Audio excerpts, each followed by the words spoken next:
All right, welcome back, ladies and gentlemen.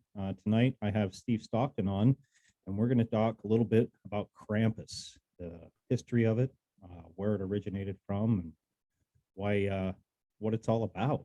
Um, so, coming in all the way from the other side of the country is Steve Stockton. I give you the microphone, my friend, and let people know where they can get a hold of you if they want to. Hey there, Ghost. Thanks for having me on. Um, Check me out on YouTube. I've got Missing Persons and Mysteries. That's my main channel. And then I've got a personal channel, 13 Past Midnight. You can find me on Facebook under my real name. I'm on Twitter, Strange and Odd. And then I have my books on Amazon. See, I'm up to, I think, 6 or 7 now. I lose track after a while. Nice, nice. Yeah, what books do you have out right now that people might want to jump on? Do you have anyone that you want to promote?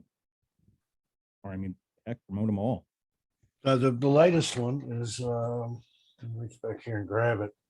This just came out a couple of days ago, went straight to #1, which I really appreciate. I don't know if you can see it or not. It's camera's trying to blur it out there. Yeah, it's trying to be a little blurry. Anyway, National Park Mysteries and Disappearances, Volume 3, the Pacific Northwest, Oregon, Washington, and Idaho. Nice. It's whatever reason the camera's not wanting me to show it. So, and the previous two were the Great Smoky Mountains and a few specific places in California for that one. Mount Shasta, Joshua Tree, and Yosemite, which I could write 2 or 3 more books just on California alone, which I may do sometime, but those are areas that I had a vested interest in and have some personal experiences in and stuff. So nice. Well, let's get into this creepy being that they call Krampus. Start us out with where the origins might have come from and what he associates with Santa Claus and Saint Nicholas, and maybe what it's turned into today in modern America. I kind of believe that's where the elf on a shelf has kind of come from now. Yeah, I think so too. And a lot of people are more aware of it now. I didn't hear anything about it for a long time here in the States. Well, it's always been big in parts of Europe and Scandinavia. And like even I think it was 2019, there was a haunted attraction they had out here set up for Halloween, and they carried that over into Christmas and had a Krampus set up going out of it, which I thought was pretty cool. Nice. Yeah, because that Krampus starts on Krampus Nacht. It's what, December 5th? I'm not Yeah, mistaken. I think so. I think we're right in the middle of it. Yeah. And on my 13 Past Midnight channel, I'm doing the 13 nights of Christmas, or there's 13 days or 12 days of Christmas, 12 nights of Krampus, but I'm starting late on the Krampus side. That actually starts tomorrow night and runs up until Christmas Eve. So, Good. but it's a fun tradition, I like that darker side to Christmas because it's there in the stories and stuff anyway. I mean, if you look, say, at the Victorian tradition of a ghost story at Christmas, that's something I'm trying to bring back with the 12 nights of Christmas, the way I'm doing it. And think about it. Charles Dickens' A Christmas Carol, that's one of the most well-known Christmas stories and one of the most well-known ghost stories. Absolutely. So there's a tradition there, and I'm glad to see people continuing it or discovering it or rediscovering it. And the idea of the evil side of Santa Claus, there's in some of the origin stories is considered almost like Santa's evil brother and things like that, but that may be more of a new input on it. But he was what the bad kids had to watch out for. St. Nicholas took care of the good kids, and then Krampus came with either a lump of coal or a bundle of switches, or if you're really bad, he would beat you and put you in a burlap bag and carry you off. Now, did he eat the children that he carried off? In some of the legends, I have heard that he did make a stew out of them. So I have a really, really dark side to that part of the tale. Yeah, for sure. Because everybody associates Christmas with Santa Claus and all Rudolph the Red-Nosed Reindeer and Frosty and everything, but people don't even even children's fairy tales. If they knew the true origins of a lot of them, they have very dark and deep dark past because they were meant to scare children into listening and Mhm. basically, Oh minding yeah, their you get parents and being into good. say the Grimm's fairy tales, Hmm. especially in the original German. They're very. I mean, Grimm is aptly named, even though that was their family name. Uh, it's horrible some of the stuff that happens in there. Right. Now, with Krampus, um, trying to think, um, so the lump of coal, obviously, I grew up, with that traditional. If you're bad, you're going to get a lump of coal. Yeah. I don't think it's carried over too much anymore with younger and younger generations. I tried to do it with my daughter and my son and what have you, but it just, I don't know. I think through generations it kind of died down. But now with the reassert, yeah, but with the Lost its impact. yeah. Same when I grew up down south. I would always hear that if you're bad, you'd get a lump of coal or a bundle of hickories, Hmm. and without realizing that it was a carryover, from Krampus or some European tradition. So what exactly now? He's the opposite of Saint Nicholas, but what exactly is Krampus?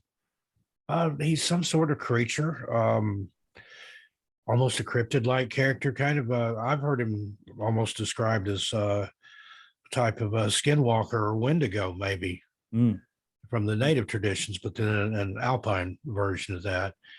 And I don't know so much that he's a shapeshifter that he can change or anything, but he has that menacing look. He's frightening. He's a hideous apparition, something that's you're supposed to be afraid of.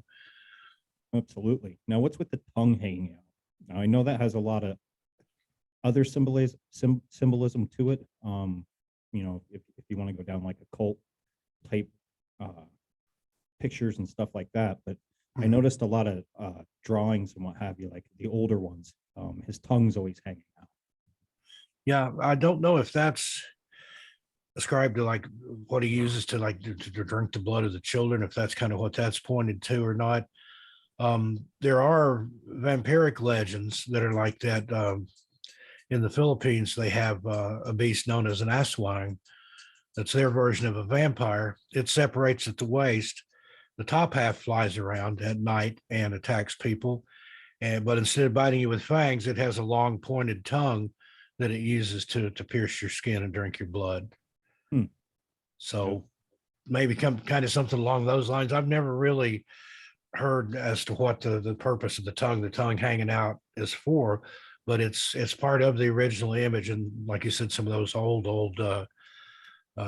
drawings and engravings and things that had him in there, that's a prominent feature. That and the horns and the hooves and everything.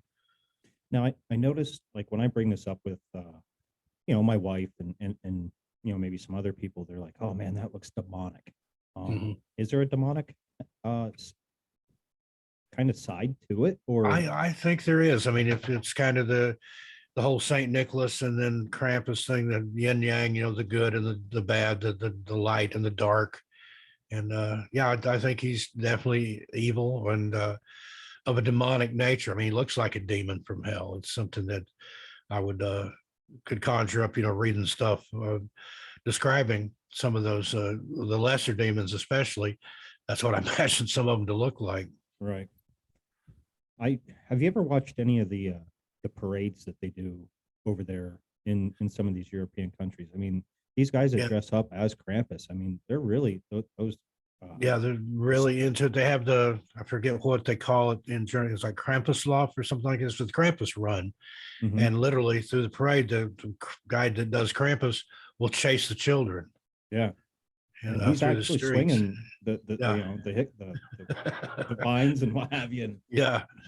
kind of getting a little physical. Like over here, I don't think it'd be tolerated too much, but No, no, you somebody know, punch him in the face. yeah, but it's pretty neat. I mean, you watch it, and I mean, it does. It takes you to a different time of uh, our ancestors' beliefs, and I don't know. I'm fascinated by it, and I've been wanting to get someone. I have you on, and I also I'm going to have another guy on. I'm going to be interviewing him tomorrow.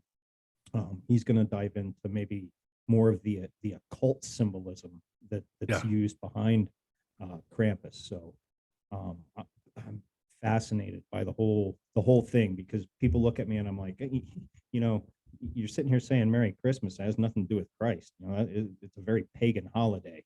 Yeah, And yeah, extremely so. Just about all of our Christmas traditions really were co-opted from the pagans. The Yule log and mhm. lights on the tree, and all that stuff is really based in the pagan Yule holiday. And then when the Christians took over, they basically allowed the pagans to keep their holidays. They Christianized them. Same with Easter Hmm. and Ishtar. That has nothing to do with the rebirth of Christ, with the rabbits and the bunnies and the Easter eggs and things like that.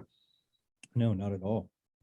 So let's dive into some of the darker things of Krampus.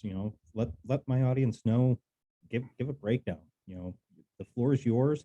I'll let you talk. I'll interrupt you with some questions here and there if I can think of one. I do Mhm. have one right out the gate though that maybe you can answer, that I've been kind of looking Okay, for, and I can't sure. really find a good answer. What is the significance with Santa coming down the chimney? Now, did that start out as like maybe Krampus coming down the chimney, or was it always Saint Nick coming down the chimney? And why a chimney? Yeah, as far as the origins of that, I'm not really sure. I could see Krampus more coming down the chimney than Santa Claus, but I think it was a part of the folk magic of it, that that way you were still able to keep your doors locked, and Santa was able to get in the house by coming down the chimney. Now that's I don't know how, if you had a fire, since it's wintertime, how all that would work, but Right. I've heard other traditions from other countries where Santa comes through the keyhole. Hmm. And when my dad was a kid, he grew up in Middle Tennessee. This would have been in the 1920s.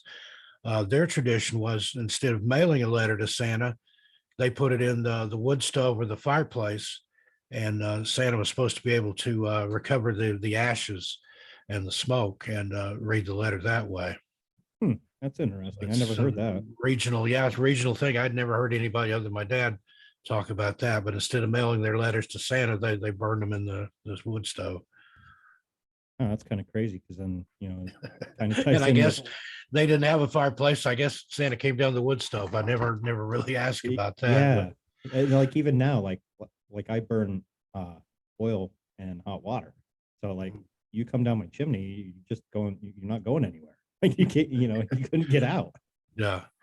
But again, I think that just harkens back to the folk magic that was in effect there, to believe that it was some kind of mystical or magical being, and that was maybe that's how he prefers to come in the house. I don't know where that part comes from, other than, like I said, maybe that was a way you could still keep the door locked on Christmas Eve, and the kids would know that Santa could still get in, Gotcha. rather than somebody just waltzing into your house. And this Krampus isn't the only scary thing. There's another tradition in Wales, and I cannot think of the name of the creature right now, but it's a decorated horse's skull on a stick. And the person that goes around carrying that, he's covered with a cloak, so that it looks like a apparition, a horse, of a literal nightmare.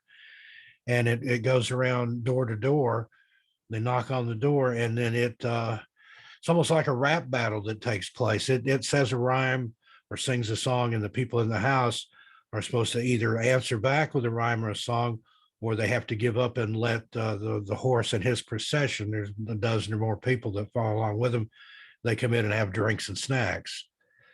Oh wow. So I think I have heard that, and it might have been you talking about it before on other podcasts, yeah, and I completely forgot about that. yeah, I did too. It's just I cannot think of the name of the creature, but it's frightening. So it's not seen as something evil or something punishing like Krampus can be. It's just more of a way for people to get together in somebody's house and celebrate the holidays, but with a bit of spooky fun attached to it. And I think that's just, it's a lot of the tradition that comes from just because it is a time of year for death, Hmm. and the veil being thin this time of year and things like that. And the long dark winters and things like that, that especially our ancestors and people back then put more stock into things like that and thought about, the darkness and what's in the darkness and things like that, and to look forward to the spring and the return of the sun and the nights not being so long and so cold. Basically kind of creating a real life, because obviously they didn't have TV back then, but bringing something to life that emulates what they see in the stars to an Right. extent. You know what I mean? Like, like you said, with the dark winter, and then 3 days after the, not summer, but winter equinox, it starts rising a degree every day up until, summer. So, Yeah. and winter is kind of hell. Nothing grows, you Yeah. you want spring so you can start planting your crops. But yeah. Look that up real quick. Mary Lwyd, Lywd is the name of the horse. It's a wassailing folk custom found in Wales. The tradition entails the use of an eponymous hobby horse, which is made from a horse's skull, mounted on a pole and carried by an individual hidden under a sackcloth. So that's, again, strange tradition there, kind of like Yeah. instead of singing Christmas carols, they carry a horse's skull around and knock on your door, and then you have to tell it rhymes or answer its rhymes. Or no, Yeah. I have no idea how something like that. Who sat around and thought about that? Like, I know, instead of singing Christmas carols, let's go knock on the door with a horse's skull and tell a riddle and see if they invite us in for drinks and eats. Right. Yeah, like who sits there and thinks of that? Probably got thought up after some ale or Yeah, some wine or whatever. probably trying to was drunk. scare somebody. Hey, what'll be funny? Let's put this horse's skull on and put a cloak over you. Go knock on so and so's door and let's see what they do. Yeah. So the custom was first recorded in 1800, with subsequent accounts of it being produced into the early 20th century. Performed at Christmas time by groups of men who would accompany the horse on its travels through the local area, although the makeup of such groups varied. Typically included an individual will carry the horse skull, a leader, and individuals dressed as stock characters from the Punch and Judy shows. So that's just a little mixed bag of everything there. Wonder what the Punch and Judy shows were. Well, that was a tradition in England. It was a puppet show that was very violent, where the puppets would beat each other with bats and things like that. And Oh, holy shit.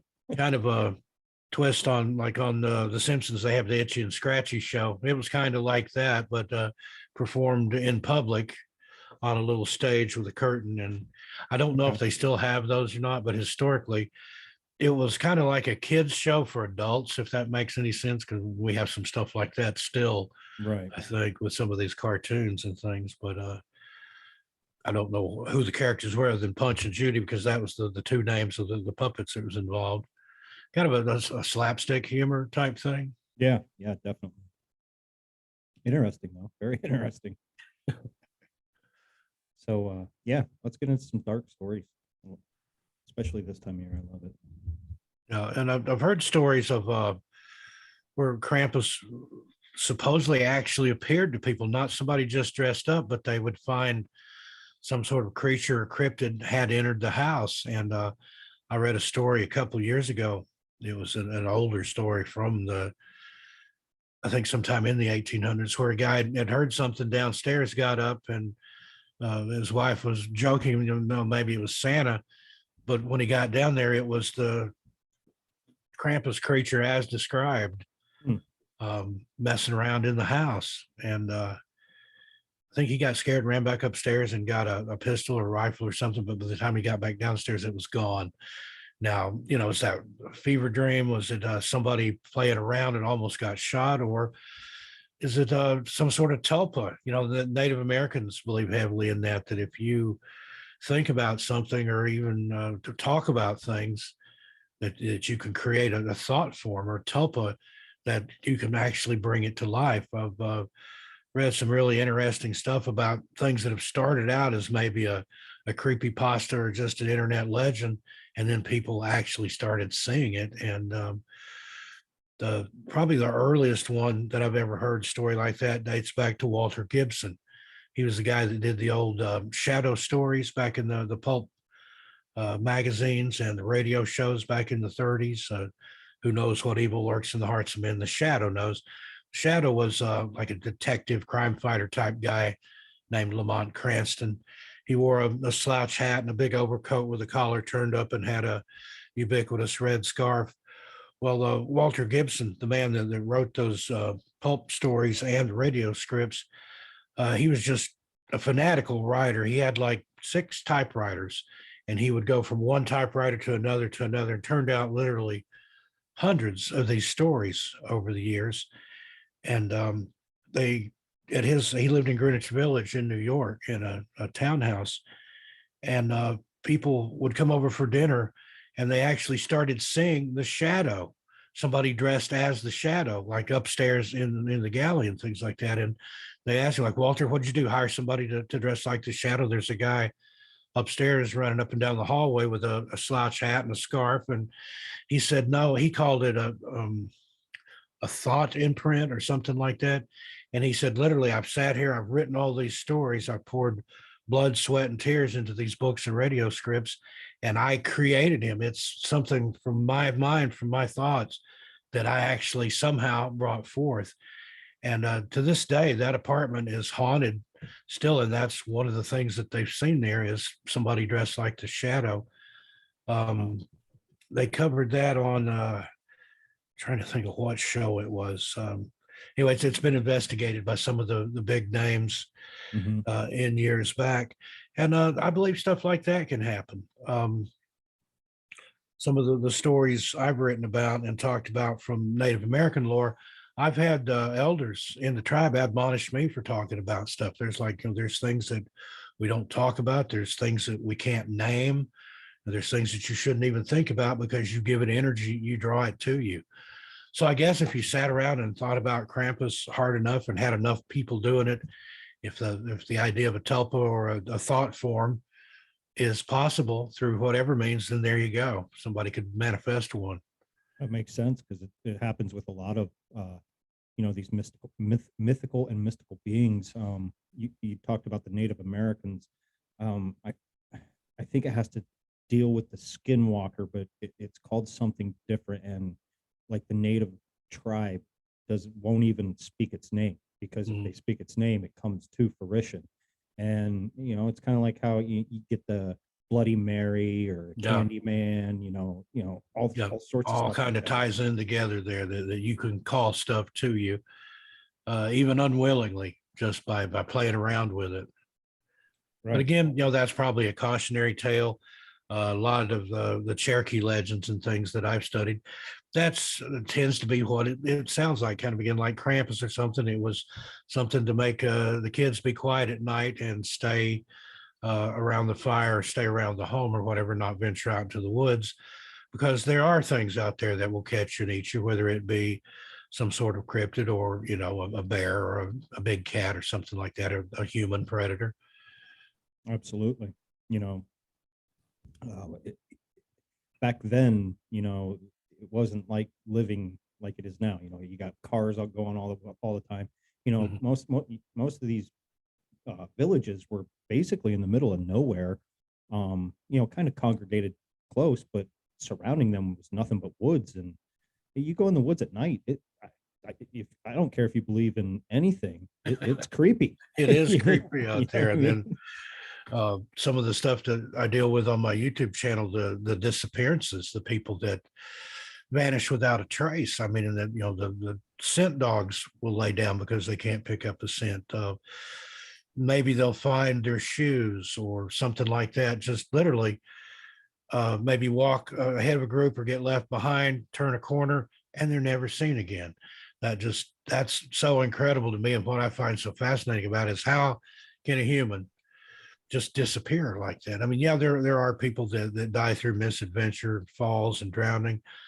Some people go into the woods with the intent of never coming out. But again, I don't see how you could go in there and even take your own life in such a way as that nothing would ever be found. Because, yeah, there's animal predation and things like that, but they don't eat every single thing of you.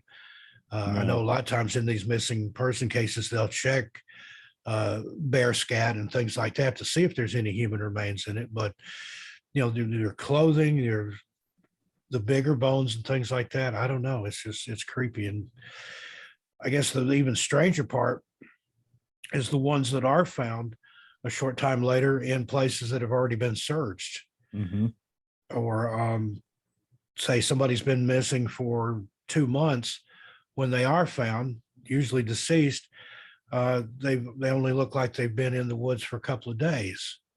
So where were they? What happened? There's just so many unanswered questions there, and that's my thing. That's what I think about and study about. That's what I've written these last 3 books about, and then the YouTube channel. I think we've got around 132,000 subscribers, so it's a popular topic.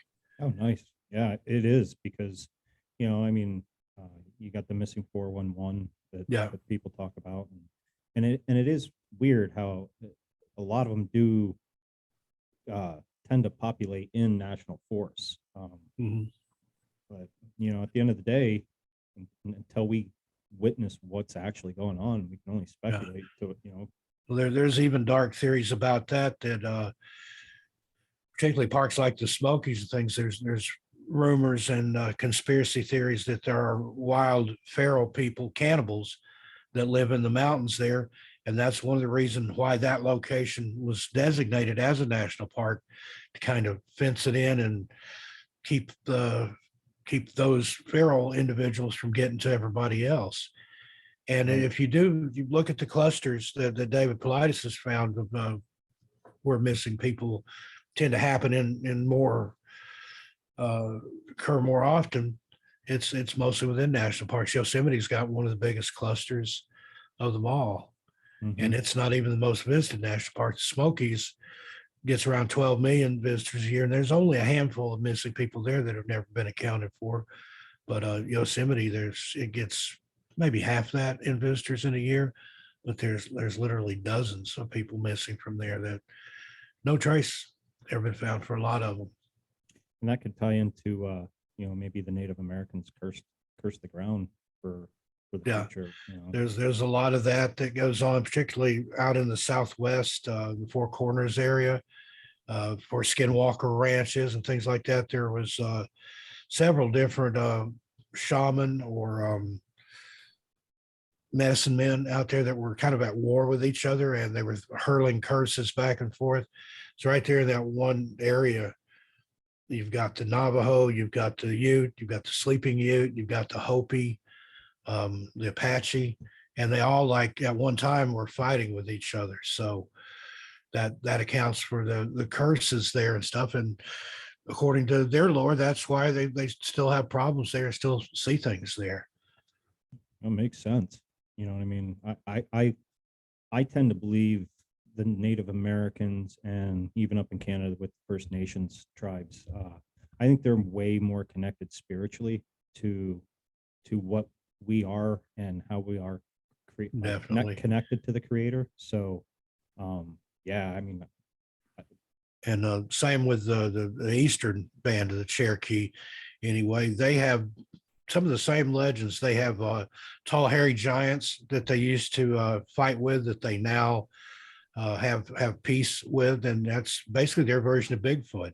mhm. They speak of small people, tiny people that lived among the rocks in the forest that they also fought with, but now they sort of just keep away from each other. That's the whole Fae theory. I've been hearing a lot about that lately, tying a lot of these disappearances and really everything into some sort of faith folk or fairy religions. And that, if you look back into the Celtic origins, a lot of that stuff, it was almost like a religion for them. They believed heavily in the Fae and the little people, and not just in the Celtic areas, a lot of the Nordic areas too. There are places where if they're putting a highway in, they would go around an outcropping of rocks rather than to blow it up and risk upsetting the Fey folk that lived in the rocks. And a lot of that, it kind of ties in with the missing stuff. A lot of people that go missing are wearing the color red. And you Hmm. think that'd be just the opposite, that somebody wearing red would be easier to spot, but doesn't seem to be the case. But that's also a color that will anger the fairies if you wear that into their areas. A lot of people tend to go missing either while picking berries or near berry patches. Another thing that's not only the fairies' source of food, but with inside those brambles and stuff, that's where they mate and have their celebrations and stuff. So you're kind of moving in on them if you're in the berry patches. Boulder fields, again, a lot of people that are found deceased after having been missing are in boulder fields. And again, that ties back into the Fey folk. And some of the Celtic legends, they talk about Fey people that had horseless carriages that came out of the sky. There's UFOs. Basically, Mm. you've got Bigfoot, Fey, everything. It all ties in together there. If you look at the Celtic stuff, which is interesting. I mean, it's just a theory, but a strange one, no less. Yeah. Now these little people, is that what they call the Pukwudgie? Uh, Or is that that that's that's is a that type of. I think that's more like up in the northeast of the U.S. okay? And there's another thing about that where like the boulder fields in the I think it's the Algonquins have a creature that they talk about. They're in the New England area, a tribe up there. They've got some kind of creature that can disguise itself as a rock. It can open up and swallow people, close back up, crushes you, does whatever it needs to do, then spits you back out. Well, I've read some of these accounts where they've found people in boulder fields that have been missing that appear to have been to have fallen from a height, even when there was no height to fall from. But if you think about that, if there was something that looked like a rock that could swallow you and spit you back out, you might look like you'd fallen from a great distance. Oh, for sure. And there were other cases like that in New England where there was a hunter that had been missing. And then when they did finally find him, the search party that found him, noted that it looked like he'd been squeezed to death, but he was just out on the floor of the forest. Mm. So it makes you wonder, some of that stuff, you think, well, it's just fairy stories or kid tales or something to keep people out of certain areas. Now down south where I'm from, a lot of times if somebody had a moonshine still back in the woods, they would make up a story about a rabid dog or a white lady or something to keep people out of the woods. But there were other times that, there wasn't anything in there that anyone was trying to protect. It was just, but then there's some of those legends that are just all over the place, particularly down south, the Crybaby Bridge, if you've ever heard those stories. I have. There's one in every little community down there, some of them probably two or three. And it's the same story, just, the different setting. And that's something I'd really like to study and look into, is to see how those legends traveled like that. My mom grew up in the Cades Cove area of the Smokies, and my dad was from Middle Tennessee over on the Cumberland Plateau, 6 years apart in their ages. But growing up, they heard a lot of the same stories, a lot of the same legends, but just told from a local perspective. Like my mom heard about stuff in Cades Cove. My dad heard about stuff in Fentress County or Jamestown. Same story, maybe, 120, 150 miles apart. And it just, and this was, again, before the advent of TV, certainly, and probably wouldn't be anything you would have heard on the radio anyway.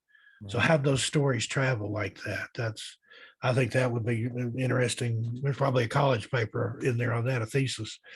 Yeah. And they travel for a reason. If you ask me, these it's probably just people heard a story and like, wow, that's a great story.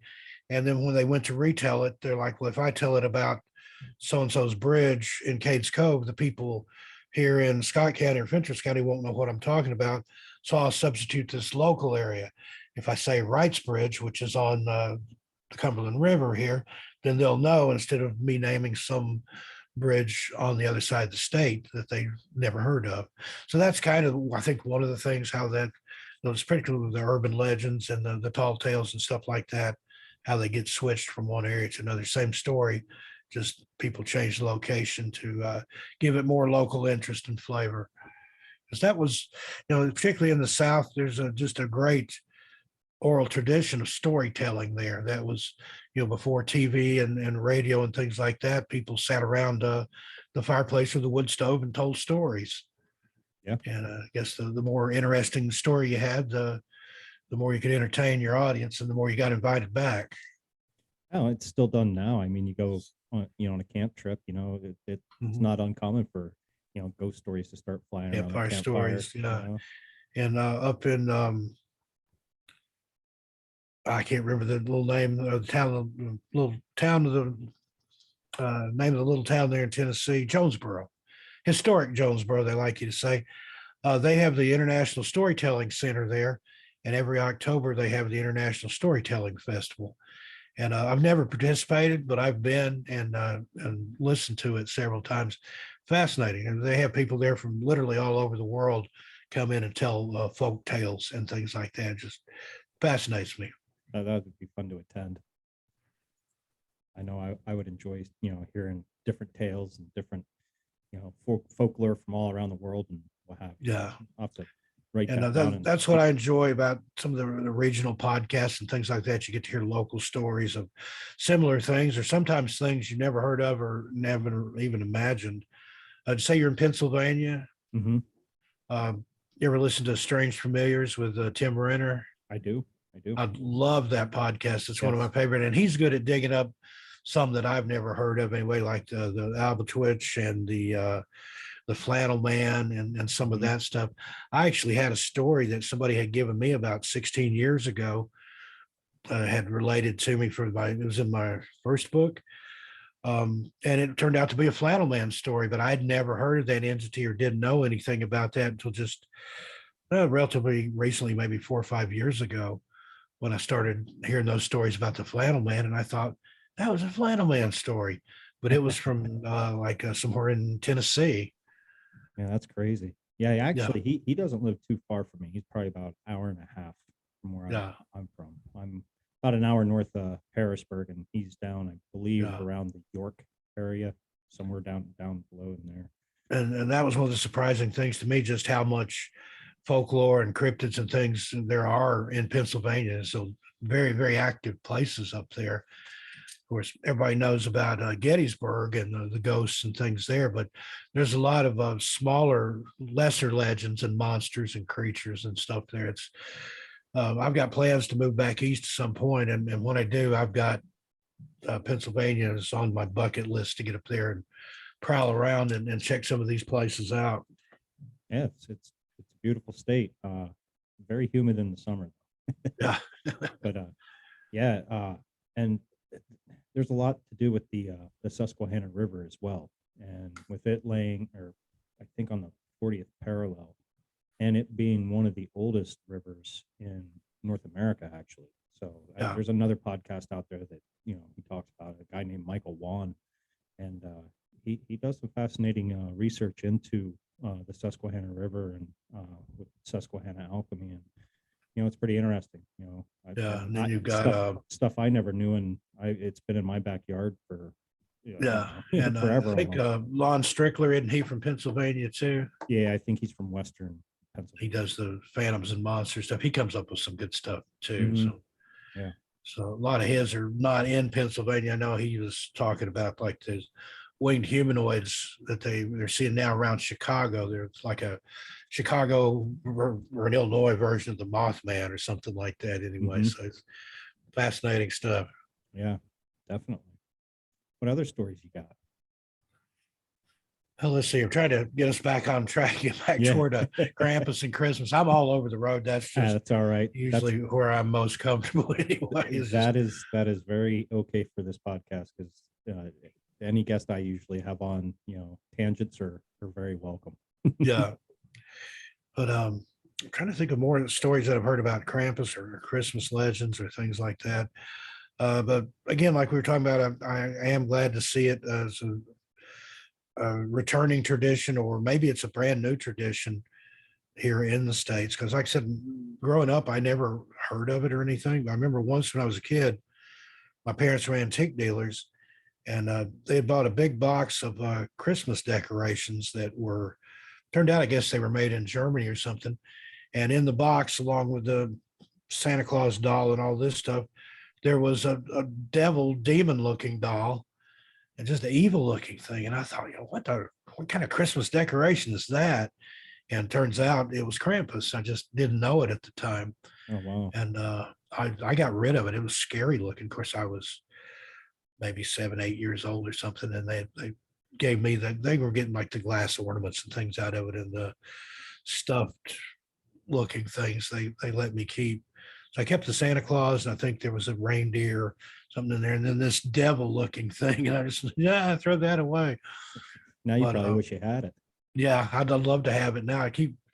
I've tried to draw it to remember exactly what it looked like, but I mean, it had hooves, it had a red outfit on, it had a little burlap sack, and I think it had if it had a hickory or a whip or a chain or something in its hand. Okay. Now, there's another story that I used to hear growing up as a kid down south. My grandmother would tell me stuff to try to scare me.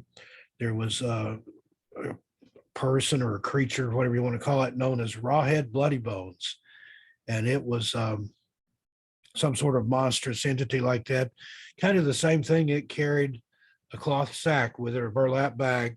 And if you were misbehaving, the story was that it would come and it would catch you and put you in the bag and take you off and make a stew out of you or something. So, Mm, kind of the same story, but didn't have anything to do with Christmas or the holidays. It was just one of those cautionary tales to get you to sit down and shut up and be good.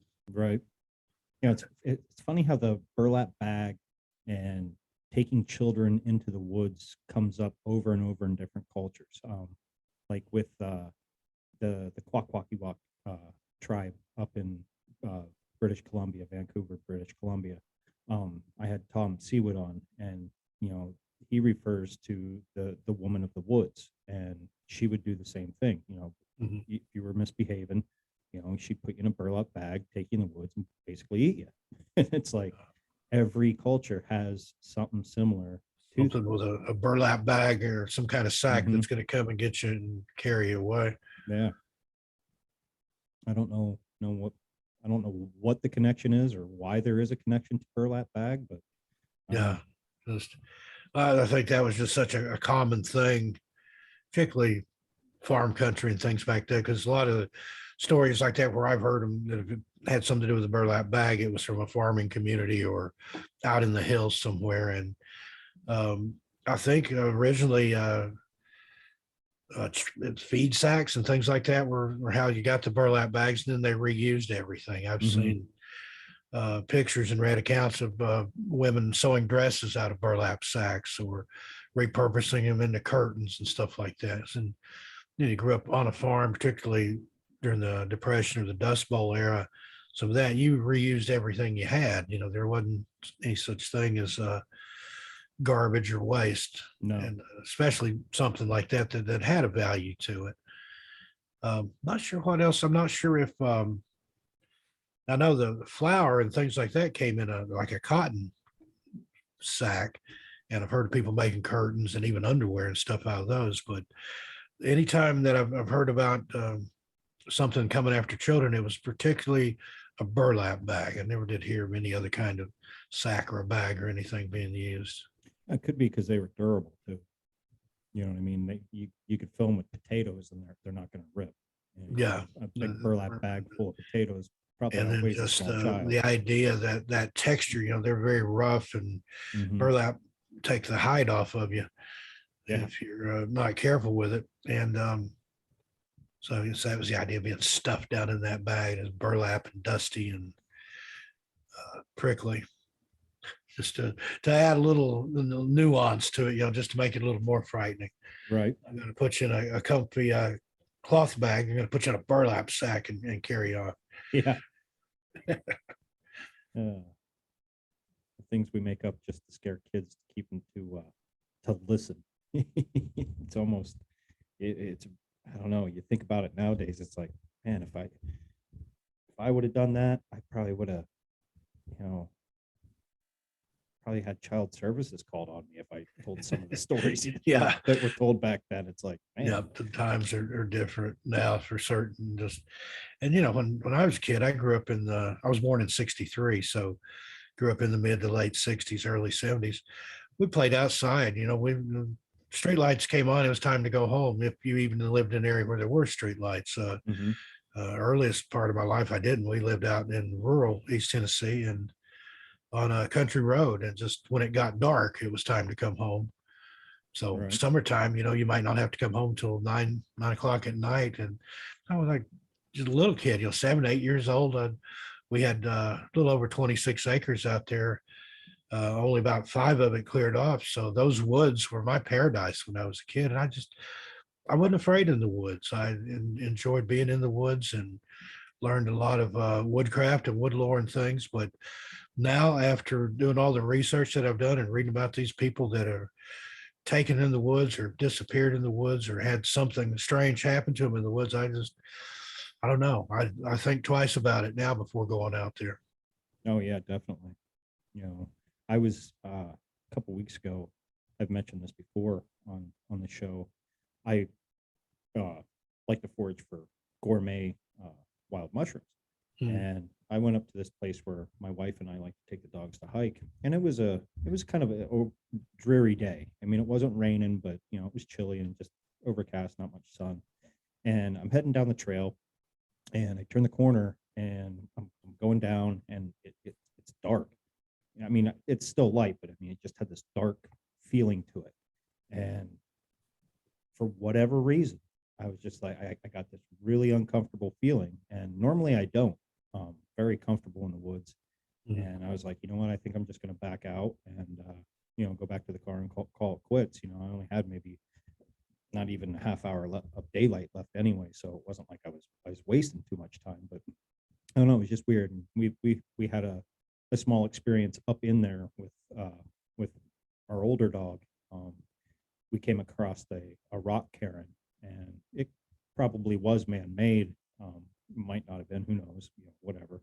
But my dog, who's normally not scared of anything, I mean, his hair was standing up. He was growling at it, Wow. drooling, and didn't want nothing to do with it. So, I mean, I don't know, kind of weird thing. So, but I mean, if you're comfortable with being in the woods, you will tend to pick up on certain energy that might come off different. And Yeah, I've had that happen, especially when I spend a lot of time in the woods.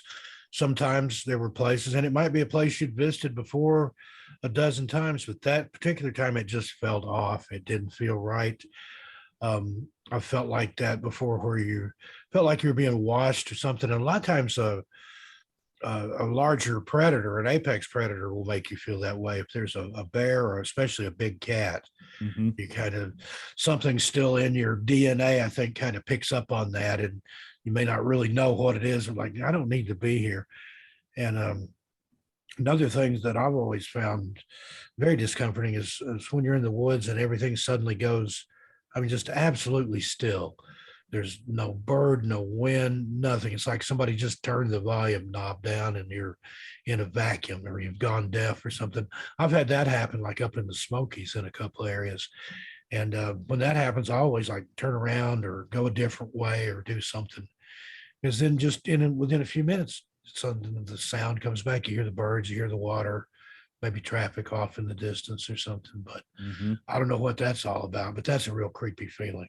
It is that in that area that actually has happened a couple times to me and my wife. We'll be hiking, and all of a sudden I'll just stop, be like, do you notice how quiet it is? Like, there's no birds, there's no nothing, Mhm. other than us and the dogs. And she's like, that is kind of odd. Like, not even a Oh, squirrel running or a chipmunk getting scared or a bunny rat, nothing. It's odd and freaky sometimes. no. But Anyway. I think there's a lot of stuff out there that we don't necessarily know about, or don't know as much as we think we do, or something like that. And I remember one time I was in the Smokies. I'd been up to Klingman's Dome, which is the highest point in the Smokies. And there's a lookout tower up there, an observation tower. I was coming back from that, and I wasn't even on the trail.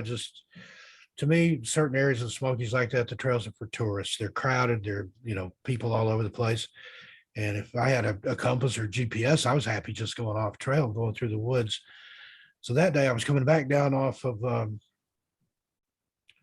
near the overlook there, and went kind of around down one side, was planning on working my way back around. And I came across a tree in a clearing. It was just like this big, beautiful oak tree. I saw it like off trail, even though I was not on a trail, it was even farther off trail.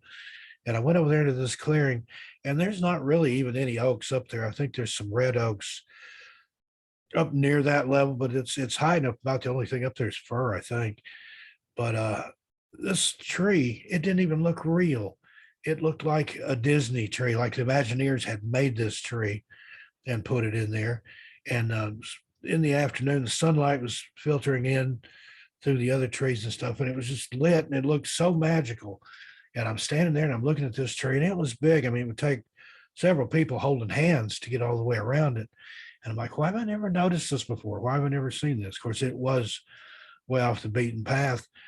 And then I was kind of like, that looks so comfortable and so comforting that I could probably just sit down there, lean up against that tree, maybe take a nap or something and just be so relaxed. And then all of a sudden it was like something kicked in. I'm like, what am I thinking about? It's, 3, almost 4 o'clock in the afternoon. The sun's going down. If I don't get out of here pretty quick, I'm going to be here in the dark trying to find my way. But it was almost like some unseen something was trying to lull me into that false sense of security. Like, yeah, this is fine. Go ahead, sit down, take a load off, rest, take a nap. And Maybe, I might maybe have been one of those people that disappeared and was never heard from again, or uh, or be like Rip Van Winkle, wake up 20 years later with my beard down to my knees and everybody I know is not alive anymore. yeah. Something Uh, weird like that. But that was one of the strangest things I've ever encountered up there. Just where did that thought even come from? Because I would never do anything like that. and you hit it a nail on the head. What I was just going to say is like maybe that's what's happening to some of these people that are disappearing. They're getting lulled into a Yeah. false sense of security to, oh yeah, I would like to sit down and maybe put my head up against a tree, take a little nap, and next thing you know, Yeah. they're gone. And then what happens? Yeah. Where do you go from there? But there are, some strange disappearances up there, starting with the main one that I'm aware of was the Dennis Martin case in 1969. We were about the same age. I was 5 going on 6, and Dennis was 6 going on 7. Father's Day 1969, he had gone up to Cades Cove in the Smoky Mountains National Park there with his dad, his brother, and his grandfather. And they had hiked from Cades Cove up to a place called Spence Field. It's not a very strenuous hike, but it's just a pretty good little hike, especially for a kid. And once they got up to Spence Field, they had met another family that was up there. And there's a lot of just weird synchronicities with this case. Their name was Martin also. They Hmm. weren't related, but the two Mr. Martins kind of got to know one another. And, maybe our kids can play together. The other Martin family had several kids. And so the Martin boys from both sides are playing around there, and they either playing hide and go seek or trying to sneak up and scare the older folks or something like that. And Dennis was the smallest one out of all of them, and he was also wearing red. There's that color red thing again. And so the bigger boy said, "Well, why don't you go hide by yourself? You'll give us away." And his father said he watched him go into or kind of behind a clump of bushes there. And a few minutes later, the other kids are running around. He didn't see Dennis anywhere. And he says, "Anybody seen Dennis?" And they're like, "No, not since we quit playing the game." Well, his father walks right to this brush, the patch, whatever it was that Dennis had walked behind. He walks all the way around it, even goes into it. No sign of Dennis anywhere in there. And that was when he realized, his son's missing. He sent his father, Dennis's grandfather, back down to the ranger station to get help. And then he took off in a run down the Appalachian Trail, which passes through the corner of Spence Field there. Ran for a couple of miles downhill, no sign of Dennis anywhere. And that was when he saw Dennis step behind that clump of bushes. That was the last time he ever saw him alive. And within just a few hours, the greatest manhunt the Smokies had ever seen up to that point started. Had all the park rangers, search and rescue teams from Knox, Anderson, Blount counties, um, tracker dogs, hundreds of people participating in the search. At one point, the FBI got involved. The Green Berets showed up and helped search for him. That was another weird thing. The Green Berets don't search for missing kids, No. but yet there they were. And they wouldn't have anything to do with any of the other searchers. They set up their own radio stuff and command posts and everything, and wouldn't join in with any of the park officials, which is kind of odd. And then another thing, while all this is going on, this freak inclement weather storm blows up out of nowhere and basically obliterated any evidence that might have been left behind. And that's another thing that happens in a lot of these cases. There will be usually after somebody goes missing, there'll be a heavy snowfall or a heavy rainfall or a windstorm or something weird like that happen, unexpected that wasn't forecasted. But the only thing they ever found, there was one shoe print that they thought might have been his along a creek bank, but they weren't even sure about that because some of the Boy Scouts that were in there helping search, Cub Scouts too, they wore the same kind of shoes he was wearing. And farther down in another part of the park, there was a family, their last name was Key, and they had asked a ranger where they might go to look at some bear, and he had pointed to an area. Well, while they're going to this area, they hear a scream from somewhere in the woods, and they look up, and one of the kids goes, "Dad, there's a bear now." And Mr. Key said he looked, and he's like, "That's not a bear." He said it looked like either a hairy man or like a man covered in animal skins carrying something red over its shoulder and running up a hollow. And a lot of people conjectured that that was Dennis and that some of the feral mountain people got him. And that's why he was never found. So it's been what, 50 something years now. His dad passed away a few years ago on Halloween. Never any closure, never any idea what had happened to him. And said I was almost 6 at the time. And I remember that was the first time, to wrap my head around, kids can go missing. Bad things can happen to you if you hide from your parents or if you don't watch out or whatever. And it just really stuck with me. Knoxville had 2 newspapers at that time, the Knoxville News Sentinel, which was the evening paper, and the Sunday paper, and then the Knoxville Journal, which was the morning paper. And somewhere, I think they're at my brother's house, I've got 2 like huge scrapbooks of stuff I clipped out about Dennis from the day it started or for that Monday afterwards. And just never got over the case. And in my little childlike mind, we only lived, say, an hour and a half from the park, but that was by car. But I'm thinking, we're close to the Smokies. He could have wandered down this far. So I'm out riding the country roads on my little Schwinn Stingray, looking to see if he'd wandered down there and gotten lost. I left, I think, a candy bar and a little Debbie cake or something out in the woods for him in case he found it and was hungry. Just kid stuff like that. But it just, that one always stuck with me. And again, there's no clue whatever happened to him. And then you have all the strange stuff like with the Green Berets, the agent from the Knoxville field office for the FBI killed himself under really strange circumstances. So I don't know. There was a lot that went down with that. Can't get any FOIA documents released on it. That's weird. That you can't find out what the Green Berets were doing there. I don't know. Just that's one of the most mysterious disappearances that I've ever come across, I think. And there's a guy on YouTube that has a channel called South Force 10. And he has a theory that it was the feral mountain people that they caught Dennis and they ate him. And he goes on to claim that his relatives, he's from the area, he's from, I think, Sevierville or Pigeon Forge. And he claims that back before the inception of the park, which would have been prior to 1934, that his relatives were hired by the government to go in there and thin out these feral people that lived in there. Now, a lot of people will just kind of snicker at that, but Dwight McCarter, who was a former park ranger, he's retired now, he was the lead tracker on the Dennis Martin case. He's even talked about wild people that live in the woods, but when he talks about it, you get the more impression that it's just people that live off grid, that stay in the woods, that have maybe lived there all their lives, and not that they're necessarily feral cannibal hillbillies. But he did admit that there were people that live in the woods, and people are like, well, how could that even be, that people could exist out there and nobody ever see them or know about them? But if you were raised that way and that's all you knew, I think it would be pretty easy. Had always point to Eric Rudolph, who was the guy that was wanted for the abortion clinic bombings and stuff like that. When he was on the FBI's most wanted list, he hid out in Nantahala National Forest, which is just south of the Smokies over on the Carolina side.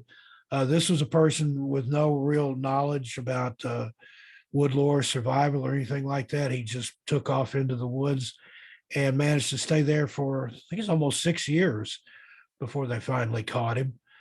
And they only caught him then because he had gotten a little lax and was sneaking into a little town in North Carolina and getting day old bread out of the dumpster.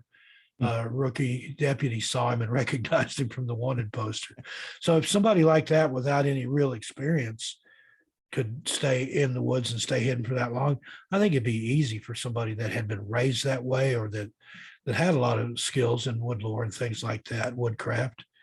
Absolutely. So it's possible.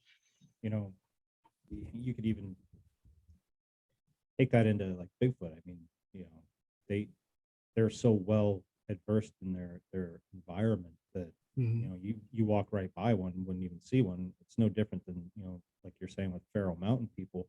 You know, what are their main clothes? Animal skins. You know, Yeah.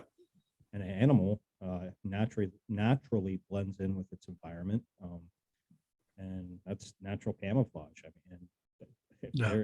they're good at hiding or just Hide even and seek, hide and Yeah, seek world champion. I've seen those yeah. t-shirts with Bigfoot. You know, all they have to do is crouch by a tree, and you know, Mhm. the common Joe just walking by, they're not going to Or hide up in a tree. I couldn't tell you the times I've been up in a tree and have people walk right below me, never look up. Yeah. Just, I mean, maybe like a whole crew of people hiking by. And if they just looked up, they would have seen me up there. I mean, I wasn't deer hunting or anything. I was just up in a tree. I would do stuff like that when I was younger. But that many people don't look up in the woods. If you're not, you know, it's not on a trail where you have to look up to see where you're going. If it's a flatter area, people don't look up. And No. if you've got any kind of canopy, any kind of tree cover, they're probably not going to see you anyway. So it would be real easy to hide in the woods. And that's one of the other theories, that a lot of these disappearances are human predators. FBI thought that at one time there may have been as many as 3 to 5 serial killers working along the Appalachian Trail. And, Yeah. you know, that's a long way. It runs from Georgia all the way to the terminus or the beginning, which way you want to look at it, in Maine. That's a lot of woods and a lot of places to hide. If you were familiar with the trail and with the area and stuff, you could, you know, hop off into small towns. You could, because I've done that. I've never through hiked it, but I've hiked in every state that the Appalachian Trail runs through except for Maine. I've never been up there on the trail. I've been to Maine, but just not on the Appalachian Trail.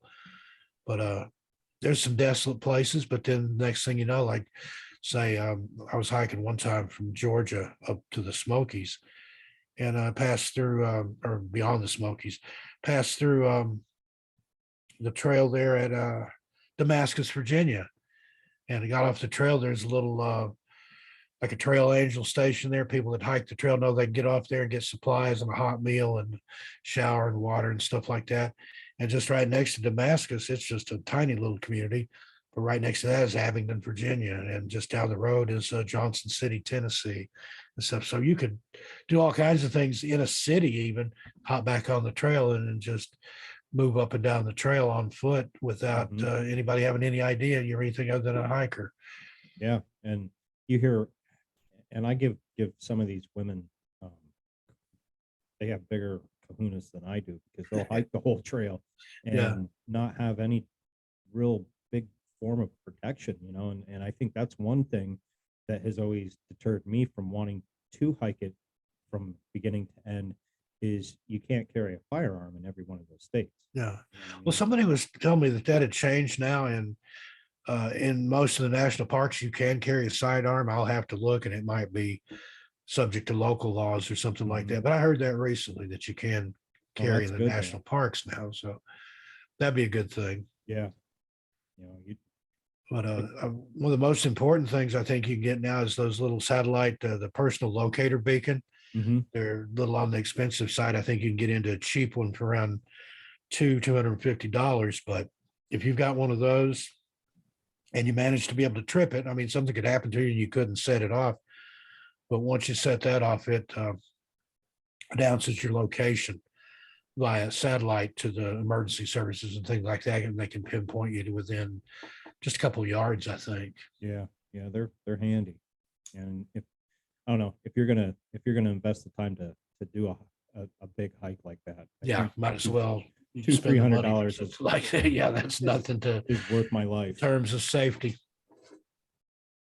Do you need to take a break or anything? Yeah, I actually do. I need to Okay. take a little bathroom break. And when I get up, my dog's going to want to go outside too. He's in the habit of that. Whenever I take a break, he gets one too. I say it's in his contract. So if you give me just a few minutes, I'll be right back. Nope, that's fine. Take your time. All right, welcome back. We took a little break just to have a little special surprise for Steve. I brought in Sysco Murdoch. You can I'll let her introduce herself and what she's all about, where you find her and her podcast and everything else in between from A to Z. So I give you Sysco Murdoch along with Steve Stockton. So Sysco, please feel free to tell us. Hey, thanks for having me. He asked me to come in here and Yeah, it was surprise a me. good surprise for me. I wasn't expecting that. Who? We taking a little break. I walked back in. I'm like, why is Cisco on my screen? I thought something weird had gone on. Yeah, we do some shows together. We're in and out of a lot of different shows, but Wrote a Steve book and I have been together. friends for a long time. We connected the first time we ever, said a word to each other, and we ain't shut up since, right, bub? Yep.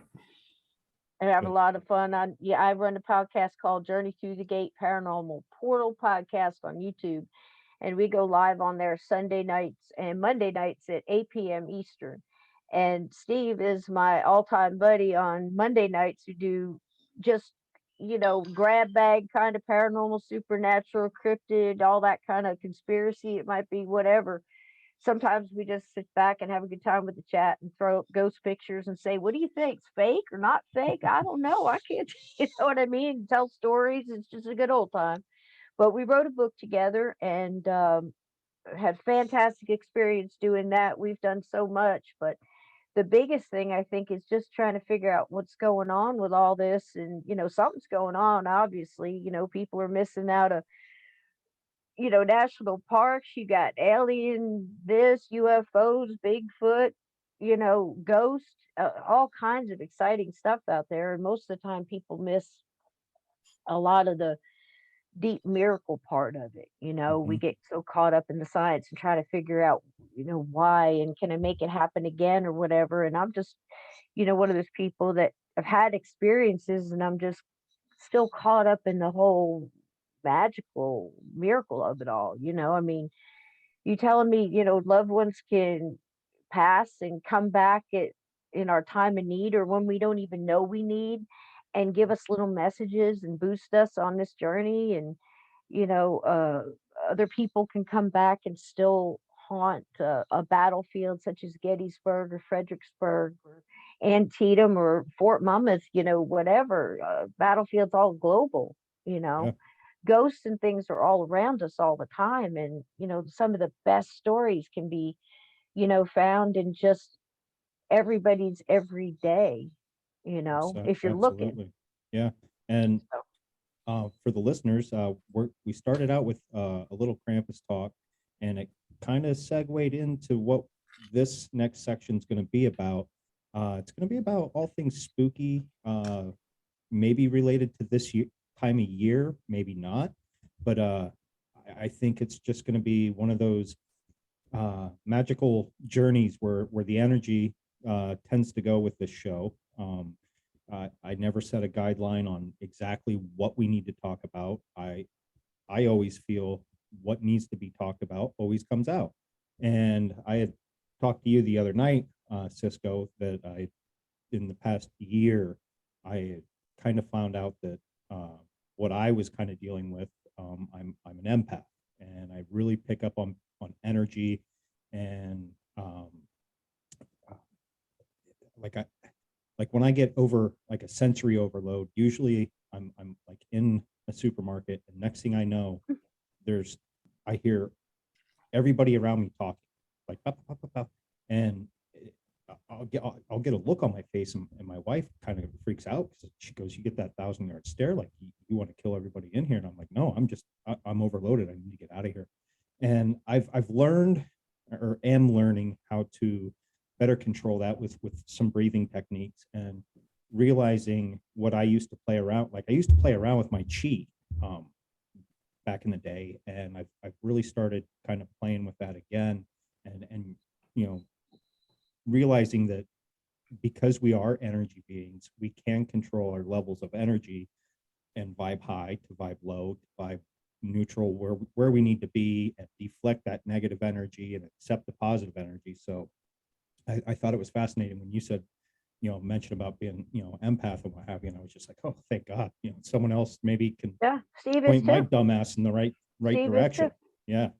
I So mean, both of us will tell you that, we can't, hospitals, nursing anything like home, that, anything shopping where there's a lot mall, of high Walmart, emotion or anything like all that. that. But yeah, sometimes shopping or the mall or Hmm. even public transportation, the bus or the train or anything like that. I've had episodes on there before. yeah, Hmm. it's crazy. It's And hard, I mean, what everything you said, absolutely. I mean, Steve's got the same thing, but you have to find out what works best for you. People want to meditate, people want to, you have to ground. I don't mhm. care whether you're hugging a tree or, digging your hands and feet in the dirt. I mean, there's a reason a lot of people go barefoot, I mean, whether you're, one of the coolest things I ever thought is like when I used to sing the blues and stuff. I want to sing barefoot. I want my feet. I want to feel the vibration. I want to, Mhm. and there really is something to that. People dance. I'm Native American. People dance. Barefoot. It's an amazing experience. You're the vibration and everything. You're pulling up with the drum beats and everything else. Mhm. There's something to be said for that. Or like I say to people too, you'd have to do a physical intent cleansing, like just taking a shower and imagine the water being golden light going through every part of your body and all the negativity going down into the drain. Say whatever mantra you want, but you have to believe in that. Mhm. Whether it's anything from a Buddhist chant to a prayer to an old rock and roll tune. Whatever that may be that makes you vibrate on that level, that cleansing thing. That's another way to get away from it. But it's also too, I think, knowing where not to go and know what it's going to cost you going in, and maybe doing something like that before. Many paranormal groups, many mediums, and people I know that go into very dark places for good reasons. Mhm. Um, do eat chocolate and always do some kind of um, protection and light prayer and surrounding. How about you, Steve? I mean, same, yeah. Yeah, I've got Crystals and like other, certain crystals that I like to yeah. carry, and the chocolate thing that seems to work. Hmm. I've never heard the And chocolate thing. Raises your uh, endorphins, the Okay. the same as many grounding, I others. try to go out as often as I can and getting barefoot in the Mhm. yard just to get that negative energy off. You see it there, big Yep. old crystal. Yeah, it is a I nice mean, crystal. you I also have to know recently. to cleanse them, just like they need to be cleansed too. Most of them, there's only a few that don't. But Okay. if you're having something absorbing, like black tourmaline or something along those lines, amethyst to ward off negativity. I mean, there's different things, but again, just as in anything in life, you're going to choose the path that's working for you. I mean, Mhm. going to powwows the first time I started learning about stones, and one of the coolest things on that happened to me is I was always drawn to um, hematite. I don't know, I wish I had pictures to show because if you don't know what it looks like, it's a shiny metal. Some people call it Apache tears. It is a shiny metal, almost like a silver looking pyrite, Okay. beautiful black stone, black onyx, amethyst. These stones I was drawn to, where I was never drawn to, say, my birthstone. I mean, in my days growing up, late 60s and 70s, the birthstone was a huge, big thing. I was never drawn to mine. It's just Yeah. garnet. Yeah, I And was never the, drawn to mine either. right, but the elder told me the ones that I were drawn to, that was my native birthstone. Mm. My energy knew even when I didn't. That's what I was attracted to. And I think you have to go that path when you're doing this too, Let, because we're all suited for certain things. let's kind of jump into little bit of that, because I know I'm super curious on, because I would like to get into getting some crystals and keeping them around me, and I I don't even know where to start. You know what I mean? I hear it on different podcasts and they'll touch on it, but for someone that's a beginner like me that would like to get into this, how does someone go about doing this? First off, I mean, Steve might have another view on this, but usually you'll find that nothing is right or wrong. It's just what's right for you. And that's what the elder told me was let the stone choose you. So if Yeah. you want to get Go into into a this, place, start handling them, put pick your them hand up, over them. see what feels good in your hand. You'll Hmm. know when you've got one that works and when You'll feel one it. won't. Excuse me. You'll Yeah. feel it. Okay. Yeah, yeah. And let them choose you because obviously that's what was happening with me and I didn't know it.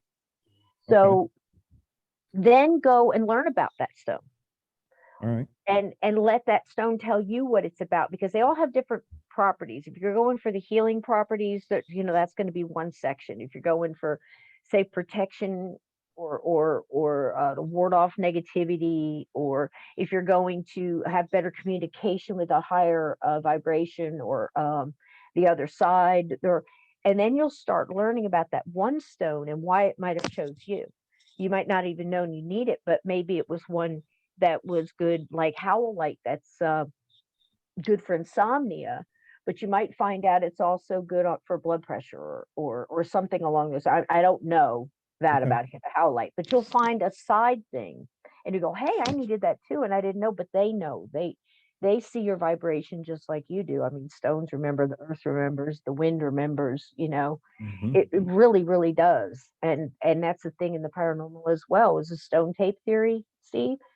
Yeah. It all has the same thing, quartz and limestone, you know, the whole shebang. What do you think, Steve? When Yeah. the I stone agree. chooses you, sometimes you Get, found out you need it. Like craving, imprinted in there. Mhm. yeah, like craving Yeah. food. Like, did you ever like just Oh crave yeah. salt? Yeah. And then you find out that maybe your body was lacking that. Hmm. That's all Or natural. even something simple as, you know, man, like lately, I've been I've been devouring like at 2 to 3 apples a day, and Mhm, I don't know why, but apparently my body's telling me something. mhm. There's a nutritional value in apples that my body is lacking, and I've always been drawn to fruit, but I could go I could go a long time without eating any fruit, and I'm not a huge sweet eater. You know, I'll eat some sweets now and again, but I'm not a dessert guy by any means. You know, my whole in-laws and everything. 13 years ago when they first met me, they're at a dinner. They're like, "You're not going to eat dessert?" I said, "No, I just filled up on meat. You know what I mean? I got Right? meat. Yeah. I got the meat sweats. I don't want no dessert." We're But meat over time, people too, ain't we, Steve? yeah. Yep. So, and like I said, the Apple thing is Could closely be that you're related. lacking it Yeah. Something she one didn't way. know. Lady my mom knew, she couldn't keep potted plants in her house because her little kid would eat the dirt out of them. And she finally figured out it was something he was craving, something he was needing. She started giving him charcoal tablets and There he you would go. leave the potted plants alone. So there was something in that dirt that he was, but he would eat it by the fistful, just a little guy, toddler. Oh god. I don't know why that's He was so probably funny, but he was yeah, probably hey, maybe he was helping with his immune my system. Who kid's knows? eating dirt. He's eating That's a good one, Steve. I never heard that one Yeah. before. Oh my I made goodness. mud pies as a little kid, but Yeah. I Used to never make my never niece eat them. Yeah. never Tell another I never story. ate one, but no. Oh gosh. Yeah, that's So funny. the But it best is true. It's very true. I mean, I used to do that a lot with spinach and I found out I was craving raw spinach, like Mhm. instead of lettuce, and I do that now all the time anyway. It's like if you go to the Wawa, which are I don't know where you're at, but it's like 7-Eleven or Quick Check, Yeah. whatever. I'm in If you go central in and get Pennsylvania, so oh, I'm kind of on the you, skirts. I have to drive a little bit to get to a Wawa, but they're not that but far you know away. what one is. I know what a So Wawa is. but to go in there, you get, your chicken salad or something, and instead of getting it on lettuce, I always get it on spinach. But I Mm, found out why I started that was because I was anemic and didn't know it, which raised my okay. iron levels, and now I'm no longer anemic.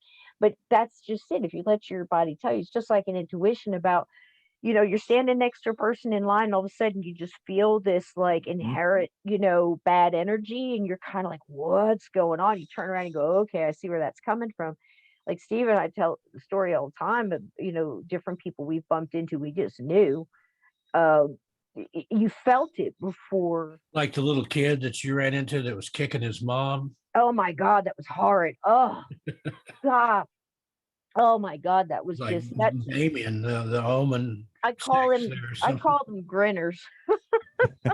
And I know that sounds funny, but that's one of the most horrifying things I've ever seen in my life. And I've seen some scary things. Right. I mean, yeah, I feel like the Alice in Wonderland and Dorothy sitting on the park bench, and Dorothy looks at, at Alice and said, "I've seen some shit." That's how Yeah. I feel. Yeah. And I mean, that's one of the scariest things I've ever seen is what I call a grinner. I mean, I know you wanted to talk about whatchamacallits, but man, if you want to know about grinner, that's one of the scariest things I've ever Hey, seen. let's hear about grinners.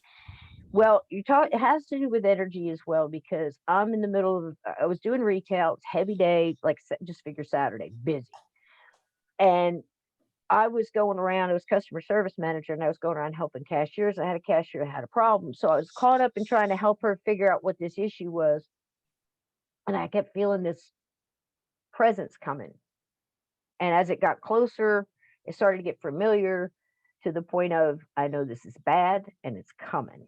And it's next level negative. It's not a person pissed off having a bad day negative energy. This is like probably was never human negative energy. There's a difference. Okay.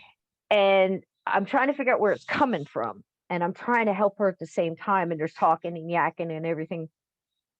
And I'm trying to pinpoint it. And I see people coming down the aisle in her aisle. And I see this woman pushing a cart. And she's got a bunch of picture frames underneath the cart, in the cart, all over the place. Very well dressed, hair in a tight bun, looked like she worked in a legal office. Okay. Like probably the front end receptionist or one of the lawyers. She was very well dressed. And she was very haggard and tired, exhausted, in heels. That's what I was getting off of her. But in the cart was this young boy, probably somewhere around 2.5. Also very well dressed, little Lord. Look, you're too young to know little Lord Fauntleroy, but think old English prep school. Okay. Richie Rich. Rich, yeah, Yep. blazer with the emblem, the loafers, the Argyle socks, the little cutoff shorts, the whole very well put together kid sitting Hmm. with his hands like this. Every time the mother bent over, he'd kick her to get the frames from underneath the cart and stuff. And I'm starting to pick this up and I'm going, where is this coming from? Where is this coming from? But I'm also noticing this. And as she's pushing the cart forward and putting more frames and little ones and big ones all on the belt, and I'm talking to this cashier, and she pushes the cart closer to get more frames on the thing. The overwhelming gush of this energy hit me again. And I went, oh my God, it's a kid. Mm. And as soon as I said it, as soon as I thought it in my head, he turns and he looks at me and he's just got this grin. And he didn't have black eyes, they were dark, but Mhm. certainly, I'm not saying he's a black eyed kid, they were just dark. And his energy was dark. And this kid knew, and he kicked his mom again, and the smile got a little deeper. And I finished up with the cashier. I got out of there because I can't battle. You see what I'm saying? Hmm. What am I going to do? Grab this kid and go, get out of the kid.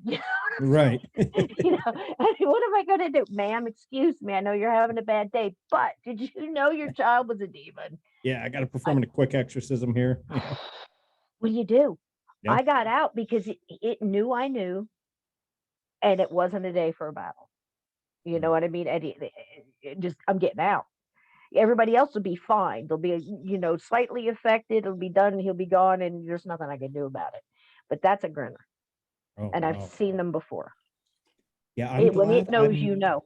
I'm glad I I don't know. Maybe I'm too new to know all my abilities, but I'm glad I don't see that kind of stuff because I don't know how I'd handle it. I've had some paranormal experiences. I've talked about it on, I believe, my last episode that I did. And are you familiar? You're from the East Coast, so you might be familiar with Joseph Priestley. He was credited for discovering oxygen, and in the town that I grew up in, his house is now a museum, and his mother's house is the public library. And I had some paranormal experiences in there where I actually seen an apparition of a lady when I was coming up, and when I was young, I didn't know. I was singing these Bible songs, God's got an army, not afraid to fight, I didn't know what to do, and I'm coming up to the third floor, and all of a sudden she's standing there in like old period, like 1800s, maybe even like 17 or 1600s, like a raggedy dress. She just goes, shh. And then to the fourth floor was the slave quarters, but the door was always, it never fully shut. It was always open like an inch or two. And she just poof right through there. I dropped whatever's in my fucking hands, and I ran downstairs, and I was like, I'm not going up there ever fucking again. No, I'm not doing it. And it scared the living shit out of kidding, me. bro. It's some kind. It's the absolute shit, is it not? When you see something like that and you can't explain it, and it's never when you expect it, unless you're, let me take that back. Unless you're going into a situation, ahead of time, hey, I'm here for this and I'm here for doing that. That's an exception to the rule because you're going in to investigate or help or whatever. And I have been in those situations. Right. But when something is happening for you personally, a visitation from a loved one or a message from whatever you want to call it, and it just happens to you in your home turf or wherever you are in your personal space, it's crazy. Mm-hmm. Is not? It is. I mean, because Steve's seen them, I've seen them, and you're never prepared. And the only other entity I saw in there was Mrs. Priestley herself, and Mm. other people, like, usually it was smaller children. Occasionally an adult would see it, but you'd go up to the second, walk up, like you go in the front door, the steps went up, and if you hung a right, it was like the main area where you would check out, like would have probably been the dining hall at one time or something like that. But if you went up the steps and hung a hard right and came back, there was I guess the assistant head librarian's office was there, but that's where Joseph Priestley's mom would sit and knit or whatever and look out the window. And I saw her just sitting there, kind of staring out the window. And I kind of closed my eyes for a second, opened them, she was gone. And I had said something to one of the librarians, and they were like, "Oh yeah, that was Mrs. Priestley. She's seen in that room quite often. That she's not gonna hurt you. She's very friendly. She just gets seen every now and again."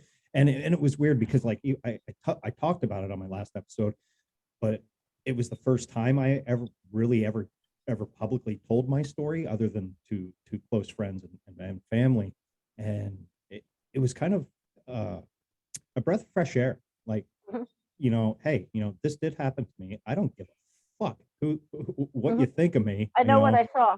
Yeah, I know what I saw. I know what I saw. And you can't prove me wrong with science. You just can't. But because everything in your body said it. Your eyes. Okay, I don't know if you smelled or taste anything. Some do. Not all the time, and not the same thing from the ghost, because they're going to materialize the best way I understand it. There are no experts in this. Steve and I say this all the time. You might know a lot about one thing or think you've got it, but then it flips on you. So you got to be ready for that, because I don't think we're supposed to get a complete handle on it. I mean, that's what I'm understanding right this minute. So not everybody's Zach Bagans. Yeah.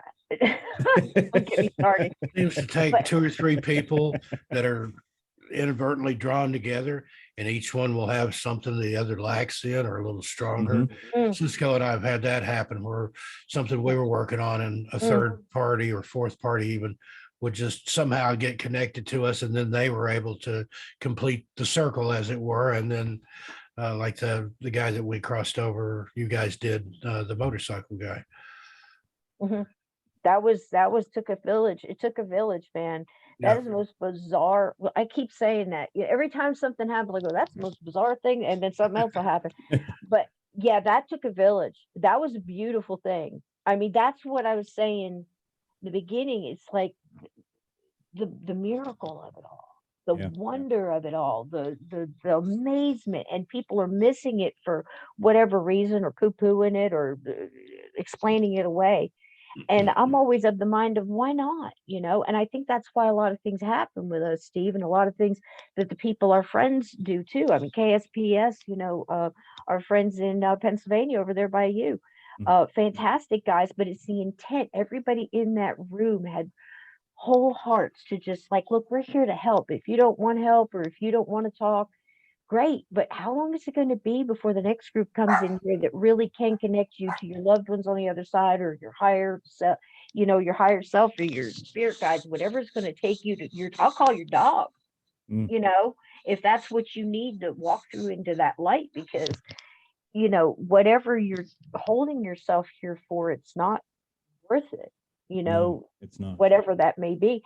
And I know that sounds nuts, but Steve, It this doesn't man sound. calls me at 2 o'clock in the morning, 1 o'clock in my morning, because he's the West Coast, I'm East Coast, Mhm. and says, "This is the kind of phone calls I get. Cisco, I think I know where her body is." Ooh. But I'm the kind of friend to go, "Okay, keep going. What's up?" Yeah, and those are good friends to have. Yeah, she was gonna, let's go find it. I've got a I'm truck like, and a "What shovel. do you Well, need, man? Yeah. You need from me." But the thing is you listen through the conversation, and Steve has an incredible gift. A lot of times we call it a curse, but prophetic dreams. He has these dreams that he sees something happen, and of course it's usually a high energy type of thing. Like that is going to be a catastrophe. Somebody's chaos. Somebody's not having a good day, and the horror of that is not being able to stop it. So we've gotten very good. He's got very good at trying to locate stuff and trying to catch up with it somehow to stop it, you know. And sometimes he'll have these dreams that change. It'll be almost like a mini series, but it comes at a yeah, time. have to I watch it in several parts to figure out what's going on. Yeah, and this one, the way he described it, I'll just be real quick. It was almost like this desert Mars kind of look, with a half buried motorcycle, and underneath the pine burrows of these trees that were off up this ditch, was a dead man up leaning up against the tree. Obviously died there, hurt on a motorcycle accident, whatever.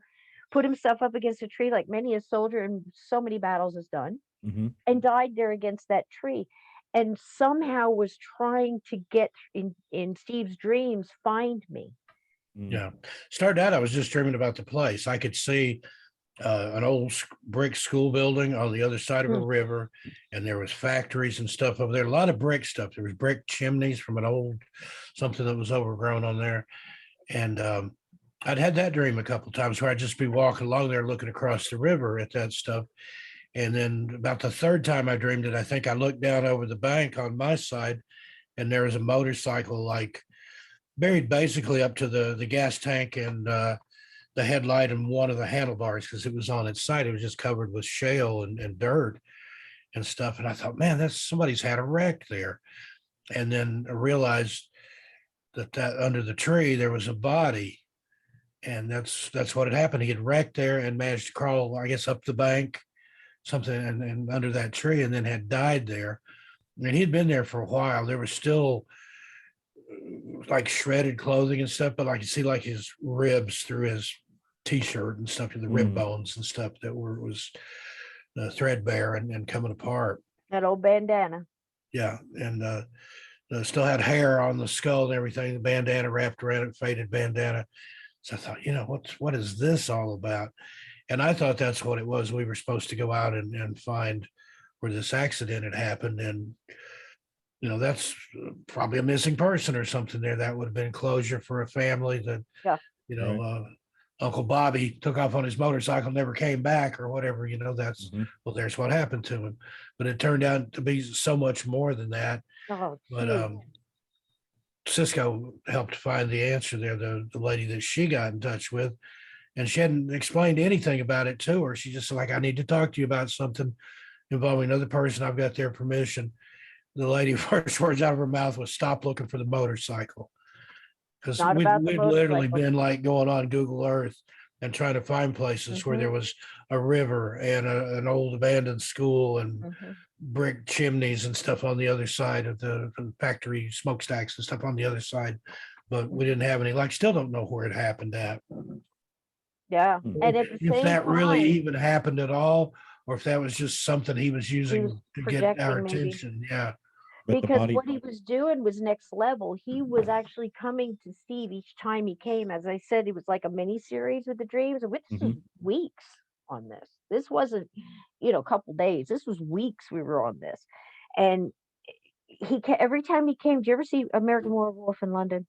yeah, Okay. when I was a You kid, remember yeah. when the buddy came and was trying to say, kill yourself, you don't want to be Mhm. this werewolf, kill yourself, kill yourself. And every time he came to him, he was a little more decayed and a little more Yep. gone, a little That's the more way gaunt, this a little was. more This guy ripped. was just literally turning to dust in my He was dream, showing right? us a time, like, I'm running out of time. I'm running Oh out of man. time. Now, was the body It ever was found? urgent. No. But Oh, what happened was, as he said, I go to my friend who's a fantastic medium, and I was going for another reason. I was doing a show. I make jewelry, and I was also doing the metaphysical stuff with the stones. And I went and sat down, and she goes, "Hey, honey, how you doing, Cisco?" And she goes, "I'm not here." She goes, "What are you doing here?" She goes, "Hold on, I'm not here to read you, or am I?" And I said, "Nope." And I told her a little bit. I said, "You have his permission." As soon as I said cross that, this is how I'm trying to explain energy. As best as I understand it, without any kind of PhD or Mhm. anything else, I've just lived it. That's, Right. you know, That's better than a PhD. I mean, I'm just saying, I can't explain it. I can just tell you what happened. So I'm sitting in front of her, and as soon as I said, "You have his permission to read his energy," she sat back and she thought, and she says, "Okay, stop looking for the motorcycle. It's not about the motorcycle. It's deeper than that. Hmm. This earthbound spirit has connected himself into the energy of Steve because Steve would listen. He Okay. doesn't want to talk to any women. He has a thing with women. He doesn't trust them. He doesn't want to look at. He wouldn't show his face. Hmm. Anytime. So because she was trying to go in and talk to him now, Mhm. visualize this. She's seeing this, what he's seeing. I don't see any of this. And she says he doesn't want to talk to women. He'll only talk to Steve. He's afraid of his mom Hmm. because he doesn't want her to know what he has done. And she's over there. That's why he wouldn't cross.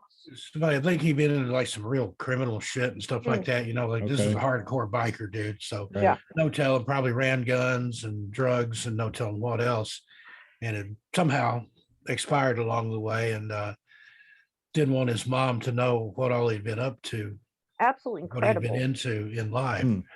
I never said Steve's name. I never said, I mean, just keep all this in mind, what a miracle this is. I mean, Right. there may be another word for it, but that's the only one I have at the point. So he won't. So now we need Steve's the go between. And I'm like, well, what are we going to do? She goes, well, it's going to take me, you, and Steve all together, putting our stuff together and our intent, focusing our energy towards him and just whittle at him. Hmm. He's talking, and now Steve has started, his dreams are changing. And the guy is kind of like talking to him a little bit, I mean, Right. a little bit. Now he's upright and kind of walking. We put all our stuff together. I had to get two other people. I mean, you're talking about somebody in Canada, somebody in Scotland, two people in New Jersey, some guy Oh in shit. Oregon, and helping this guy, God knows where. Yeah. They're working on him. Listen, you got to, try to cross. It's okay. You can go in, nothing but love and light, nothing but love and light, Mhm. because he was really putting off that this is his last chance. And he didn't want to go into a purgatory situation. He was fighting it. And I said, that's it. I'm calling his mother. Oh. And me and my good buddy, we put all our focus on that. Tell him the dream you had, Steve, The final dream, without him knowing. because in the other dreams, like I said, he had gotten, it was weird because he was not under the tree, but he was still under the tree. The body was still under the tree. And toward the later dreams, I wouldn't even look under there in the dream because it was just so hideous. But I could kind of see him or sense him off to one side. Well, in the final dream, I saw him and he was there where all this had happened. I still didn't look under the tree to see what was under there. under those limbs that were hanging down. But I saw him walking off like up this abandoned road, and he had a little old lady with him. He was a big dude, probably 6'3" or something. Little old lady was with him, and she had him by the arm. And I was thinking, dude, you're lucky she didn't grab you by the ear. When I Yeah. found out what it was his mom, that he didn't know she had died. He wasn't sure if she was still alive, if she was dead, Oh, wow. what. He hadn't had touch with his family in a long time. I think he probably been in prison or something too, so no telling. But when the last time I dreamed about him, he was walking off like into the light and just in silhouette, and he had a little lady, little white-haired woman with him. It was his mom. She came and got him. Oh, that's Isn't that a awesome. trip? That's But why I the said I'm thing surprised she is, didn't grab him by the ear and say, "Come on, get over here." the whammy on that is that my friend and I had to get together to get his mom to send him over to Cross because he wouldn't talk to us or her. She could Right. see him, but he wouldn't converse. I hadn't been able to call Steve because I had to finish work that day and get home, and his hours are so different than mine. I had planned to call him the next day. He had the dream that night without knowing that we sent for his mom. We Oh, never wow. mentioned it to him. We just That's said we're going to go get amazing. him because we didn't want the other guy to know we were sending for his mom. We said any loved ones that are over there, I don't care if it's an old dog, which Right. pets will come and get you, or friend, a brother in the Mhm. in the motorcycle group he was with, whatever. Those are tight bonds. You've been in the military. Yep. I got brothers I'd still walk into hell with, in a Absolutely. heartbeat. You know, and that's just the way it was. So I said, get them all. And he dreamed it that night before I could get to him and saw exactly what was going on. It's an amazing thing. It is. Yep. It's amazing because in the last year and a half, almost 2 years, I've been on a real awakening and a spiritual journey in my life that I don't buy Christianity. I just don't buy it. I do buy that there is a creator, and us being energy beings and being energy is absolute. So when our energy leaves our physical body, it goes somewhere. We're Mhm, not sure where it goes. mhm, Um, but we go somewhere, and mhm, that energy still lives on. mhm. And whether or not we get reincarnated, or we live in this other energy realm, or whatever you want to call it, to me, that coming to that satisfaction and realization was more freeing than when I was younger and accepted Christ into my heart. And I know that can piss a lot of people off. And if there are listeners that are Christian, I'm not going to knock you. If that's what gives you comfort at the end of the day to pass on, so be it. Believe in Jesus, please do. That's just something I struggle with, because there's a lot of flaws in the whole telling of the religion. Um, I do believe there are some historical. Because you're spiritual, you're not Yes, religious. correct. Steve and I are the same way. And most people we know are that way. But now people do have more labels, I think, and that's great because I know some of the things I battle, and I Mhm. don't ever really want to. Hi, Mulder. Hi, darling. He heard you talking, Cisco. He Hi, show wanted to come baby. say hi to you. Mulder's a star, man. Mr. Dickens Perfect might come name. through here too. But see, that's it. I had an elder tell me once. I don't know why people get hung up on all, what road they take, on their journey, because we all want to go to the same spot. I Mhm. think I'm of the belief that it's all of it's true, because if you look at the core of most things, it's, love. Mhm. Love one another, take care of your brother. You're not, you're your brother's keeper, but keep an eye on them. If Right. they're down, pick them up, and they'll pick. When you're down, they pick them up. Just treat others the way you want to be treated. The golden rule, and I Mhm. think that's found in a lot of spiritualities, a lot of religions. It's found in a lot of Native American Mm. traditions and tribal traditions, and going way back. I mean, Steve and I were there's talking about that on the so back, first hour. absolutely going way back. I All of it. I relate way more closely to a Native American or a First Nations approach to a creator and a spirituality than I do being modern day Christianity or Islam or Buddhism or whatever. Hmm. But like you said, they all are connected to a degree. You know what I mean? The energy and the love and the core and the source, Mm-hmm. you know, and whether one, a lot of them bring nature in. If you don't take Yeah. care of nature, it's not going to take care of you. If you take too much, I mean, one of the rules in at least the traditions I was taught was even collecting herbs. You take one third. Yep. One third is left to happenstance, and the other one is left to to go on. Mm-hmm. Or else you can't go and take it all. I do that when There's I'm not going to be collecting. any. Yep. When I But collect mushrooms. it's common sense as well as being kind. And if you Right. notice, there's a lot of common sense things and a lot of morals and traditions and whatever you want to call it. It's just kindness and being and having common sense and not destroying something that you're going to need. I mean, even a virus knows that. Mm-hmm. I mean, even a virus is a parasite and needs a host. And if it kills the host completely, It, it's then not it because dies. it kills itself. It's suicide. So that's why when usually when a virus goes back forth, you catch a common cold, usually gets weaker or changes, so it doesn't do the same thing again. Yep. Or kill But the if you host. listen to mainstream media, they'll have you believe in the complete opposite. Yeah, They well, get stronger. science doesn't change and nature doesn't change. I mean, nature's always trying to find a way. I got raccoons that can probably drive my car out Mhm. back. I There's a bet. reason for that. I've seen them do hooks. I've seen them do the latches I have a problem with. I'll tell you the God's honest truth. I had a thing of, told Steve this hummingbird food. It's just red syrup Mhm. dyed watery syrup. That's all it is. It's sugary water. Yeah. And it had a cap on it with its childproof caps. I had a problem getting off. Raccoons out here, I got 5 or 6 raccoons that come out. I live on a wildlife preserve right off the water.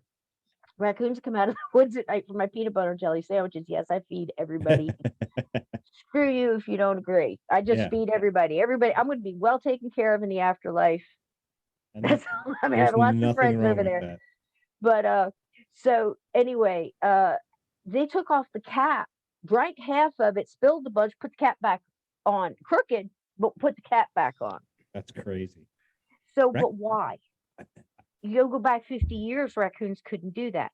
They've had to adapt Mm-hmm. to survive because we keep taking it away, and pushing more into theirs, and now Yep. they're running out. And I really feel horrible about that. Yeah. I mean, I think differently. People, the bears come into the development. No, you put a bear into you put a development into the bear's territory, Absolutely. without compensating for it. And now you're angry at the bear because he's going through your garbage cans. Native Americans didn't have that problem. They worked it out.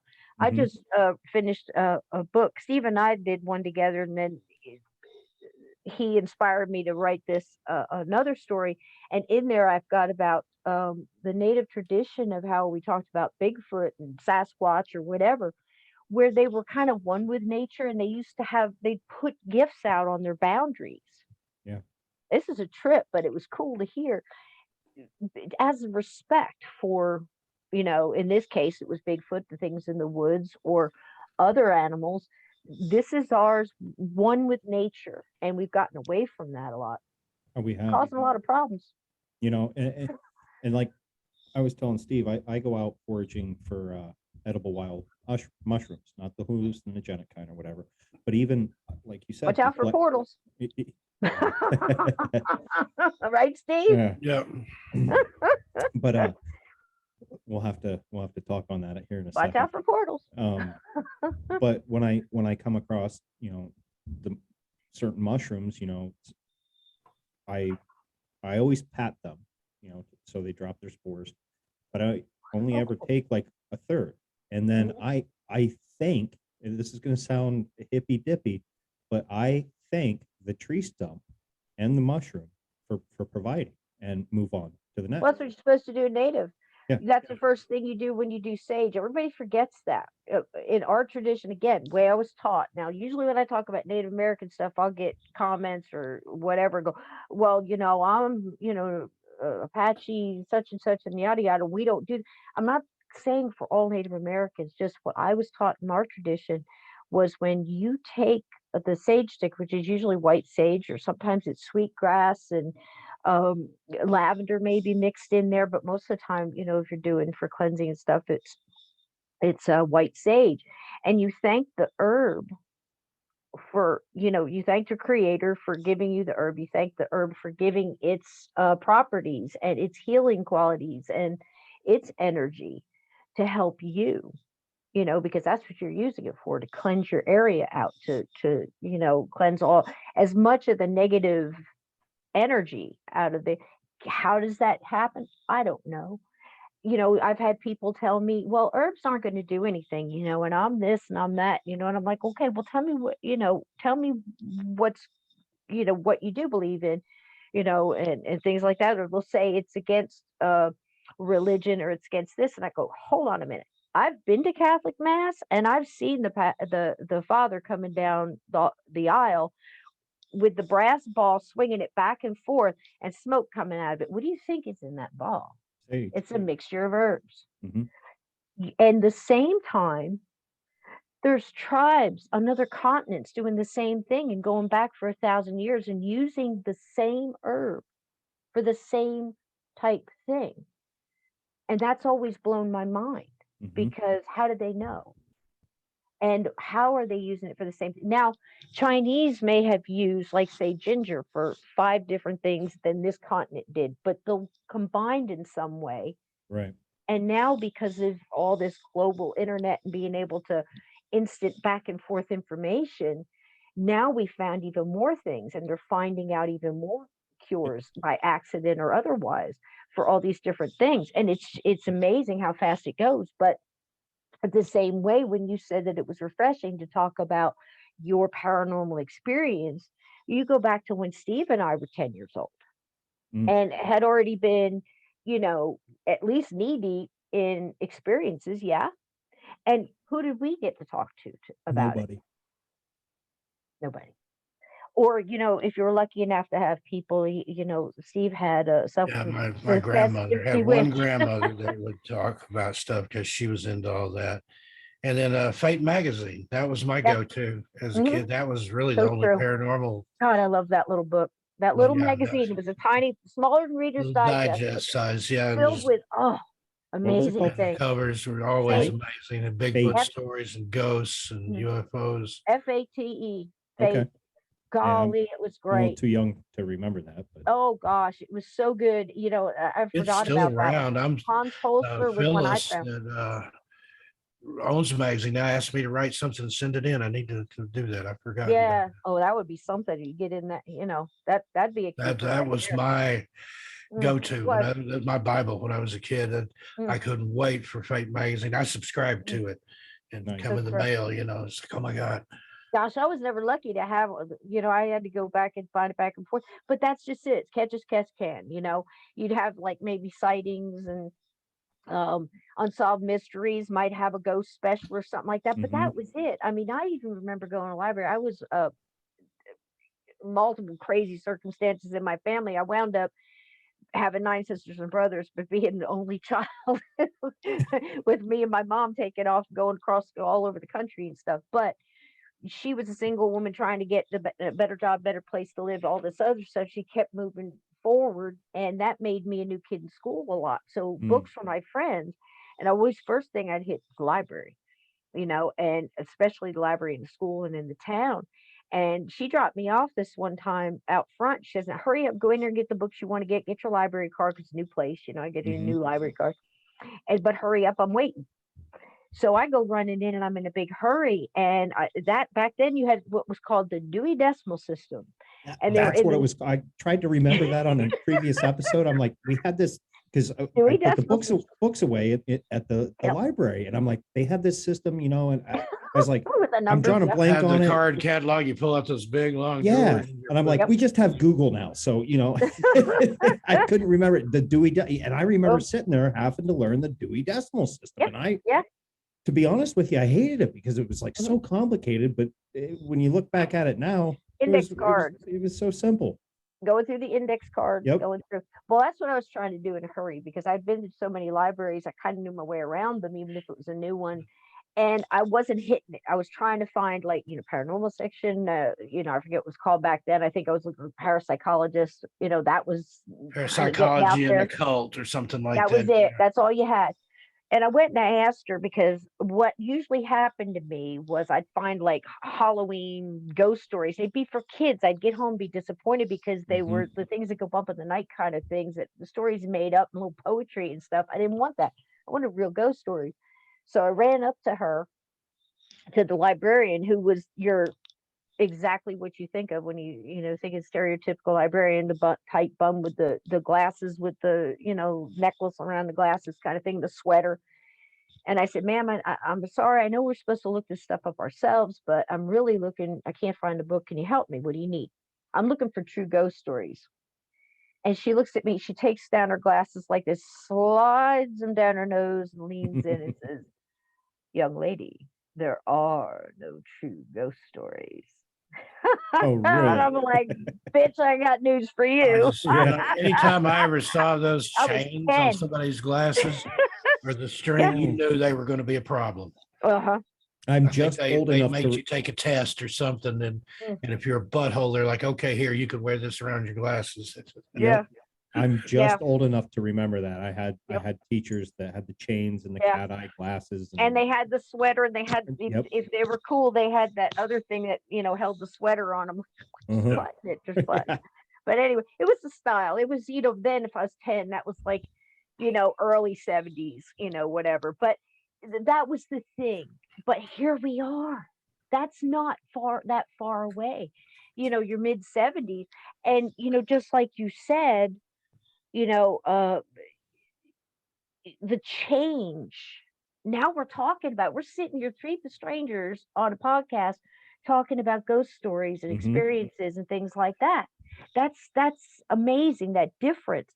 And it is freeing to talk about it. That's why Steve's got his shows and tells his stories, and he tells, Steve started out retelling stories that he was told as a kid, that he gathered out of Tennessee, and the old lore, and the history, and whether it's a thing that goes bump in the night that your grandma used to tell you to keep you in bed at night, Mhm. or was it really something in your closet, or was that an imaginary friend I was playing with when I was little, or was that a ghost, or Right. what, and putting all that stuff in so the stories won't be lost. And he talked me into writing the book, same reason, except it What, was my personal experiences. what's the name of that book? It's called We Are All Children in the Wilderness of the Afterlife, a guided tour through a haunted life. Mm. Cisco likes those long titles. I do, man. Took I me like do. a year to be able to say that, not trip. Well, I'll take all the words. Yeah, just I love just them. to tease the guests that are, or the audience that's listening, Cisco's going to be coming back on at a later date, and talking with her, she already gave me the title of the episode. Yeah. Just by asking, hey, what do you want to Yep. talk about? Yeah, it's the And most important thing to me, man, because it is. I think the thing is if you could just back off the craziness of it. I mean, I know a lot of people who their passion for this is to try to catch evidence, or try to catch, and again, that's cool. I love that. You know, and learning about that, and why does novelists work, and that's, it's not my strong suit because I'm not a techie, but I Mhm. love to hear about it, and I want to understand how it works. I myself, if I use anything, use dowsing rods because I understand, how they work.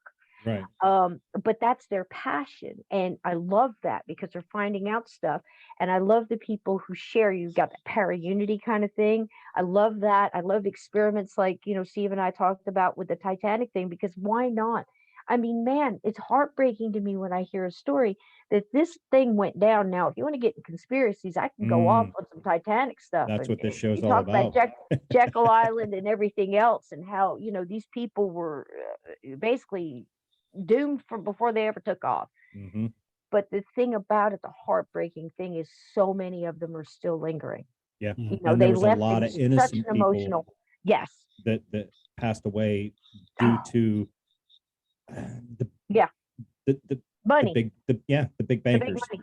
Money. Yeah. Money. Get them But all on board so oh, they could. Yeah. Yeah. money, JP Morgan and everything else. Yep. His stuff, his suitcases and stuff went down, but he got a last minute high yo and got out of there. Mm-hmm. So I mean, because he was going to vote for it. So I mean, we could go down that for as long as you want, but the thing that breaks my heart is when ships pass by um, the wreckage off of Newfoundland.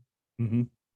Many reports of orbs dancing above the wreckage in the night above the ocean floor. Orbs dancing. Yeah. That's And- people going, hey, Heartbreaking. hey, Energy trying to Heartbreaking. find what its way about home. me? Can you help me?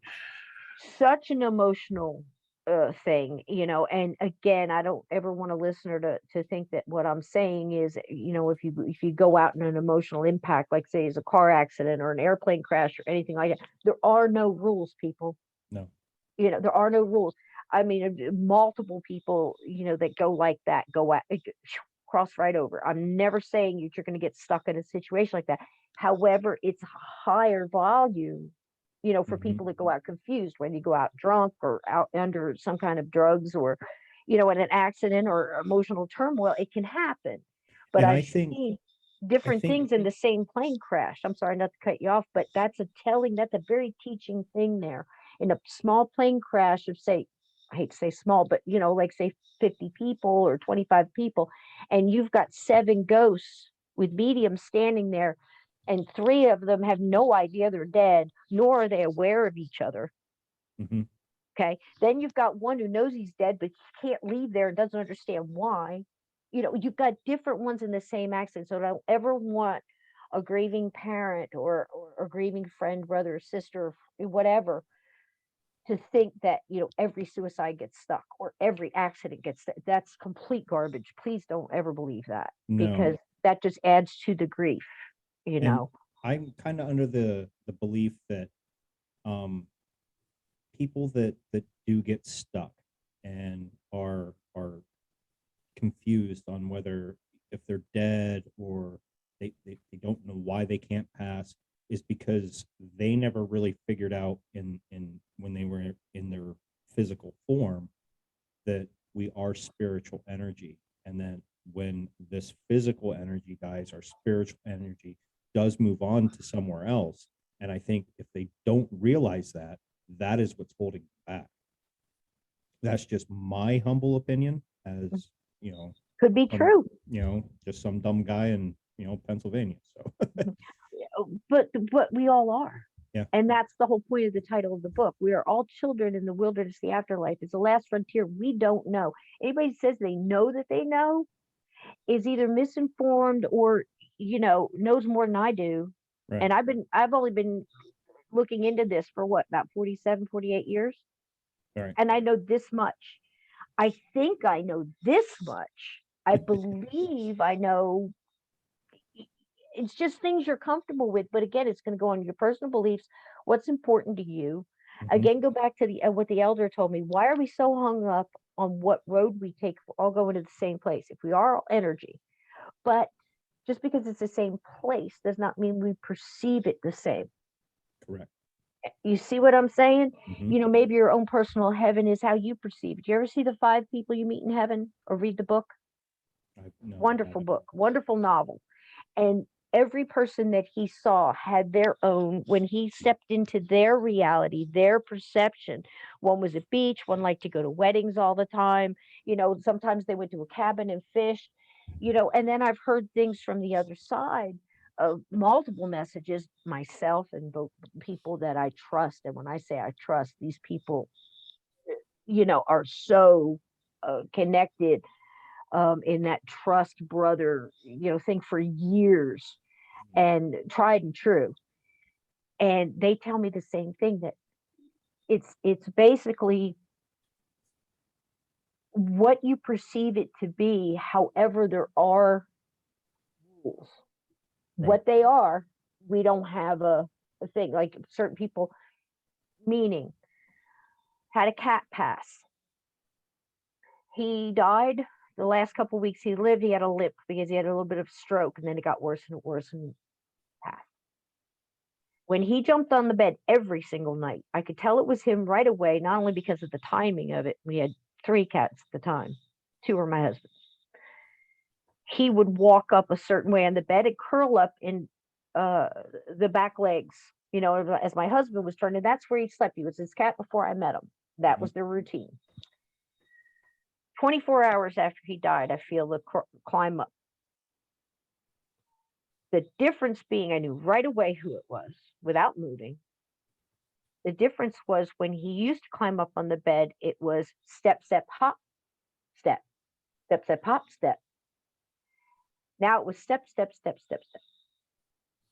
He was healed. Somehow he had crossed and came back visiting. That's what I call it.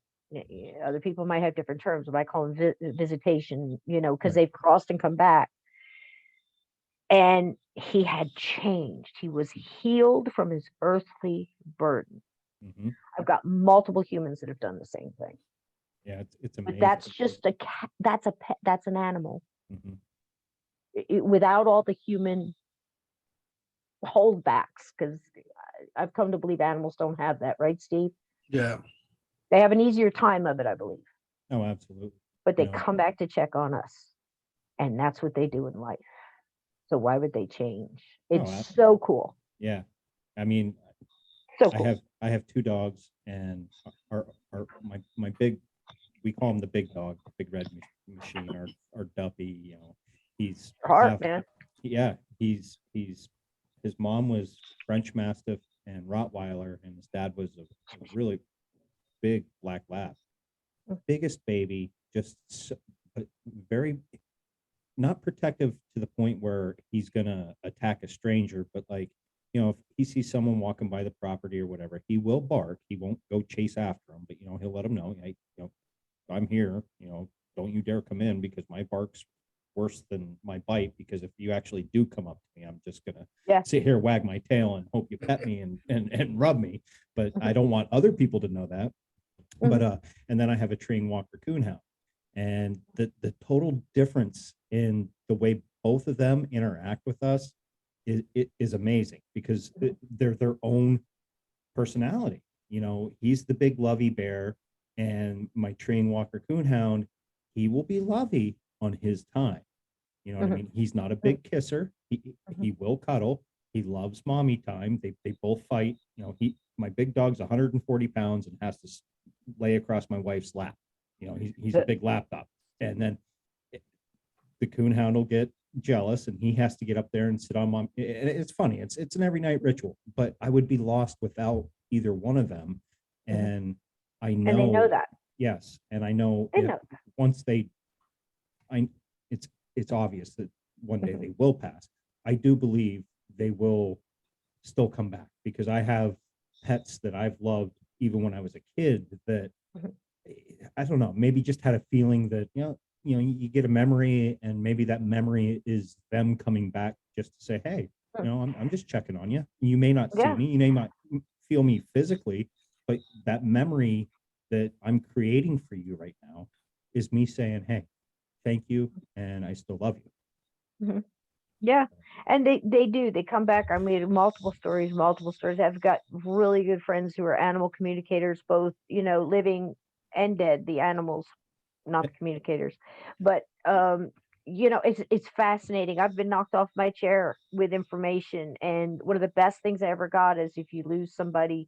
Everybody's got labels. So when Steve and I talk or do shows, we say, look, man, the thing is, I don't care if you call them angels, spirit guides, past loved ones, elders, ancestors. I'm of the mind that it's all true. You know what I mean? I think everything's all connected in some way. How? I don't know.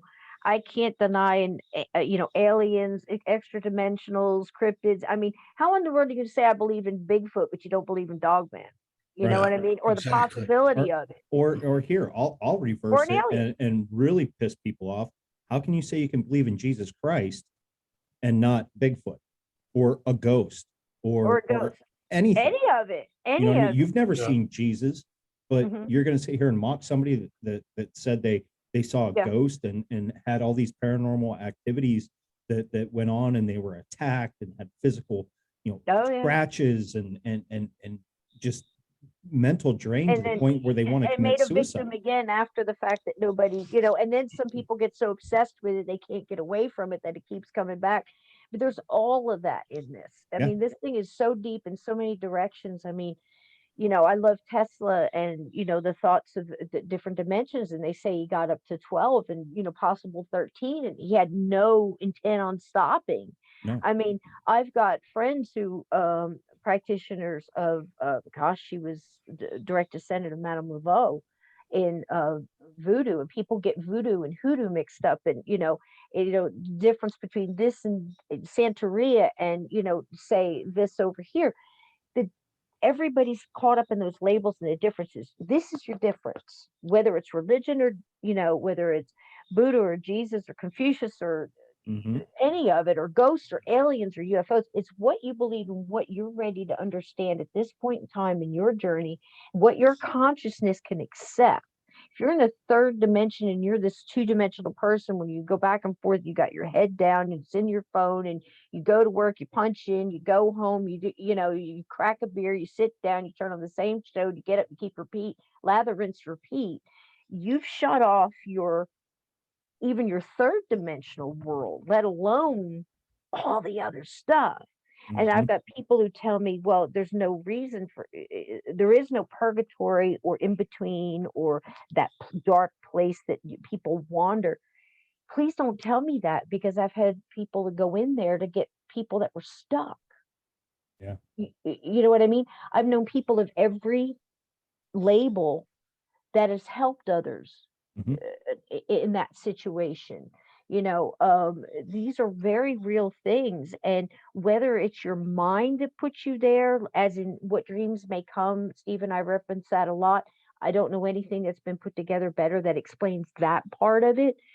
But the point was that the husband, someone came back, I think it was an angel or spirit guide, whatever, came back and told him, look, your wife's stuck in this purgatory and she's only got so much time. I don't know about the time thing, but she's so depressed and blames herself for your daughter's death that she's put herself in this darkness, and eventually she's going to succumb to it. Yeah. Right. Some people will call that hell. Some people will call that hell, your own personal hell. Hmm. And he went in and he broke that immediately with love, because he reached in, he said the right thing, and he went in there and he talked to her. I know people who have done that on both sides. Mm. And call me crazy, you know, but it's the same thing. It's the same thing we started talking about with energy. It's like, why would chocolate make a difference? Yeah. Yeah. For negativity to not attach to me.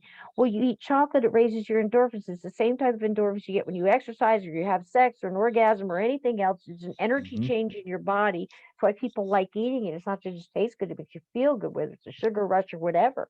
Yeah. But it changes that, and Hmm. it's a difference, but it's also a love injection. What we did for who we called Cool Breeze, who ended up calling this motorcycle man in Steve's buddy Cool Breeze, because every time I got in the car after his phone calls, every single time, 3 times in a row, when we were first getting started, I said, "Oh, I don't know, Steve, it might not be," but to convince me, whether it was him, a spirit guide, an elder, an angel, again, for whatever reason, the same song would be playing at some portion throughout that song on the radio I was listening to. Granted, it was classic rock.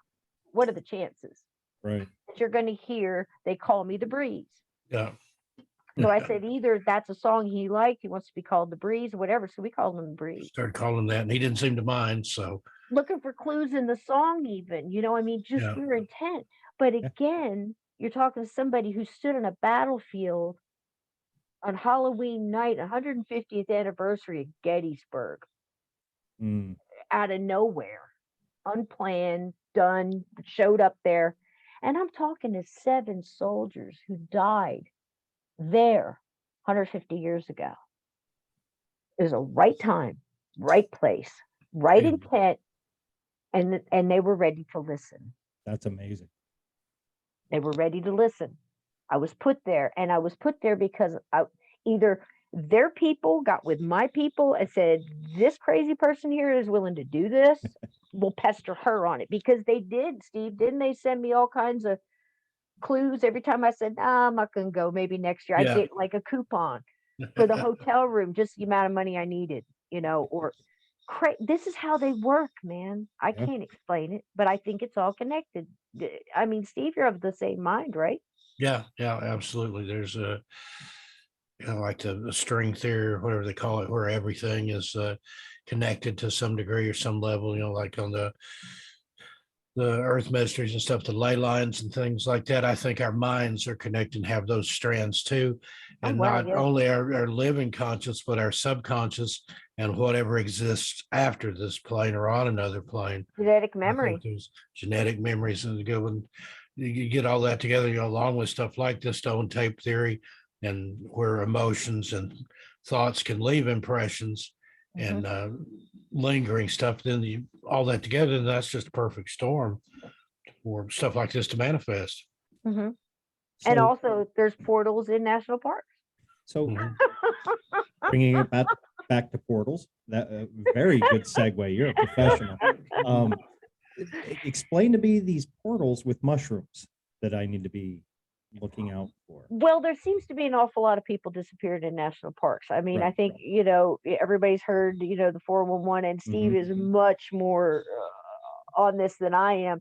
The only reason I get involved in this is like Steve and when I was writing the book, I had to consult with Steve a lot because he does, I don't know how many stories a day. This channel puts out the best quality information on it's not just a certain cluster or type of missing person. It's if you went missing, nearly missed and came back, missed and never heard from again, whatever, they're going to tell you about it. They're going to do it with love and intent and detail and kindness Right. and respect for those who were missing and the families, because there's still people.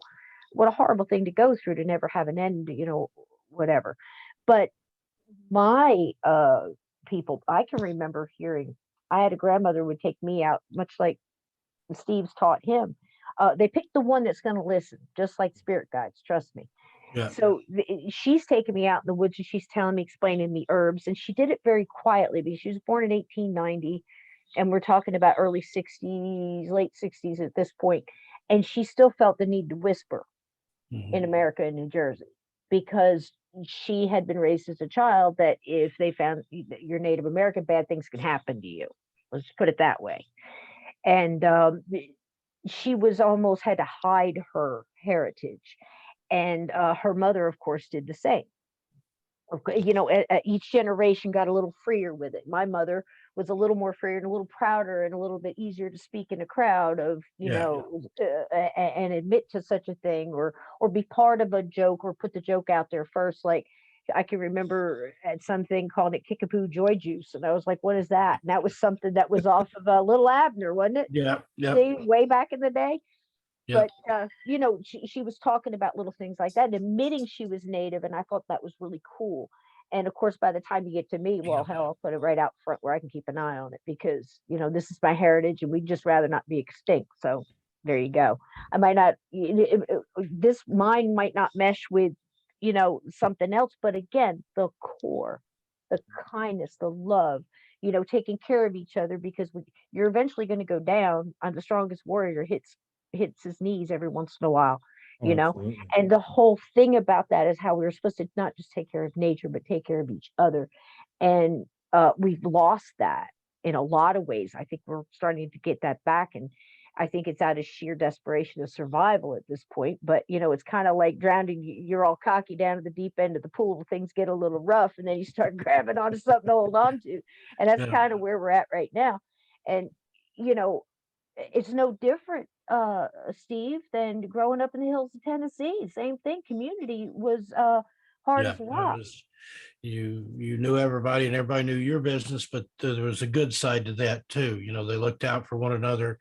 If somebody saw somebody that wasn't or where they weren't supposed to be, they would let you know. You just Hmm. didn't get by with much, but you had help when you needed it too. Hmm. Yep. We come from a generation, you outside playing, you screw up, well, you might get your butt spanked from the neighbor down the street, and she'd call Mhm. your mama before you came home And and then your got mom home would give you running, another one. I and think you I get you think I was another the one. last generation of that because I Yeah. know I got spanked by by friends' But there was moms, you a know. difference, man. There was Yeah. a difference. We weren't so afraid of each other. Everybody helped each other out. I Yep. mean, I'm big on you're talking about the Waltons. I still think we should be living like that. Yeah. Why in the hell we're putting 4-week-old babies in daycare and our elderly Yeah. parents in nursing homes? Never, I'll never get it No. because in the nature culture, being an elder, getting to that point is something to be revered, and there's a wisdom Yes. to be shared there. And you can't share that if you're not there all the time. It's just like parents and it's just think about it, and that's the way it is. And like when you were saying about religion and spirituality, whether you're talking about that or you're talking about the paranormal, supernatural, again, it's all connected. We're all connected. We're all energy. You know, For sure. if you think about a vast ocean, you can take a bucket of water out of that ocean and you can put your hand in that bucket and you can flick that water droplets in every direction. Is it still not a part of the source? Hmm. When you boil water, when you boil that sucker long enough, you're going to look in that pot and you're going to have a burnt bottom pot and it's going to Hmm. be empty. Where'd the water go? Does it not exist anymore? We're very similar to that, I believe. And when we take with us, we take what holds us down and holds us back. That Seems was a to be beautiful analogy. heavy, man. It's the heavy thoughts, it's the heavy emotions, it's the hate, it's the jealousy, it's the ignorance, it's the foreboding, it's the I wish I did and I should have had. And it's all those different things. That's what people like to put in these little phrases that are so easy to roll off the tongue. They stayed back for unfinished business. Yeah. It's my experience, and in Steve's experience, it's been those lower vibrational things or those fears, whether it be that we're pounded under our head in black and white and like spiritual, the religions that were available to, say, Civil War era young men that I'm talking to on the battlefield. I got to talk to them and think about where's their head at on this because they Right. were told if you did bad, you went to hell. Hmm. Well, Yeah. they just got done beating the hell out of somebody with a shovel over and over and over again, or shot and saw his brother killed. I mean, just any battle. Yeah. And now they have these beliefs and they're hanging back. And this one man I was talking to, man, I'll share this one part of the conversation with you because it showed me so much. It taught me so much.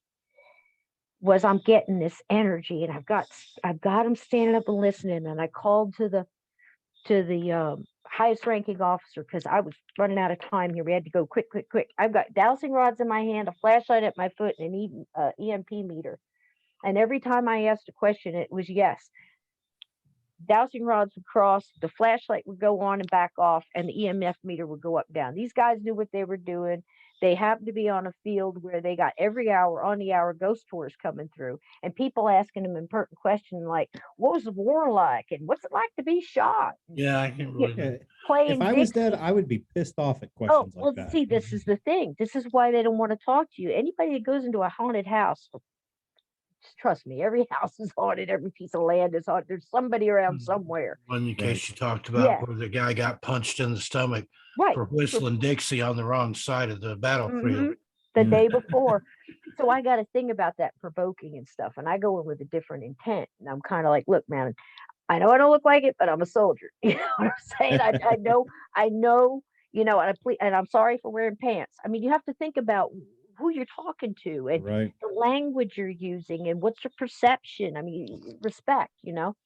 So we're doing that, and the whole time I've got what I feel like 7 separate energies standing in front of me, and one behind doing this with a figure eight, like a figure eight pattern, like they're pacing, and they're agitated, they're aggravated, and their energy's coming off. And I focus over there, and I'm hearing this like, "What are you listening to her for? They come in here, they do." I'm hearing this kind of like, Hmm. "Why are you spending time talking to her?" Because the thing is people promise things. Knock on the table and, we'll do this, or, do Right. this. All performing monkeys here. Hmm. Think about it. So they're agitated, they're aggravated. And I focused on him and I said, I've got these guys listening. Why don't you come over here? Form up, let's go, let's go. Dress right, dress kind of thing. I'm trying to Yep. get military on him. I. He's listening. I get his attention and I said, "Baby, what's your problem?" Mm. Literally just like that. "Baby, what's your problem? Talk to me. Why aren't you listening to me? Read my intent. and understand. And you have to get them. You're not giving them permission to use your energy. I'm giving them permission to read my energy. Okay. Difference. Read my intent. Are you picking up that I'm lying? Are you picking up that I'm telling you the truth? I'm here to help you. This is your chance. Come on, And I had already gone through. I'm a soldier. I understand what you did. You did your duty. You had to do what you did to survive. Please forgive yourself. You're a soldier. I've been a soldier. I understand. We're doing that. Right. And he looks at me and I said, come on. I said, I got to connect you into this. We're talking about love at this point when he started doing this. Because I was trying to get him to remember what a hug felt like, or what it felt to care about your brother standing next to you. We were there.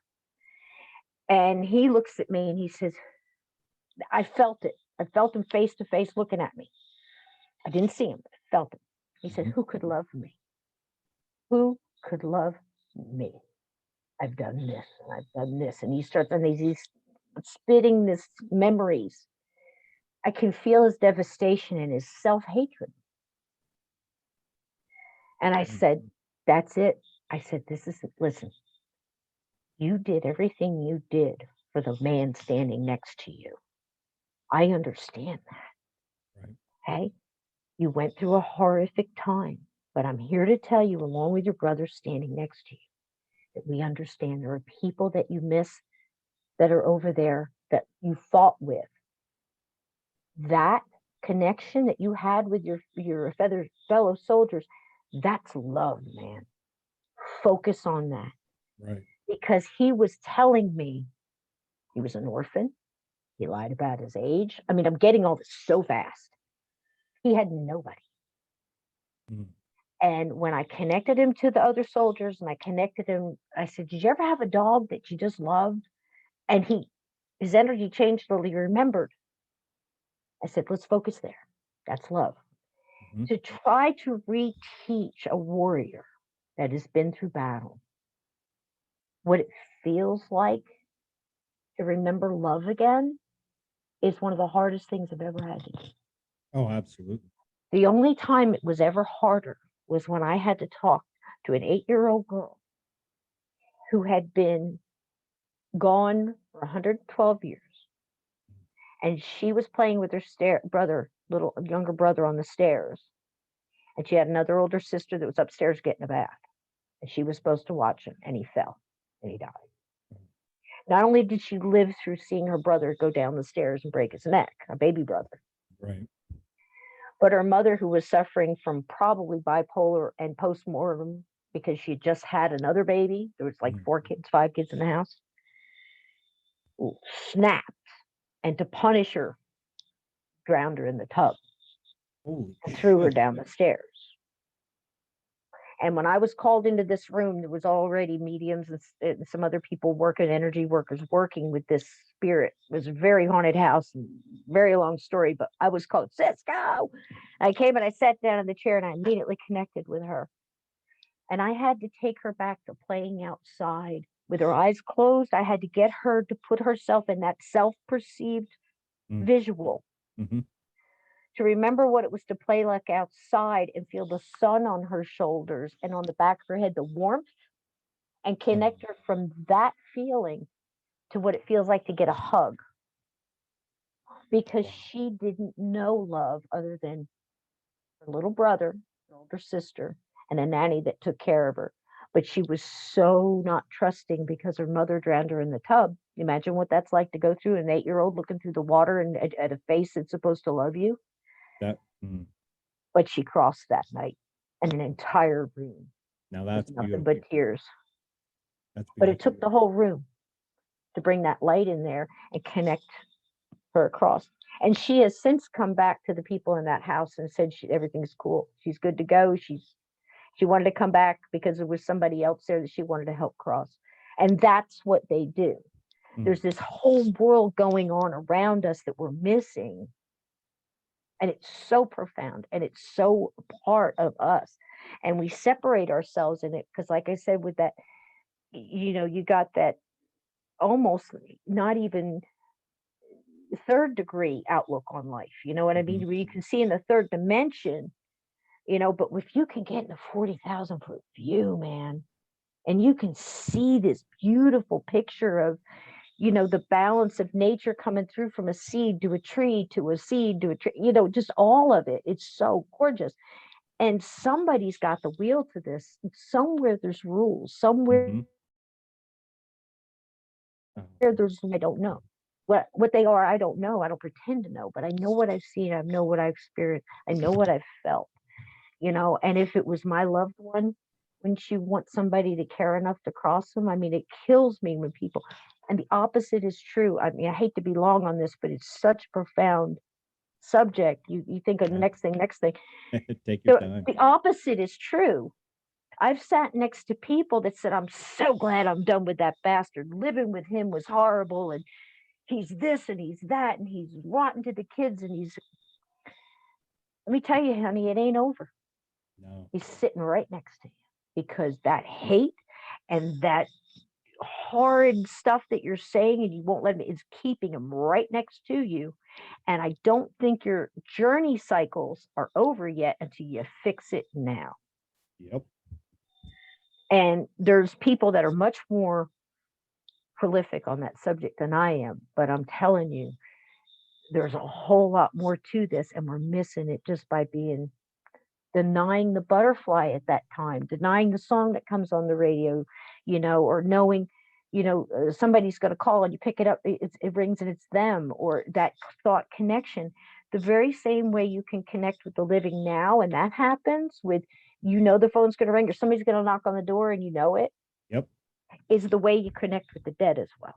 Because when you talk about them and you remember them and you're hanging that ornament on the Christmas tree this year Mm-hmm. and you remember that was grandma's ornament and you're talking about her, she hears you, darling. Yeah. Because they come back and they tell us that all the time. And that's beautiful that you actually just said that, because my wife, her grandparents and what have you used to make a lot of ceramic ornaments for Christmas, Mm-hmm. and her nana, that was her mom's mom. Okay, I was privy enough to actually be a part of her last 13 years on this earth, and she was born in 1920 or 20, Mm. 21. So I would The always, things she saw. Woo. and I would sit down because I love history, and I would always talk to her. And I think her and I had kind of a unique relationship, because I always took care of her, and always felt like even when we went out to dinner, I would always, nope, Nana's my date. Nice. You can go back there, babe. I got Nana. And I'd sit there and just pick her brain about, what was it like, she grew up in Frederick, Maryland, Southern, and her parents were, you know, a little bit well-to-do, but, she would tell me stories of going out and taking like a butter knife and clearing the weeds out of each individual little Mm-hmm.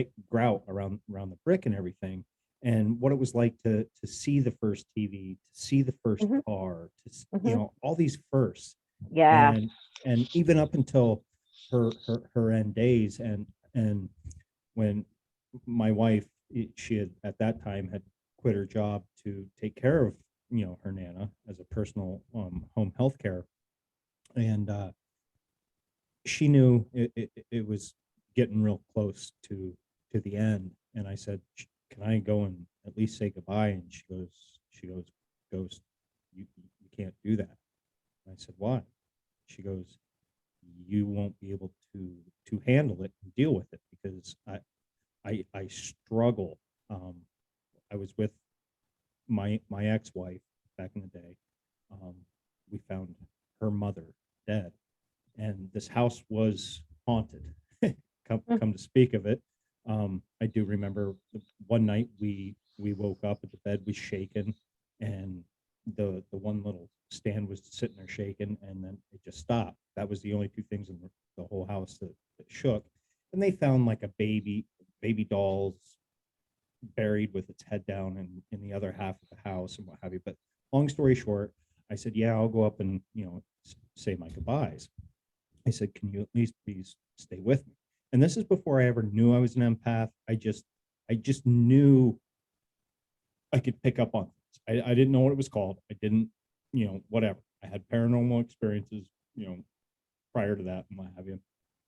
But went up there, and she had passed in her sleep, and I went to say goodbye, and I realized that my ex-wife never came up with me. And it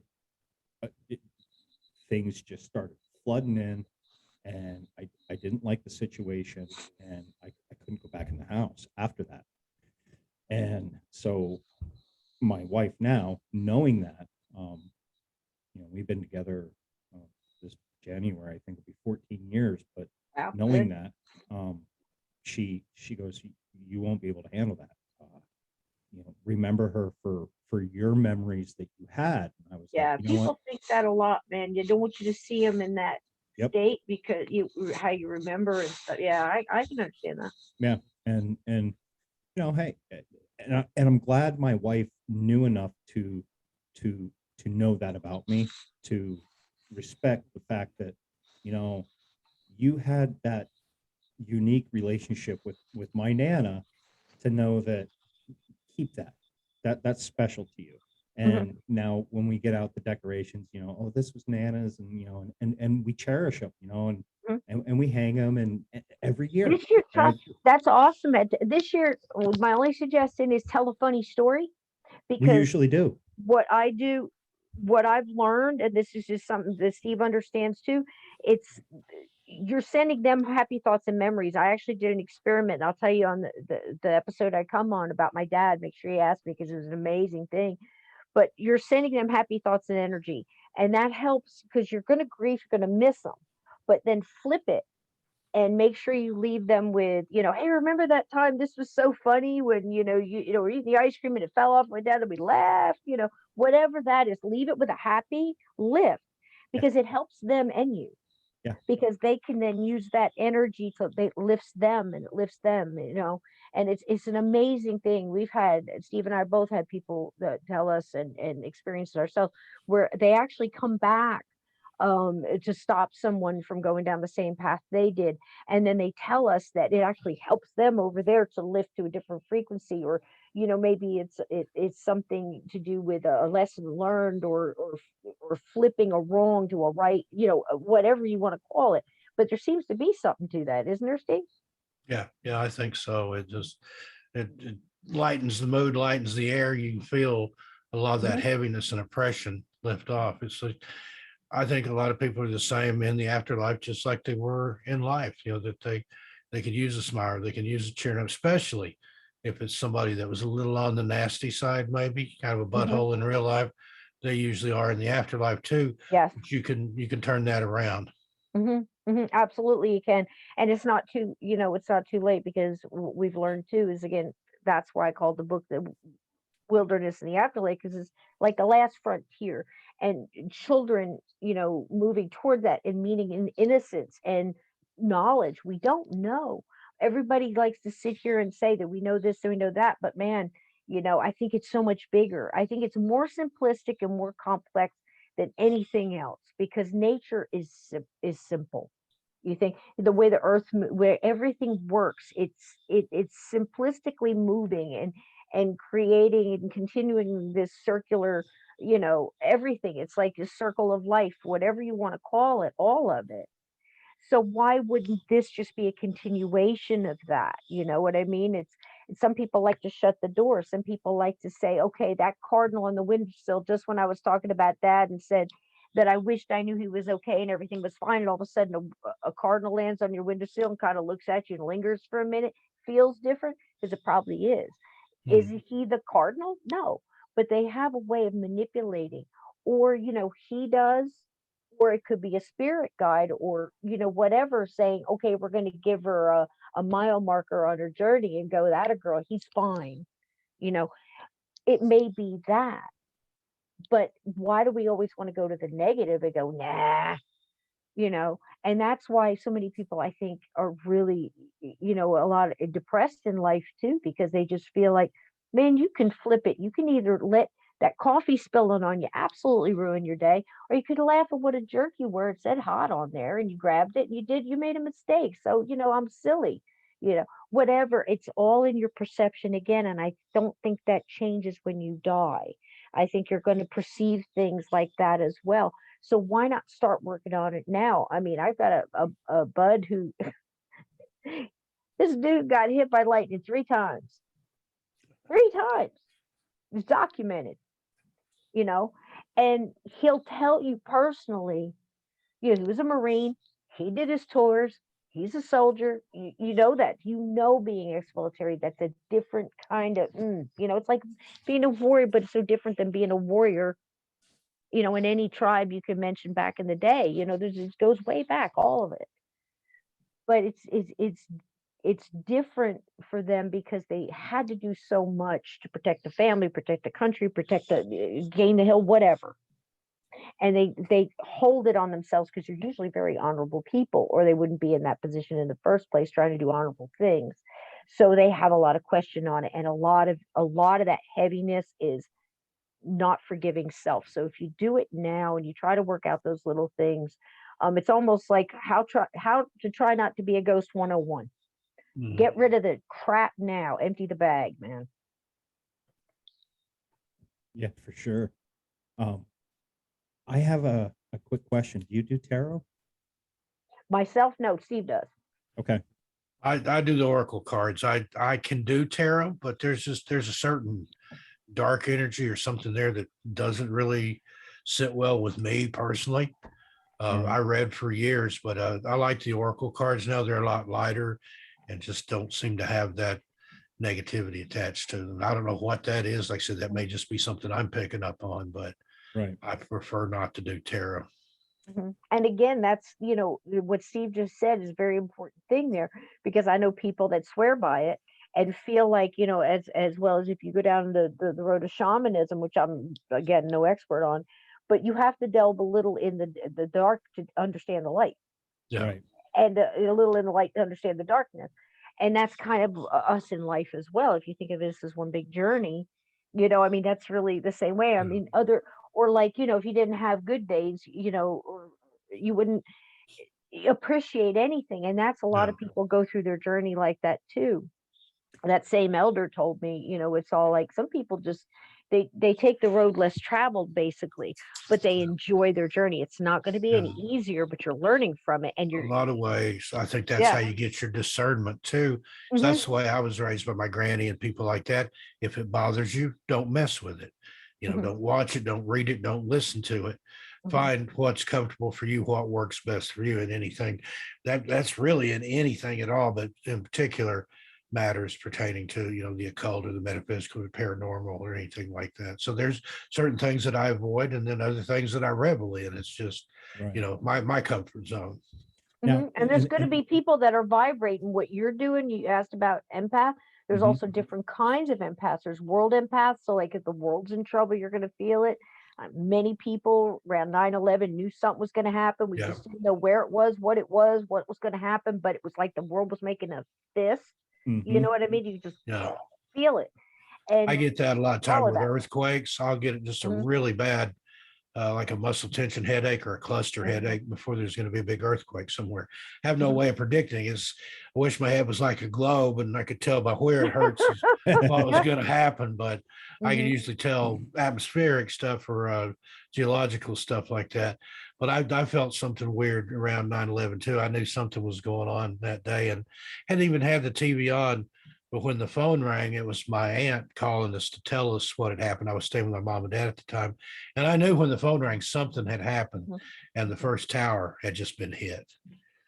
So, now the reason why I asked about tarot is because I've been feeling lately within the past month a drawing to look into it or maybe try it, but I don't know where to start.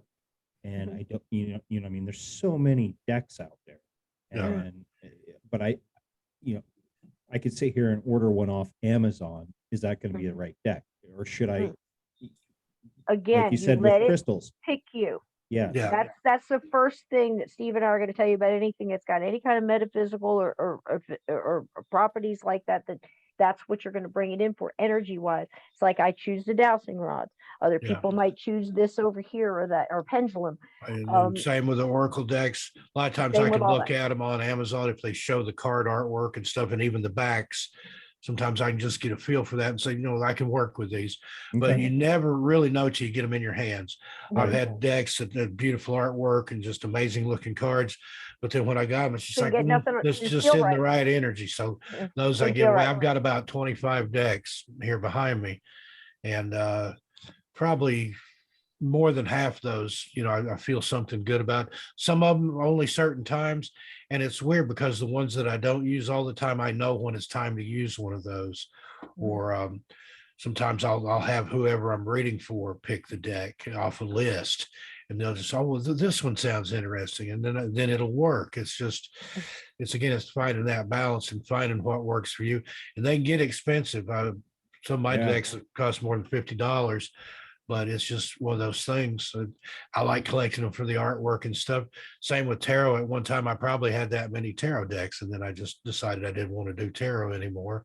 You And there you shifted. go. Your consciousness shifted too, Steve, But because that's go what we do into too. We change, yeah, and the things we use changes yeah. with our Nothing perception. stays the same really. Mhm. But go into like one of these new age shops or something like that, and a lot of times they'll have decks out, a loose deck or whatever. You can try it, you can feel it, you can get a look for it. Put your hand. Mhm. And You there's know, all kinds of books and stuff and instructing you how to read those cards and the meaning behind them and stuff. Mhm.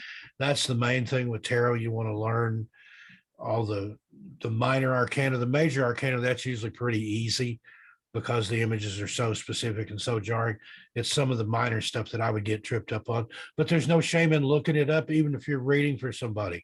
It's like, let me exactly. double check and see that. I do that on these Oracle decks. If I'm doing an Oracle reading, I'll flip through the book. Oh, it says this, this, and this. But then a lot of times there's like a personal interpretation of that goes along with it too. Stuff that's not in the book, stuff that I'm just pulling from out here Yep. somewhere that flows in, goes right in with the reading and makes perfect sense. That intuition, it's the cards are more like a tool. Some certain types of readings, I don't even need the cards, but that's a concrete item that explains an abstract concept. Same with tarot or anything like that.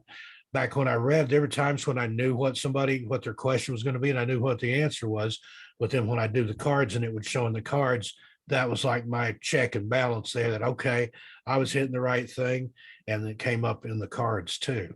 So, And I Now, would also like to suggest too, just like with anything, like people say with meditation, or people say, well, you have to do this, you have to do that. I said, no, there's a world of knowledge out there. Go on, if you're doing meditation, go on YouTube, pull up a guided meditation, Mhm. something short, something sweet, and check out the person that's doing it. Do you resonate with their voice? Is there something off-putting? Go to the next one. Go to the next one. I would do that with a teacher too. I know Peter Coe is wonderful. You find him on Facebook, and he's got like, little beginner classes and stuff like that. But what What- I would do what- before I did that was look at a couple of his videos. You resonate with him. Are you getting an energy flow there? Does it feel right? And you might have to go through 10 people before you get that as a teacher, but you'd do that with anything, wouldn't you?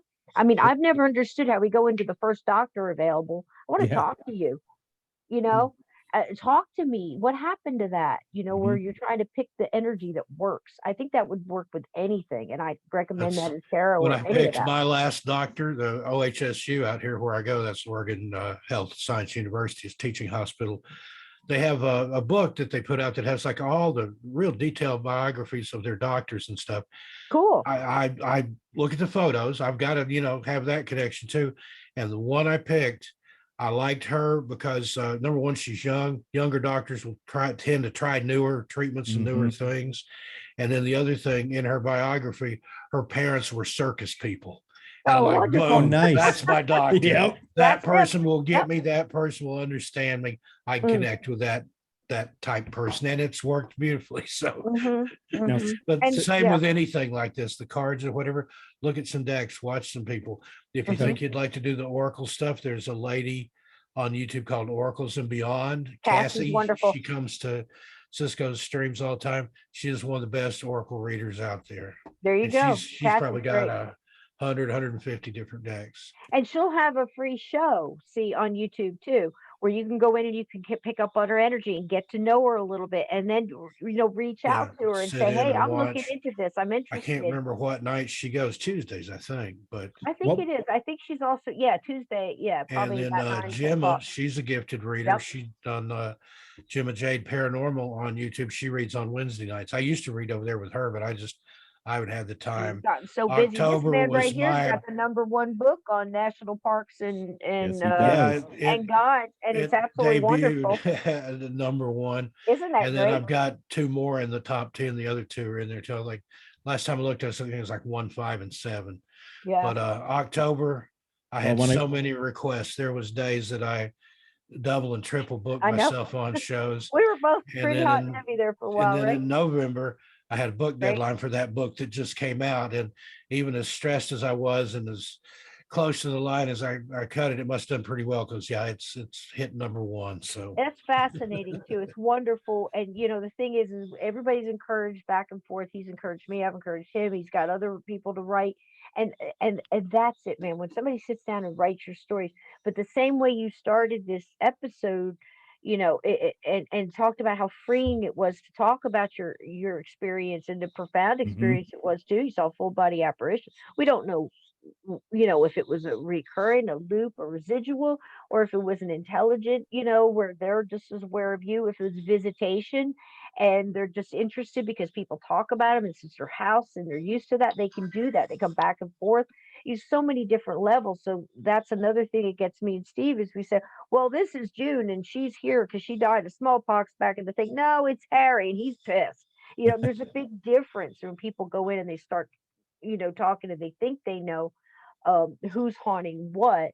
And we're kind of laughing, go, well, no, man, that's your ghost. He followed you in and he's on the EVP. This one's not talking to you. They're all standing here going like this, like they're sick of this.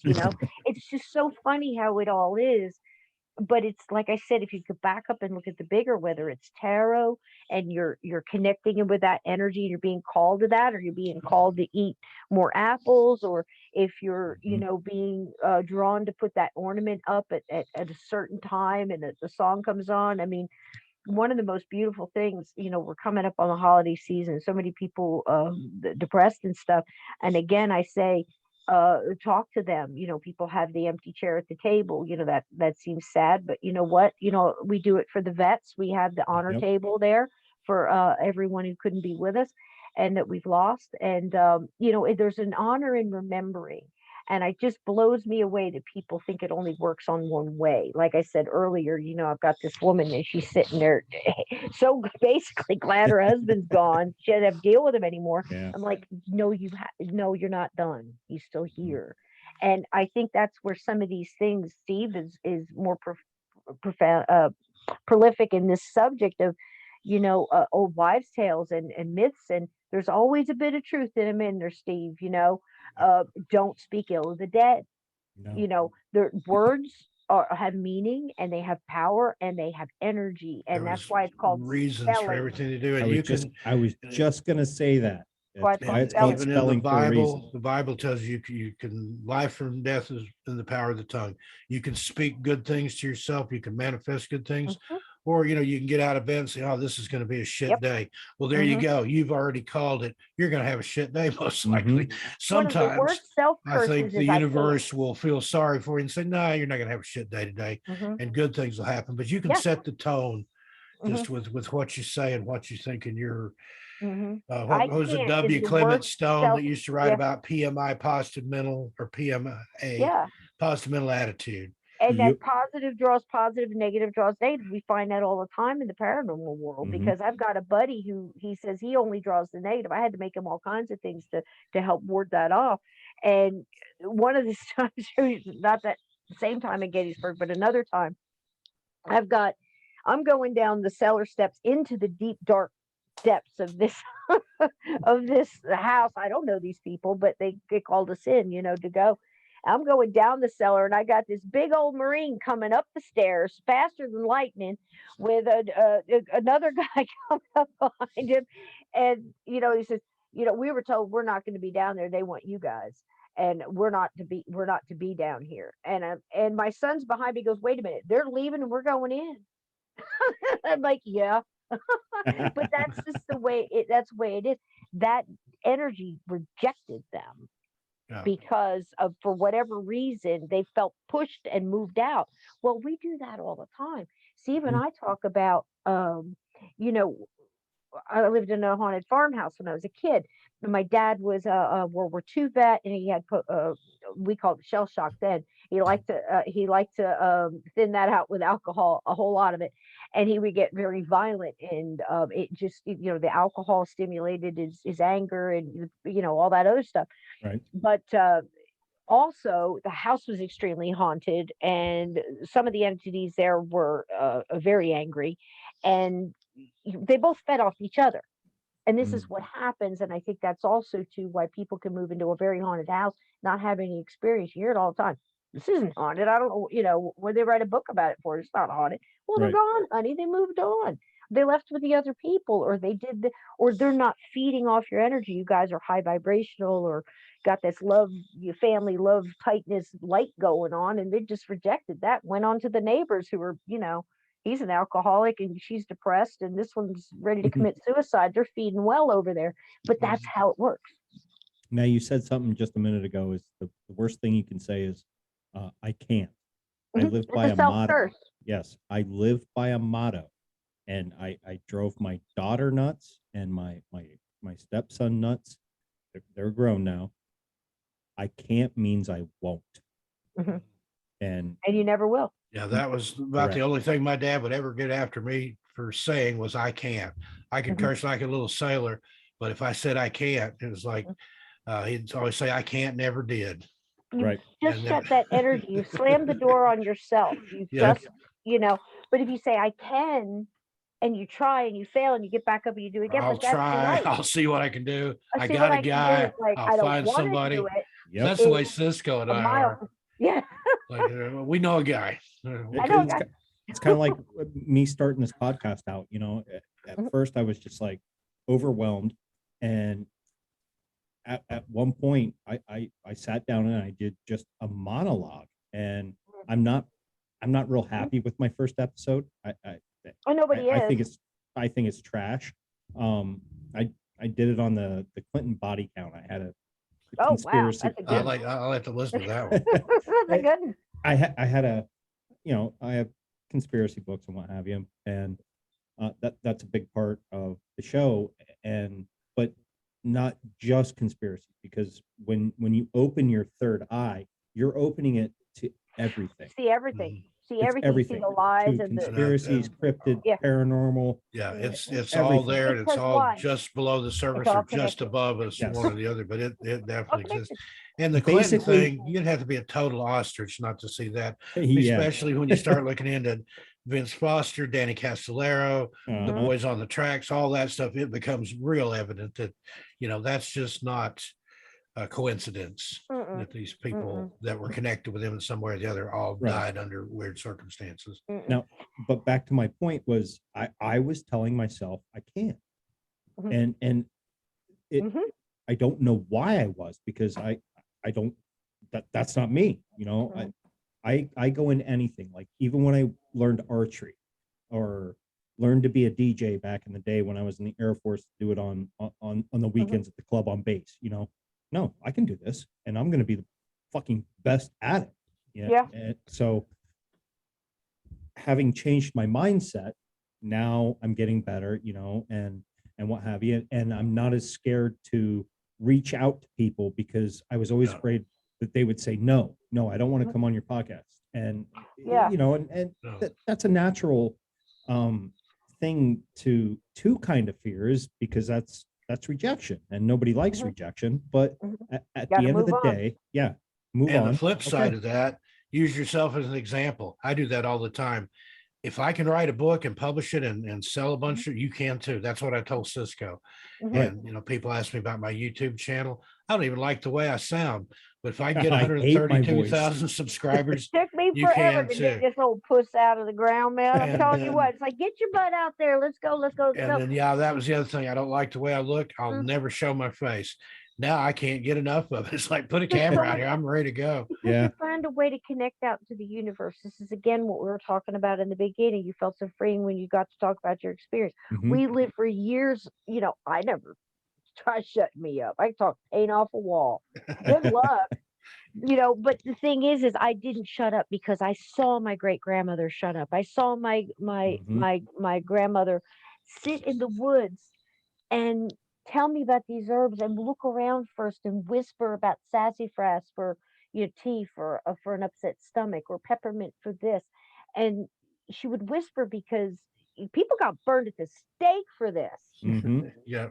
You literally, you Yeah. know. I mean, I guarantee you people were hung or burned or at least persecuted that probably saved the children through a flu or God knows what. And the next thing you know, gossip goes talking witch done. Yeah. Because and same thing happened to Native Americans. But yet, when you go to buy aspirin, guess what the active ingredients in that? I mean, it's been so bastardized and so mixed in because every time you have to do a prescription, you have to change the formula to get a new prescription. Once that, a patent for it Mhm. to that patent runs out, you have to change formula to get a new patent. Yeah. So Right. you might add a little pinch of baking soda or whatever the hell it is they add to that stuff. But it started out your active ingredients, white willow bark. Mhm. Well, That's we where just peel the aspen bark derived off the from. tree and chew on it, and my headache's gone. Yeah. That's what we did. And then they came over and they see us smoking all this stuff. What's that? Well, it's tobacco. It's sacred to us. It's something that we take out of the ground. We grow, we Mhm. smoke it, we use it in ceremony and things like that. And then we also offer it back as um as an offering, a gift Mhm. back, like we were talking about earlier.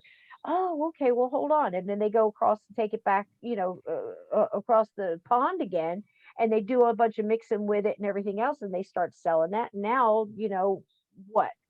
A century later, we've got so many chemicals and everything Oh. else. These things makes the cigarette burn faster, makes the nicotine affect you more, and your Other brain stuff want in it there more. that's more addictive. So much That's crap. why I only smoke chemicals. natural American spirits. American Spirit, organic, baby, 100% all the way. organic tobacco and purified water is all It- in Because there. and these have been cleared enough to actually use as gifting in ceremony as well, as long as it's there, organic. Yeah, Because when you Cisco go to talks see an about that, elder, having to crumble up a cigarette and offer yeah, some yeah, tobacco there. you have to give an elder when you go into an elder, you present first. Here's my gift, and Mhm. whatever. Or you go to the drum and you offer to the ancestors. You throw the tobacco on the drum after you get the clearance from the drum circle and stuff like that.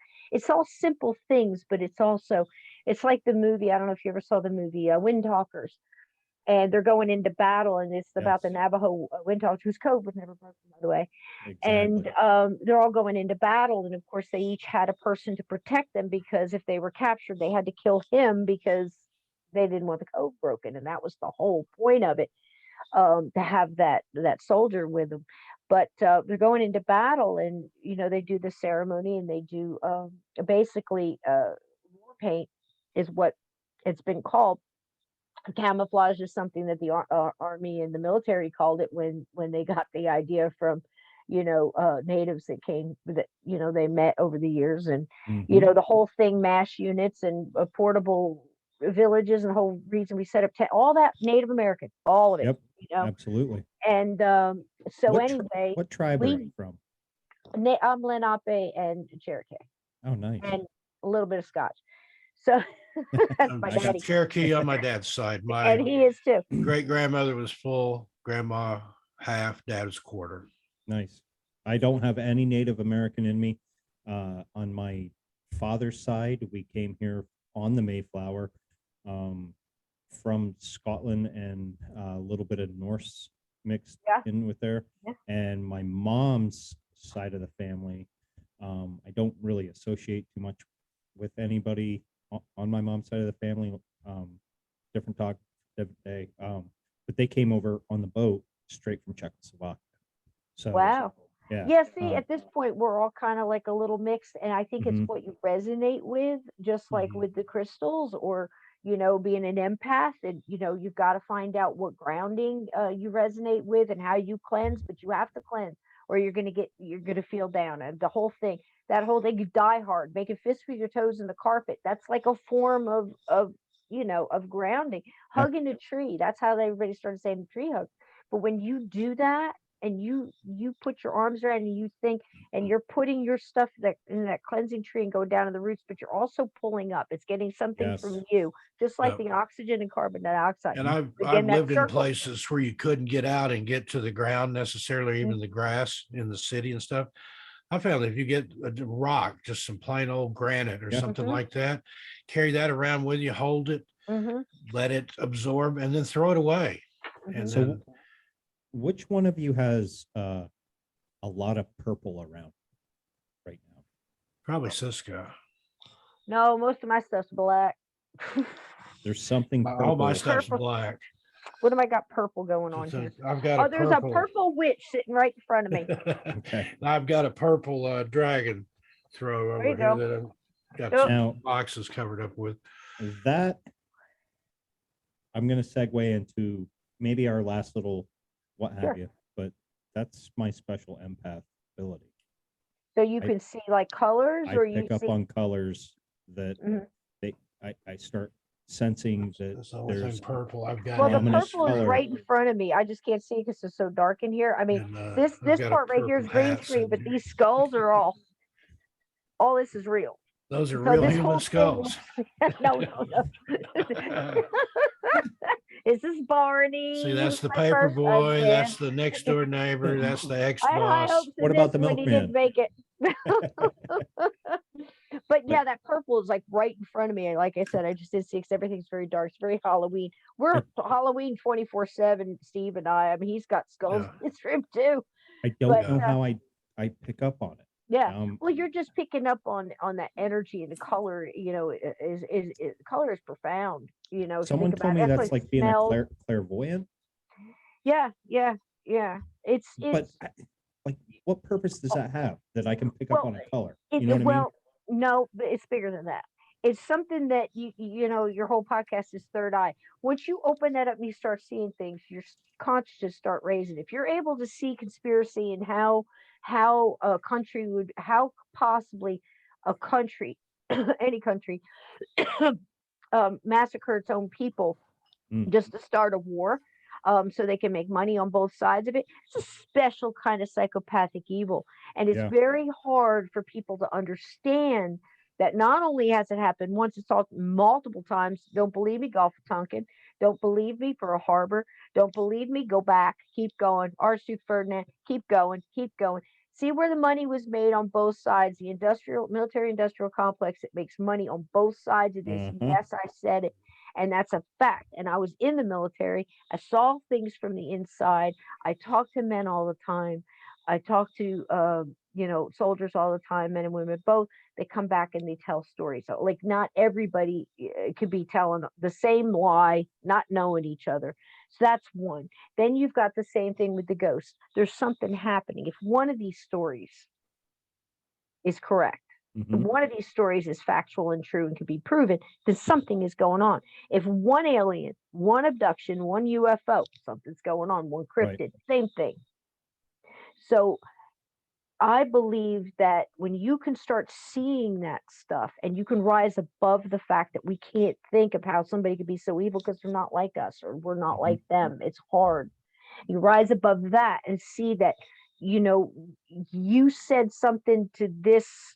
You thought about the fact that you don't want to snap at the cashier. It's taking too long because you don't want your stuff to get on her. So she goes and snaps at somebody else. Right. Turn that around and smile at her and say, "It's okay, honey. Take your time. I've been in your shoes." You just flip that. I find myself doing that Flip a it lot. Like, because you've I'll raised see your people consciousness. coming and they're kind of in a hurry, and I'll just kind of like step back and be like, and they're like, "Oh, excuse me." I'm like, "No, you're fine. Take your time. Go Mm. ahead." You know, Because you've raised your you're good. consciousness. And that's why you're starting to see things like color might be the first thing. It doesn't mean that just because you're seeing color is all you're getting. It's like what would you call that, Steve? It's like a Like a little, validation that you yeah, it's like have a little jolt. little powers there. It's just like, yeah, you can see these things, you'll see more things. Hmm.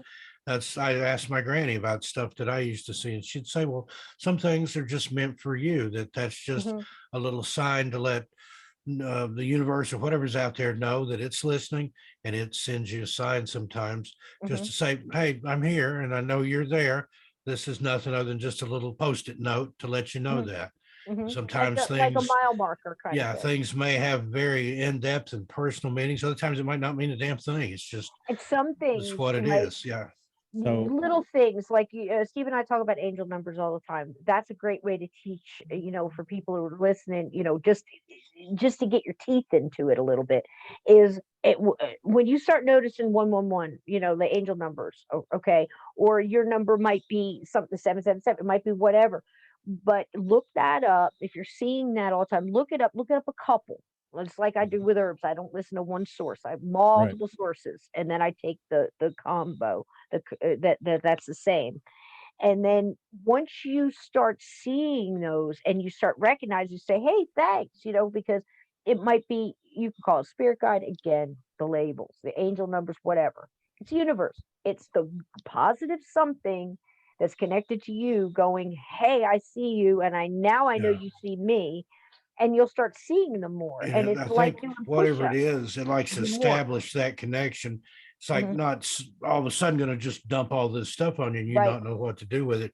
It wants to know that you're kind of following along, that Testing the you're open waters. to receiving it, that you understand kind of what's Hmm. going on. And then I think it comes in a little more and a little more. And then you get Hmm. those big booms sometimes Yes. that can, you So rarely hear somebody that starts out that way. Hmm. And same with anything in the paranormal. You start out seeing little things, noticing little things. Yep. And then like Nietzsche and the abyss, the more you look into the paranormal, the more the paranormal looks into you. mm, And Exactly true. I've had people ask me that, like, why did you choose the paranormal to write about? Like, how do you know that I chose it? I think it chose me, if Chose me. anything, because it Chose me. revealed itself to me before I ever went looking for it. Yeah, and I so think people are here to guide others too. You know what I'm Yeah. saying? Again, one of the hardest things that ever snapped to me was, you could talk to your blue in the face, man, and trying to Yeah. convince somebody of something. If they're not ready to understand it, or they're not meant to understand it. They're Not just everybody's push here it up. to get the same message. right. You see what But I'm that's saying? where You might that not be whole ready, law of but that's why sowing and you're seeing. reaping, Yeah. sowing and reaping comes in. That's biblical, that's Hmm. native, that's every Hmm. culture has that. And that's why I think it's important to help people along the way to do stuff, because I've got all this success and things now. It's because I've blessed people along the way, and I'm Hmm. put in a position where I can expose people and Hmm. get them out there and get them attention and stuff now. And that's planting a harvest. And Hmm. if you plant a kernel of corn, you don't get a kernel back, you get a stalk. And on that stalk, there may be a dozen ears, and each one of those ears might have 100 kernels. Right. So be careful what you sow. If you want to sow hate and discord and jealousy, you've got a harvest coming in that you don't want. But if you're out Exactly. there putting good things, you're promoting other people, you're encouraging people to get in touch with themselves or write a book or start a Hmm. podcast or whatever, then you're putting up stuff in your storehouse for when your Hmm. harvest comes in. Hmm. So here's the thing. Throwing that out there, you guys just made me realize. I think I know what the connection is. I can start picking up on colors with people that I connect with on a personal level, on a Hmm. spiritual level, and on, like, we've been friends on Facebook for a couple years, but we've never really talked or interacted. But Mhm. tonight, I think we became friends, and Yeah, I Hmm. think definitely. that's why Hmm. I started picking up on it, because looking back, just a quick scroll back, it's like every time I pick up, I don't pick it up with just like perfect strangers or just any willy nilly. It's Hmm. someone that I'm making, in my eyes, a spiritual connection Hmm. with my energy, and Mhm. Now here's something. You our want a little energies are, something I just got on you? what's that? What your spirit guides, I'm getting that wants you, and this is where I'm getting it from. I'm getting it from that vibrational level. It's a higher vibration being, so it's either somebody that has crossed and been crossed for a while, went out high and stayed high and got higher, or it was an ancestral, high to begin with. And basically, it's this: associate your colors when you see them and explain them to yourself when you see them as you would to a blind person. So now you have to explain to you what that color made you feel and how does Hmm. that relate to the person you Yeah. saw it It around. could almost be like a mood ring, like Exactly. a mental mood Because you ring. may be seeing You auras. see these You're, colors. Could be. I was just yeah. going to say that earlier. Mhm. Might be seeing my aura. I have no idea what color Yeah. my aura And is. it's also, purple is also associated, depending on the shade, to the divine. Mhm. Because a lot of times when people are meditating, or they'll see purple speckles, and the speckles will get bigger, and as Yeah. you're connecting in, and that's also associated with, It's associated with yeah, loyalty and yeah, royalty. And mm-hmm, I know and you're not a higher. Christian, but at Easter, when they represent the cross and Jesus' Hmm. resurrection, there's always a Mhm. piece of purple cloth draped over the cross to represent For he's royalty, yeah. gone, but he came back. Hmm. Wow. Exactly. So that's something if you imagine, how would you explain blue, the shade of blue you're looking to someone who's never seen? It's Yeah. cool. It makes you feel this, or it's whatever the thing is. You may be getting that as a prerequisite to actually being able to read people's energies and their aura. That may Okay. be your thing. That may be your gift.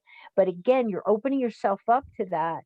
So when you open yourself up, it's like, you're talking around a power circle or something. Say, well, I wish my third eye would open. Oh, yeah. Because here it comes. Yeah. Because again, you're giving, but also I would say, talk to your spirit guides. If people get, I'm no expert again on spirit guides, but what I've been able to understand is everybody has that one that stays with your soul, whether reincarnation all the way through and always with it. And then you get ones that you need along your journey that has a specialty if you're going through something that, like, they're, so you'll get ones that pop in for that time in your life. And then you've got also like your soul circle, your ancestors, and everything else, and maybe even your higher self. Who's to say? Do we completely disconnect from that, or is there always part of us there and part of us here? There's reincarnation. Then you've got that genetic soul that's gone through all the lives with a genetic memory. Does all that come here? Does part stay there? I don't know. Right. But if you're trying to open, if you're opening up, and that's what you're doing, looking into this and opening up, and especially looking at conspiracies and stuff like that. That's why I mentioned about the inherent evil, or people that have never, had a soul, might even be extraterrestrial or something else. Not being able to, that can't happen, because I would never do that. Well, we've got to stop thinking everybody's like us, Right. good or bad. That goes both ways. She's going to do that. No, that's what you would do. Hmm. She's not like that. But she also may not be ready to understand different things. I think we open up when we're ready for them too. Some people may never get it. They're not here for that. They're here to be that, whatever else they're going through. We're individuals, and ghosts are individuals. There's entities and energies and whatever you want to call it out there that were never human, and are ancient. If you want to start talking about jinn, or you want to talk about different extra, extra dimensionals and things like Yeah. that, or entities or demons or whatever. Everything's a demon nowadays. Yeah. Oh, there was a You- demon here. Well, even though I do believe there's a huge influx. Yes. Electronics made everything go willy-nilly, because now everything can jump from one to the next to the other. And if you don't think that's true, how many times have you had an old girlfriend, or an old, whatever, somebody who just wouldn't stop calling, Mhm. or you think that you're over it and you're In there. enjoying your day, Yeah. and That's that's actually an kind of, energy. oh, It's an yeah, energy. it It's an is. energy, and it interjects into your life, into your day, into your energy. Now, you have the power at this point to ignore it, reject it, accept it, let it in. Don't accept it. Right. It's like getting a bad comment on a video. Do you sit here and play with that person for a while? Who are you talking to? You don't And even know. Could be somebody sitting there in the moo yeah, chain smoking Pall Malls, and sits there Right. all day. You don't know who you're dealing with. So don't let that energy in. Same thing with what you watch, what you listen to, mhm. what you ever. They Well, have even with your power. health, how many times have you heard somebody say, "How you doing?" "Oh, I'm trying to take a cold." quit trying to take it until I told to get out of here. I've heard people say that or talk about, my arthritis or whatever. You're claiming it. It's this devil arthritis. That's when I'm talking about my gout. I don't say, oh, my gout. I say, this devil gout is bothering me again. I want it bothering you gone, again. Don't claim it. Yeah. I mean, but words have powers, like we said before. That's what it's called, spelling. I mean, we could get, that's a whole nother show, but Mhm. it is true. And, Steve and I did a pretty profound episode talking about, curses. Like I said, I can't. It's a self curse. It's a short self Mhm. curse, but you're still doing it to yourself. You Yeah. know, if that's not true, then why did the little train that said, I think I can, I think I can, I think I can make it up the hill? It's Exactly. you can't have one without the Even other. if you can't, say that you can, and then Right.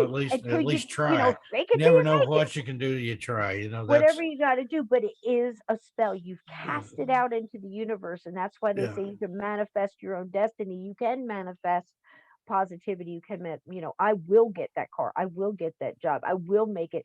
Being in the military is all like how many marches were you on where you said just one more step, one Yeah. more Yeah. step, Yeah. one Been more there. step, I wasn't in the military, but I've been out in the woods and just, Yeah. one foot in front of the other. one That's more the step, only way man. you're going to get to where you need to You go. know, and And they push you and push you and push you until the whole breakdown to build you back up thing.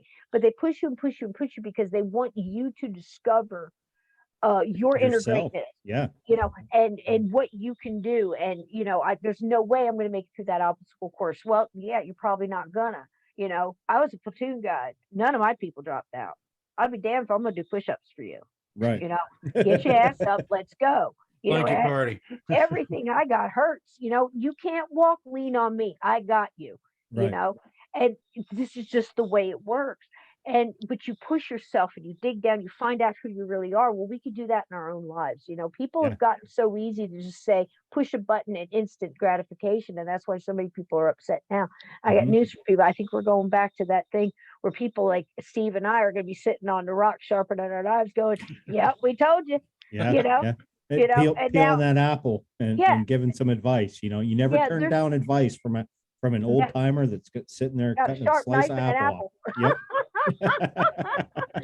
But yeah, but And going back to the military thing, you learn to embrace the suck, yeah, is what we always call it. yeah, Embrace the suck, yeah. because if you can embrace the suck, hmm hmm it only gets better. Yeah, You and know I what I mean, mean? it's also, you're moving this pile of sand from there to there. Well, why are you doing it? And I'm like, I'm looking around. This is first week of basic here, man. Oh. And I'm looking. I was trained by airborne rangers. I'm digging this shit. This is That nothing, applies to other stuff as well. I used to do business sales nothing. in another lifetime, and we had a guy come in one time and give us this big pep talk. And everybody's, what should you, how should we do this? And I'm trying to get a yes. I'm going to call this business. I'm going to get a yes. He's like, no, you're going about it wrong. He's like, go for the no. He said, because every time you get a no, you're just that much closer to that many more yeses. And you learn to take those no's. Don't Mhm. take them personally. Don't let it break you down and get you down and depress you. Yep. If everybody told you yes, then there's no challenge, and you don't fight to rise above and to get better, to do things better. That's like, falling off the horse and getting back on. You get on, you Yeah, do it again. yeah, You don't know what you do till you try until you push yourself sometimes. But it's got to come from you. hmm Kind 100%. kind of like this whole interview with you two on I here. told you you're in for a ride. Oh, and I said, bring it, because I wanted it. But Uh-huh. here's the thing. You guys are more experienced in your empath Uh-huh. ways, and I'm kind of I'm a noob. I'm a newbie. However, we just went for 4 fucking hours No, because our Yeah. energy connected. yeah, You know what I mean? Mhm. So we'll wrap it up here. And I love it because I could talk to both of you all fucking night. You know what I Yeah. mean? Like it just But see, the thing is, if you keep asking me what it's like to be I've been an empath, knowingly an empath, or at least something, for over 50 years. I don't right, know shit. I only right. know what gets me through. I learn stuff every day, every minute of every Yeah. day. Don't you, Steve? Yep. Oh, Every time we get absolutely. together on Monday nights, I highly recommend you And come. that's hearing other people's experience, We and have a then blast. that'll make you think back and look at your own experiences. It's like, that makes sense now. I know Hmm. why I felt that way. I understand what this meant, because Hmm. sometimes you'll get something like that you understand, then there's all of a sudden something that's upside down and backwards, like, what is that? Yeah. But Hmm. then it may take talking to other people, not even an empath necessarily, Hmm. but somebody that has a different understanding and approaches it from a different angle, looks Hmm. up on it instead of down on it like you are, whatever. And that's what it is. And it's all about bringing people together, I think, Hmm. and putting those minds together. And the And same with being an open empath. minded enough to look through somebody else's And eyes. the main thing, Exactly. you can't take it personal. I mean, it is what it is. That's Hmm. something it's a gift that you have, and it's up to you to decide how you use it and stuff. But there's Hmm. going to be people you can't help, things you Hmm. can't change, things you just can't do. Absolutely. That's the hardest part for I me, figured that out anyway, a to Yeah. long time accept. ago. So So I've so had well dreams of said, seeing Steve. people crushed with concrete pipes, Hmm. and it happened, a few weeks later at a construction site in another part of Tennessee. I had no way of knowing where it was or who the person was or anything about it until it had already happened. Mm. And that bothered me for a long time. And finally, I had another empath say, well, that's just the way of telling you that sometimes you're going to know things, but Hmm. there are certain things you cannot change. You cannot change. They're going to be the way they're going to be, even if you knew where it was and went out there and went Hmm. on the job site and told them, secure those pipes, it's going to crush this guy. It would have happened anyway. It was, some Hmm. Yep. things just work that way. And they probably, and more than likely, you'd probably been arrested, and they'd have probably held you for what planning on Yeah. causing 72 something, got hour a bond. cycle. Yeah. Well, the thing is some of the best mediums I know are physical mediums, and the thing is they see people come to them in their death state. Okay, so Mm. think Sixth Sense. Okay, little boy who saw Yep. people that were Dead earthbound. people. Yeah, and he's seen him in death state. That's a horrible way to have this gift. But the thing is his energy was resonating on a thing that they could pick up. They knew he could see them, and vice versa. Moth to the So they, flame. We yeah, get a lot moth to of the that flame, too. like turning Yep. on a light in the back Because porch. I used to think, how come every house I've ever lived in was haunted to one degree or another? You on And a it, couple baby. years ago, I figured out it wasn't the houses; it's me that's haunted. That's Hmm. stuff that Hmm. that sees me or picks up on my energy and comes to me. And that was how like I could live in a house and see and hear all kinds of things, and maybe my roommates never saw or heard Yep. anything, Right. or the Yep. people that lived there before, nothing ever bothered them. Maybe the next people not, but whatever's out there, it can see you and know that you know of it and or know how Hmm. to help it. Or again, it's like like putting on a little light in a room. Everything in that darkness is going to come toward the light Yep. Yeah. to see And the who thing you is are and too. what you're about, if you can help it or not. I mean, Hmm. if you can't, you just have to leave it alone. But And, that's get Yeah, and used the to it. opposite of that But is it true does too. come in small That's bad parts, as well. thankfully. Now I've known people where it just all flooded in at once. But usually it starts out just like we were talking about there, a little bit here. You see the colors, you may hear things, pick up on things, see numbers, combinations. Uh, the numbers are everywhere, not just in a numerical format. I mean, if you count things, mm, Hmm. that's probably OCD or something I've had from childhood, but I've always counted things. I see Hmm. numbers, I see patterns, I pick up on stuff like that. That's just something else that's a part of this, but it kind of helps you tune in, and you can just pull things in real close and see things that everybody might not, because you have that perspective and that just that depth to be able to go in real close and just make everything else go away. Hmm. But it gets easier, and like I said, you learn how to put your guard up, where not to go unless you just specifically need to go there or you've been called there or something like that. You can't get me near a children's hospital, certain old folks home, any place that's got a burn ward, anything Hmm. like that, where it's just people, especially children, if they're in any kind of incredible pain or anything like that. I think there's a darker energy that goes along Hmm. with that feeds off that. When oh, my daughter absolutely. was first born, she had to go to East Tennessee Children's Hospital because she was jaundiced. And they just, put her under a lamp or whatever, no big deal. But I had to spend the night there. And that was the most real, tangible evil I ever felt. It felt like there was a black Mm, cloud. That was the way I saw it in my mind, just floating around in that place. And of course, you'd hear kids screaming and crying out all night and stuff. Don't know what was going on with them, but it just, Horrible. when you're empathic and you pick up on it, it hurts you. It physically Yeah. does stuff to you. Mhm. I've had stuff make me sick to my stomach before, or just Yeah. to feel somebody else's pain so bad that you wince or you cover up or you're sore for a day or two afterwards. It's just, Yeah, that's something else too. You're gonna have to discern what are your feelings and what are other people's feelings. So the first thing you've got to do is get to know you. Like I said, you're Yes. ex-military. We keep saying that all the time about, ex-military, but it's a little different because those people have been through a process of a training. They've been through a breaking down and a building up. It's a little Mhm. different. Some people do in things in life, but it's not quite the same because you're also dealing with the camaraderie and who can you trust and this guy and picking him up and Right. there's a lot of stuff involved. But you Now also have to realize what's you. You have to get back in that mindset. Like think about guard duty, 3 a.m., where it's just you and you and you. And those are your thoughts. Those are your feelings. Those are your stuff. Steve has a way of saying, well, how do you discern between whether it's, God or the devil talking to you or good or bad, whatever you want to put. Oh, It's like, is there it you good? oh shit. I mean, it's like, where's your moral compass at? yeah. But you Right. also have to get in tune with that. What's you? Yeah. And then you can start feeling like And that was that biblical thing you based, walk but it in the could room where apply there's a to fight. anything. If Yeah. it doesn't exhort, edify, or comfort you Hmm. or somebody, then it's evil. It's Hmm. basically the way to look at that.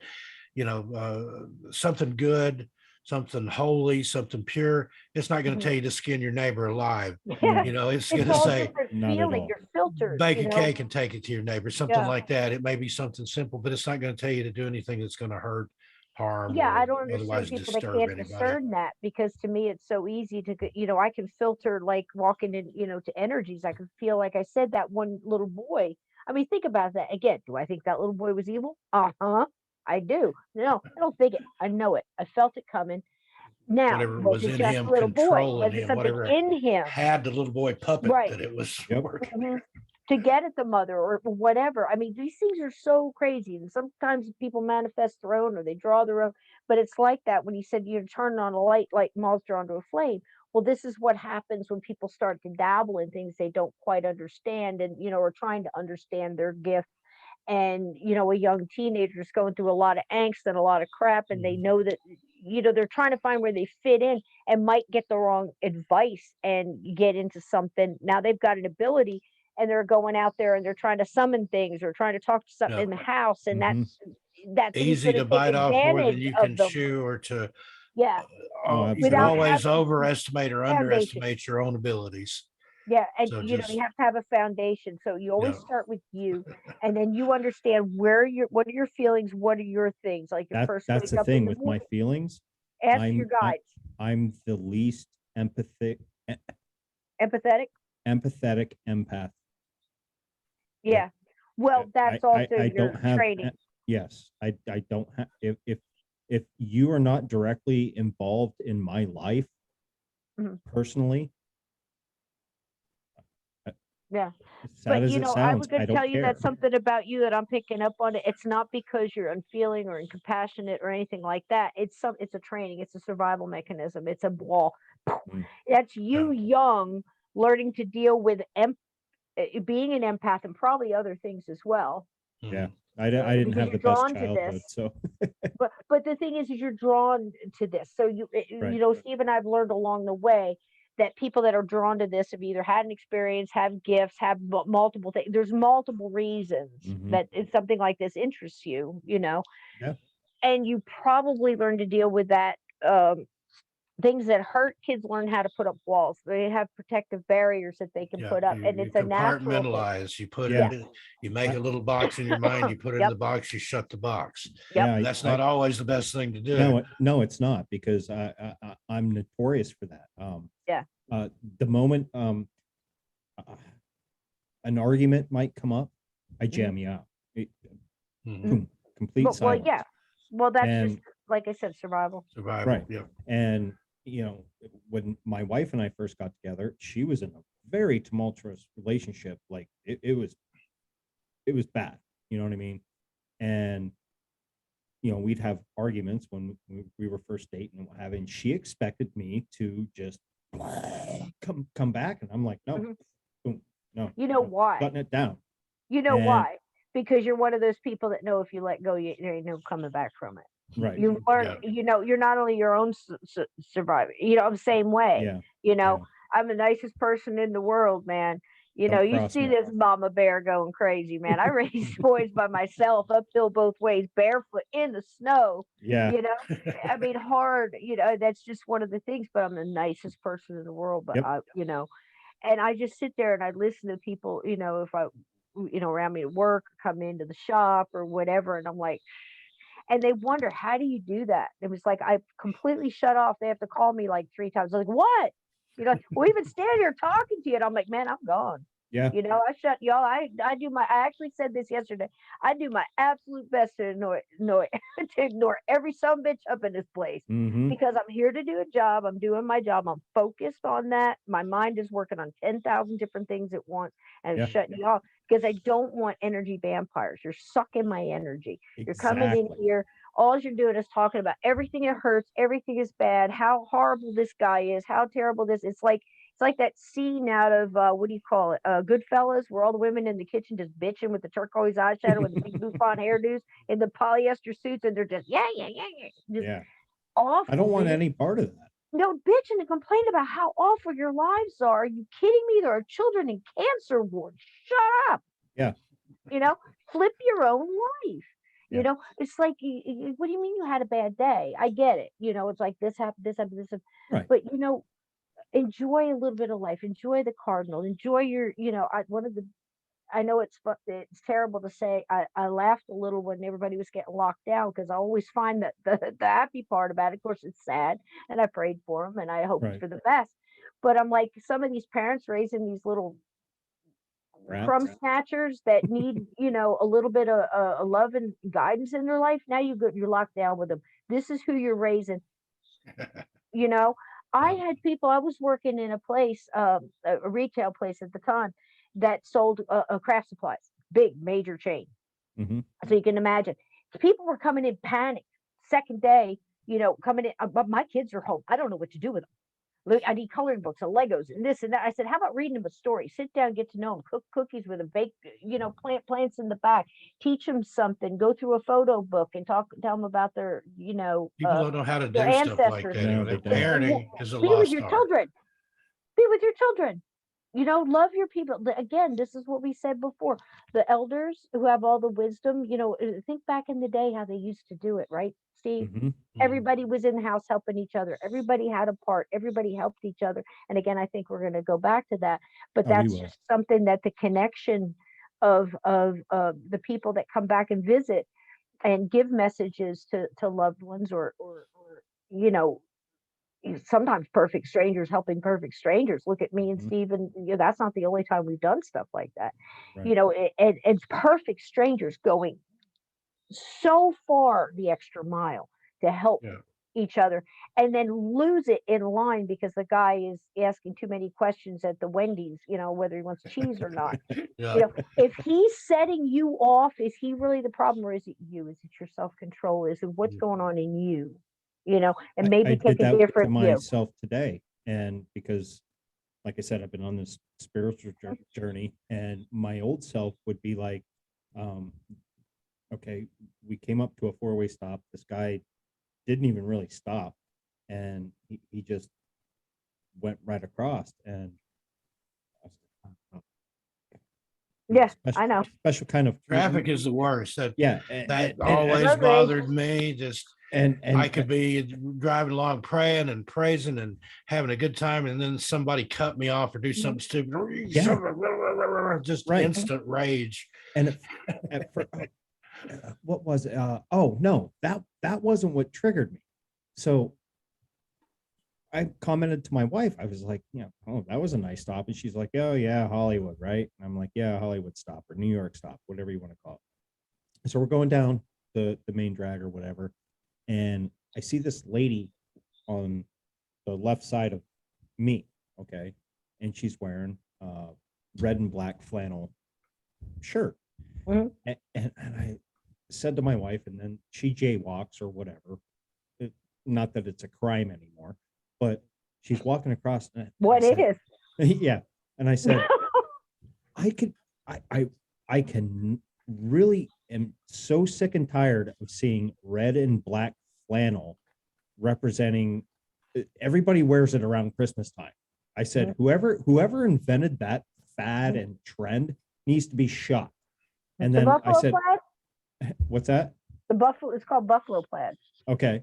The red and And black. yeah. Yeah. And I said, wait a minute. I said, sorry, they don't need to be shot. They just need to find a new trend to set. And There she you go. just kind of looked at me like, Mm. you But you're actually trying to pull back and trying to look at things in a Yes. different way, and that's Yes. cool. And that's part of that journey. But again, I'm going to give you a little kicker, because I know you said you want to go off of your. We've been keeping you going for a while, but here's a little thing, a little seed to think about. When you're opening your mind to all this stuff and everything else, you're going to have to filter it. Like I Mm, said, some things are going to be for you, whatever. If you're being drawn to tarot, go. And like I said, because sometimes it's little things that lead you to the next thing. right. Always be Yeah. willing to go to the next thing, because it's training you to go to the next thing, or what your soul's ready to do at this time, whatever it was that came here to do. But also those little triggers, you start noticing who you have to be around every day, who you have to work with, or maybe it's a neighbor, maybe it's something else. These people, something I'm looking at recently, are actually, if you believe in reincarnation and things like that, and that we're here to learn, Mm-hmm. some people are interjected into your life to test you, to push on those buttons, I to believe get that you to Yeah. learn, 100%. Yep. to get you to learn. And That's that's my not a bad boss. thing, because if we really are in soul groups where we come back together oh, this time let me stab you, Right. so you can learn what it's like to be the victim, and I'll be the asshole husband. How about Yep. that? But I mean, I know that sounds silly, but think about it. Would you really, if an energy, whatever you want to call it, creator, source, whatever you want to say, God, whatever, because again, we had to come from something. Mm-hmm. Think about it, um and I always told my kids, I said, look, and I put my hand, over my eyes to shield my eyes, the way my elbow bent. I said, that's not evolution, honey, that's divine compassion. Because if you think about all the people, sleeping outside, we weren't always like this in these great little houses and things, you know but different things that changed in your body and how we are. There's just so many things that have that divine spark, and I've seen it, and I've seen miracles, and I've seen tragedies, I've seen Right. both. But you opening your eyes make you look at things different, like we're looking at colors different. Like Steve had me look at my haunted house and my dad different. Like I've had, we also looked at the kid in the car different. Each time we talk about it, we look at it through different vantage points, different ideas. But if that person is set there to test you, to push on your buttons so you can work through your heavy earthly things that are going to hold you back and keep you from elevating to a higher frequency, how'd you do with the test? Mm. Did that boss set you off? Did that? I mean, I've actually put that into my life over the past couple of years, and I changed how, like you did, how I reacted. So different, so different. And you can't always do that. You can't always be this aware No, of, you can't. the way people tell you to do it.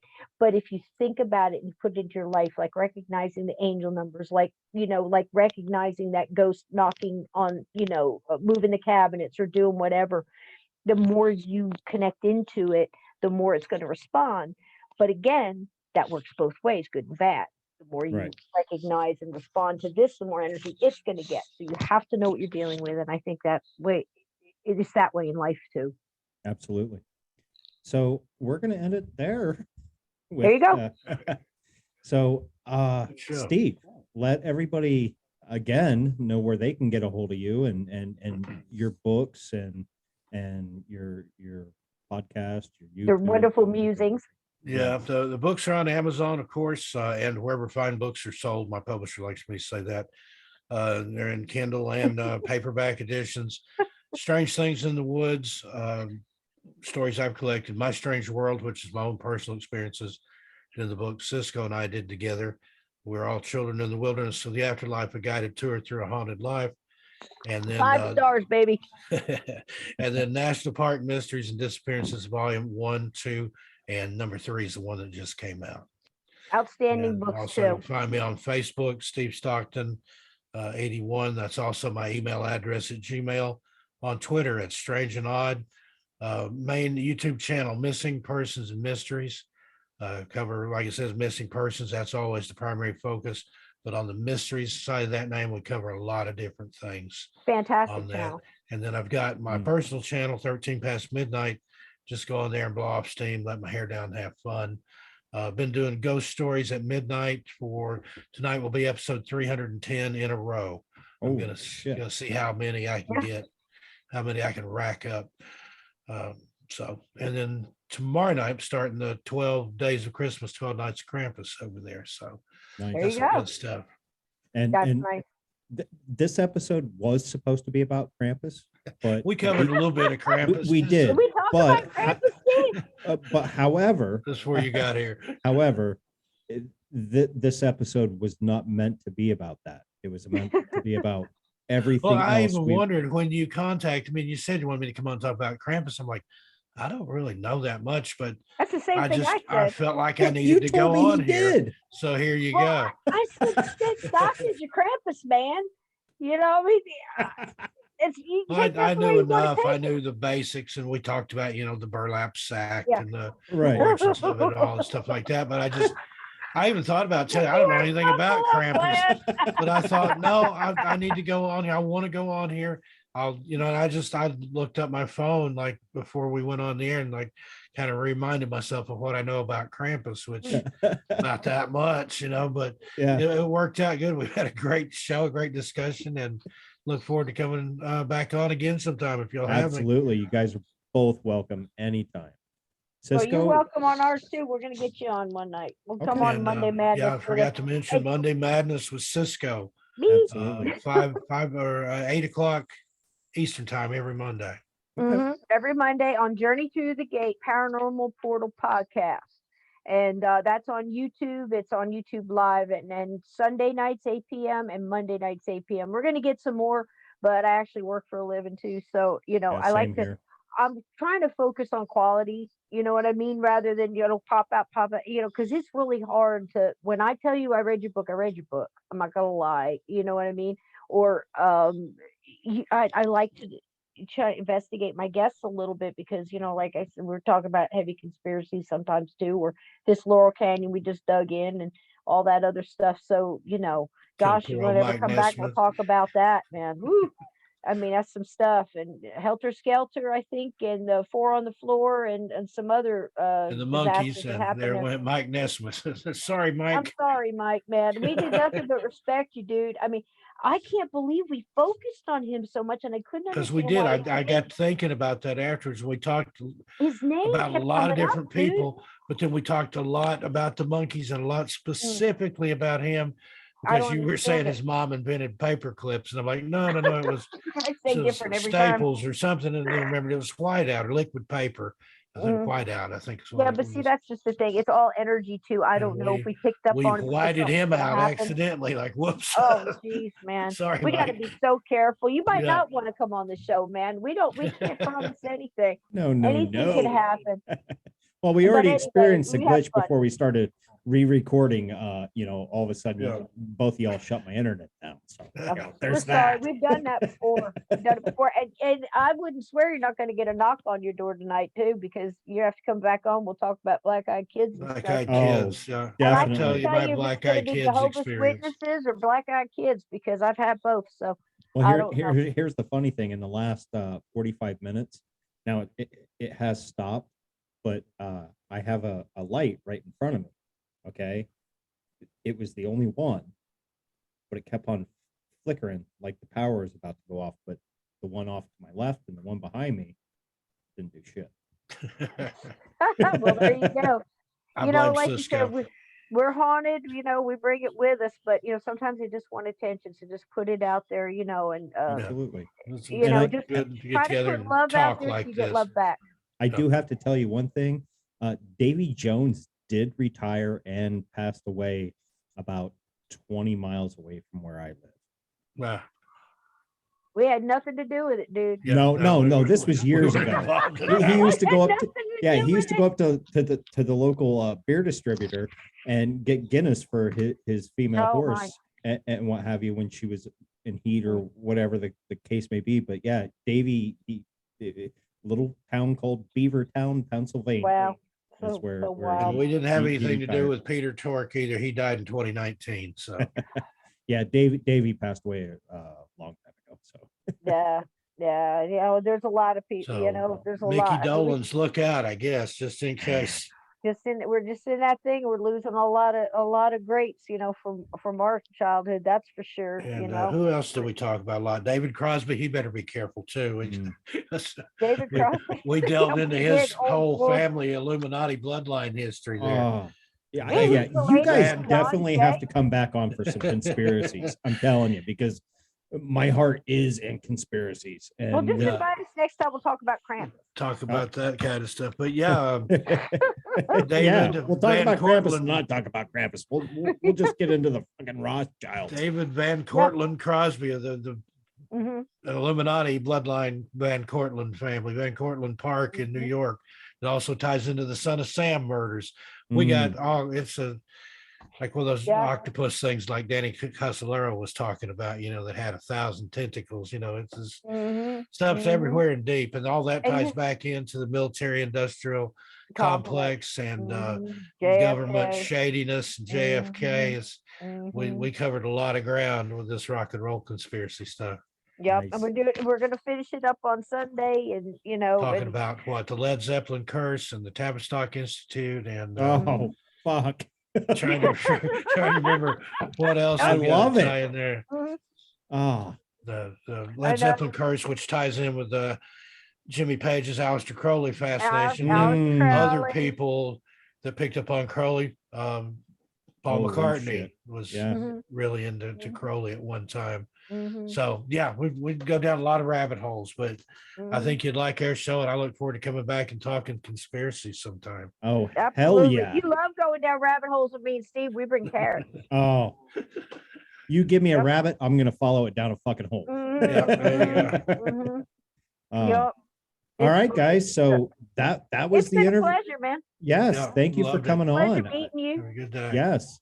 Like I said, we've been friends for a couple years For on hours. Facebook, and here we Yeah. are, a couple, Yep. three people coming together and sharing our energy and Mhm. just Right on. wow, connecting And on maybe we can pass levels off that some of the stuff too. Just open up. Like I said, don't go at it big, because when you go No. at it, it's almost like when you try to think of something, you know, and you lose that thought, it gets elusive like a fish in dark Yep. water. You think you see it and it goes away. Yep. So it's the same way with this stuff. It's going to come when you least expect it, back and forth. But again, when you saw the colors, what I was hearing was you have to step back from the colors and try to describe it. And Yeah. that way you're going to get to know. Your thing might be that they show you colors. Like some people get messages and they'll see like a dozen red roses, and that means, you know, I love you, or it's an anniversary, you know, or whatever. You're going to learn your own stuff. Like, you know, Steve and I are still learning. We've been doing this We 50 find plus years. coins. Not everybody does that, but I hear of other people that do. I find dimes all over the place. I don't even keep Always change looking in the for things. house, and I'll find a dime out on the front porch or in Mm. the kitchen on the linoleum. But I know I haven't had any dimes in here. Mm. So Les Mhm. Mulders started Always carrying look at the change. I don't know where it came and from. try to think of who was, you know, is there somebody that, you know, but again, it's like the angel numbers. Once you start realizing it and recognizing it, they're gonna, you know, Sometimes do this it just more. gets your attention. Like, here's a Yeah. dime. Hey, I think something's going to happen later today. Just want you to be aware. You know, that type Right. of thing. Mhm. Doesn't have anything to do with the dime or where I found it or anything, but just okay. That's something trying to get my attention. Okay, you got my attention. Now what? Yep. perfect. Well, It's been your an it's your absolute dime. Start pleasure. talking. Yes. We'll talk a Steve, little I bit love off you, the my air. friend. Love you too, Sysco. Thanks again. Thanks We'll for talk- having me on, hon. It's a Absolutely. pleasure meeting you, Ghost. Yeah, And thanks so for the glad. surprise here. Thank- This was awesome. I didn't expect you're welcome. this. So. Merry Krampus. Can't return it. Yeah. Merry Christmas, everybody. So we'll talk a little bit off the air for a second, and yeah, thank you guys for coming on and giving me the honor to to sit here and interview you guys, because I've looked up to you guys on hearing you on different podcasts like Into the Fray and other, Hey, Shannon. and Yeah. man, It's just fun. It's so much fun. You never know where it's going to go. And, No. it guides it. People hear what they want to hear. And I'm of the belief that we put stuff out in the universe. We don't know the timing for somebody else, but it's as simple as, when I find a $10 bill, and it's happened in my life, somebody had to lose that 10 Yeah. for me to find it. Yep. And that person was disappointed. Of course, you go through the thing. How do you return something that unless you see it happen? Yeah, I've And had I that always get it happen. back. I'm going to you walk know. in a place and say, who lost $100 bill out here on the sidewalk? Yeah. Yeah, no. Have her hand in there. We Always go, get the greatest response. But yeah, that's just a simple thing. I found 10, but somebody had to lose 10. So, when you start looking at things like that, and that universe, that kind of thing, I've lost precious things to me, and I go crazy trying to find it, and I stop myself and I go, maybe somebody needed somebody that or something. needed it. Yep. And That's when you the start thing. If you opening, find money, it's then you amazing. can't feel bad when you Yeah. lose a 10. Right. Mhm. It's just it's all that simple. cosmic. Yeah. It Absolutely. really is. It really is. But it's been a pleasure, guys. We could go on Yeah. for hours. So Yeah, I we know. you You better gotta cut when you just can. shut up. I gotta eat something and Uh, get Mulder fed, and be time for me to get ready for my show's at midnight Eastern, so 9 o'clock out here. So yeah. Yep, we'll set up Yeah. a show. You can come on with us on a Monday. We could talk more, pick a subject that you're interested in, and just hit us up. And we usually can roll on we Absolutely. usually do better than the Krampus. I really thought, no, Steve, with the lore and stuff, I knew what you'd say is, tell me about Krampus. He'd tell you about Krampus, and before you knew it, it'd be 2 hours later, and you'd be, talking yeah, about I was something all over the completely road. different. Even within the 'Cause first it's few wonderful. minutes there, I Yeah. was So already this in the episode national was like parks. Krampus, not Krampus. So, and I love it because we all were meant to be in this spot at this time, talking about everything that Yeah. we talked about for the last, It's holy very shit. This is the longest copacetic, whatever happened. fucking episode I've ever recorded. And it just flowed. You know what I mean? But Like just understand too that you're also putting it out there in the universe. You're giving the Mhm. universe something to work with, so that Yes. person who needed to hear the one sentence, two sentence that Yep. might have been in here somewhere would be Yeah. led to that, so they could There's- hear, so they could There's get some over good their info pet and some good dying advice or in here that whatever. we try to Absolutely. give not only to you, but to whoever listens Yeah. to this. I mean, there could technically, be the somebody out internet's there forever. just like Somebody might me. listen to this 3 years from now and say, that's just what I needed to hear. I wondered about that. Yep. And that's a beautiful the- thing about yeah. podcasts. It's cool. You might hear me today, tomorrow, or you might, like you said, hear me 3 years from now, and oh shit, that changed my life. Yep. You know You're what I giving mean? the universe That's what I something to work needed to with. hear.